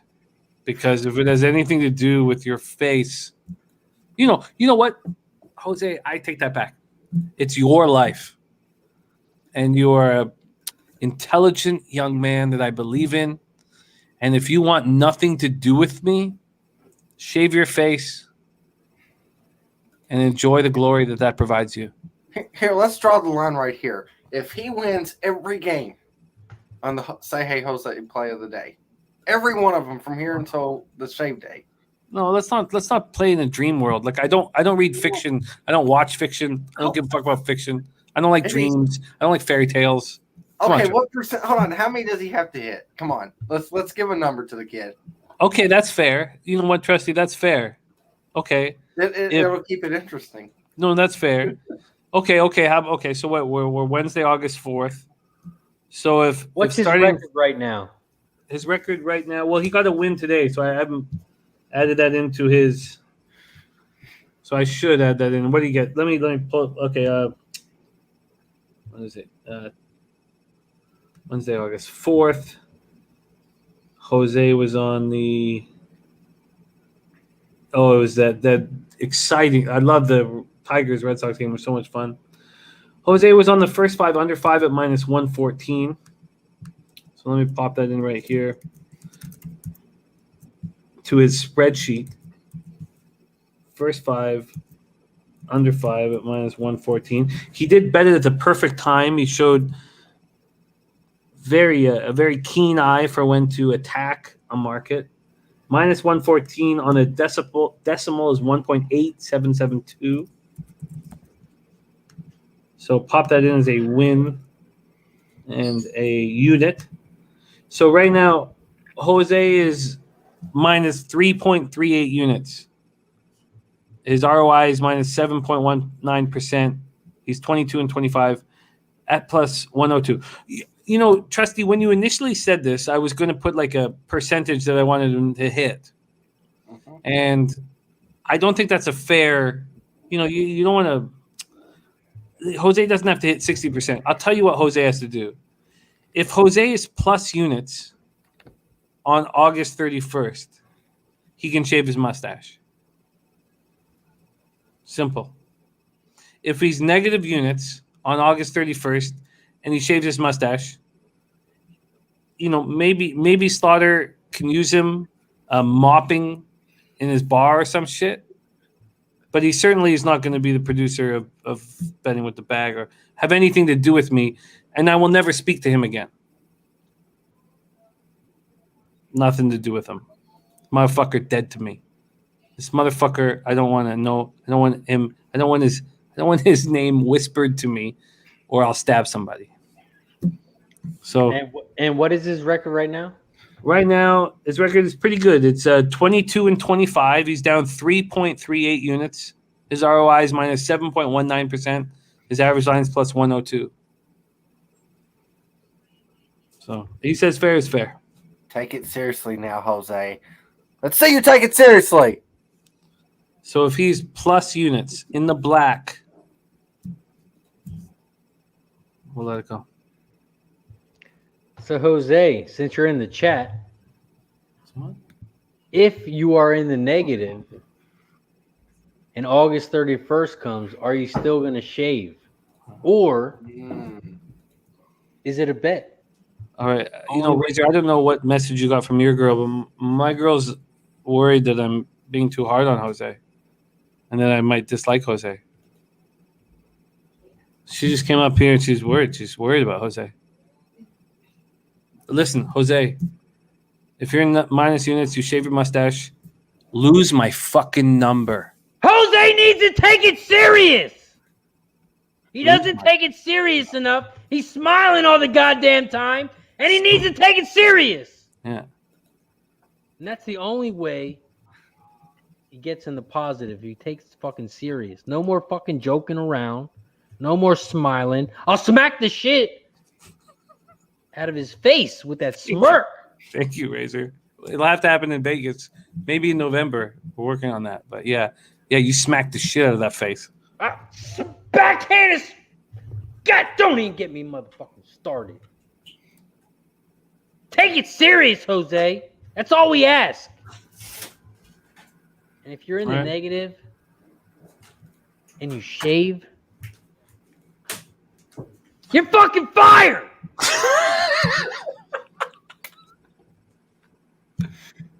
All we ask is you take it serious. Shout out to the 50+ people in the chat.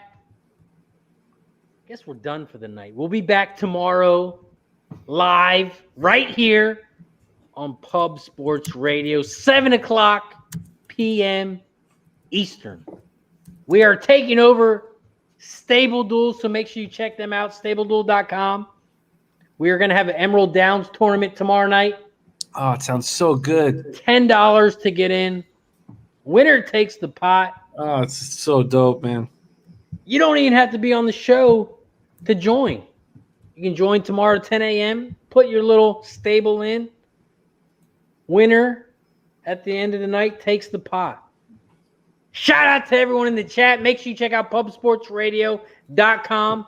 Follow them on Facebook, Instagram, YouTube, Twitter, and on Twitch. Before we head out, Dennis Trusty, what do you got for the chat, and where can they find you? Well, y'all can find me at Dennis_Trusty on Twitter. So I suck at like fantasy football and stuff like that. I suck at probably Stable Duel too. Let's not go down the list, Trusty. I've done two contests and they both went horrible. So I pass, but that's gonna be fun if you're into it. So if you're thinking about join. God, I don't know where to begin. I didn't throw up tonight. That's another good thing. That's a huge positive. I cashed a few tickets. I lost a few. I lost a little bit, but anyways, we'll be back here tomorrow. And again, congratulations, Razor, on the huge announcement. And Oki too. Yeah. Appreciate it as always. Mikey P, what about you? What do you got for the chat? Where can Mikey P033 on Twitter. Put up some PGA plays. Been close past 2 weeks, so let's get some winners this week. If you haven't checked out Gokster Show, those guys were on it. If you're into golf, check it out. That's about it. Razor, congrats. Oki, congrats. And it was a fun night, guys. Oh, Jesus. Put those fingers away, Trusty. Mikey, are you growing a mustache? This is my Jose mustache, yes. Can I see it? Can we get a close-up? I don't think it gets any closer than this. This is. No, we need the full camera. This is almost 4 weeks of solid, just man testosterone pouring in on the upper lip. Yep, it's great. Look at that. Oh God, that's fucking hideous. It doesn't really grow in the middle, so it's like kind of this duality thing, you know. Fuck, that's hideous. And you were actually growing it on Jose's honor? No. I was actually on a few vacation days, and the pathetic beard that I can. We don't care about the beard. We're focusing on the stash, but this is what's left. It's fucking hideous. Yes, it's awful. Grow it. Grow that motherfucker. Grow it. So I told everybody at work I was getting a head start on Movember. You're in the late days of July, early August. Sure. But this is it. This is where it maxes out. That's it. It's funny because Razor on the show after tonight, I care more about Razor with his incoming child, Trusty, who is becoming a stepson of mine, and Mikey trying to grow a mustache just to take the pain away from how horrifying Jose looks. And I despise Jose a little bit more for some reason. And it's a wild ride. It's a wild ride. Now, if Jose can be plus units by August 31st, we flip the script, you know. And I do love him. And I know Jose is a very intelligent young man with a very high social emotional IQ. But I don't know if he fucking cares. That's the problem. Does he fucking care? I don't know. I can't answer that.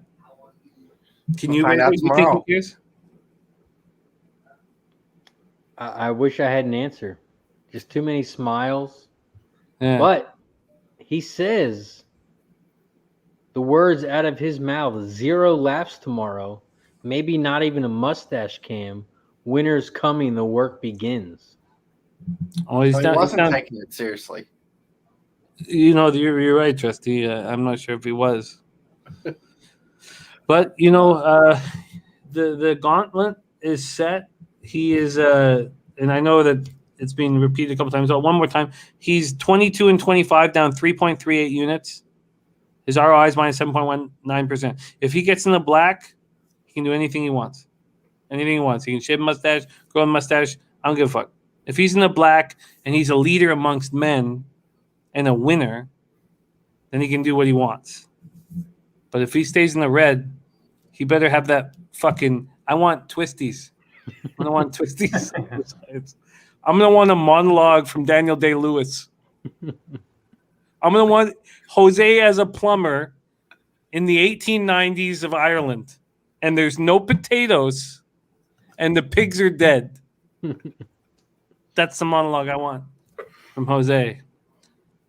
So, And hopefully that's what we get. And of course, before we head out, Jimmy, what about you? Where can they find you? Sorry, I was waxing so poetic. I have my show at 11 a.m., you know, Tuesday through Friday. But Razor, I love being on your show so much. It's my favorite part of the week. So thank you so much for having me. I think this show is so special. I wish I could do Thursday nights as well. But everybody in my life knows that I'm here on Wednesday nights, and it means the world to me. So thank you for having me. Mikey, Trusty, I love you guys. Everybody in the chat, I love this shit. So thank you guys so much for having me. Yeah, appreciate you as always, Jimmy, for joining us. Make sure you guys tune in tomorrow night, 7 o'clock p.m. Eastern. We'll be live right here on Pub Sports Radio. Like I said, make sure you check them out, pubsportsradio.com. Make sure you follow them on Facebook, Instagram, YouTube, Twitter, and on Twitch. Also, make sure you follow me on Twitter, RazorSharpPicks. I cover it all: horses, NBA, NFL, college football, college basketball, and more. Also, shout out to everyone in the chat. Dutch Boy Fresh. Barney was in the house. Connor, Mickety, Max. Dutch Boy Fresh, Turnsy, Okie, Deacon Mike, Alex Johnson, Gerardo Hernandez. Gary Long was in the house. Puzzler, appreciate you for joining us as always. It was a good night. Shout out to my guy Tom and Tom for joining us. Shout out to my guy Sarge for joining us from TVG. Make sure you guys follow him, Hindsight, on Twitter. Also, shout out to my guy Jose for joining us. It was a good night. Shout out to Brant Collier for joining us as always. It was a good night. Shout out to Greg McSorley for joining us, Fat Wally. It was a good night as always. We'll be back live tomorrow, 7 o'clock p.m. Eastern. Mike Lunday was in the house. JL, Rockin', Ray. Appreciate you guys as always. For Jimmy the Bag, for Mikey P, for Dennis Trusty, for Tom and Tom, I'm Razor Sharp Picks. Have a good night, guys. See you guys.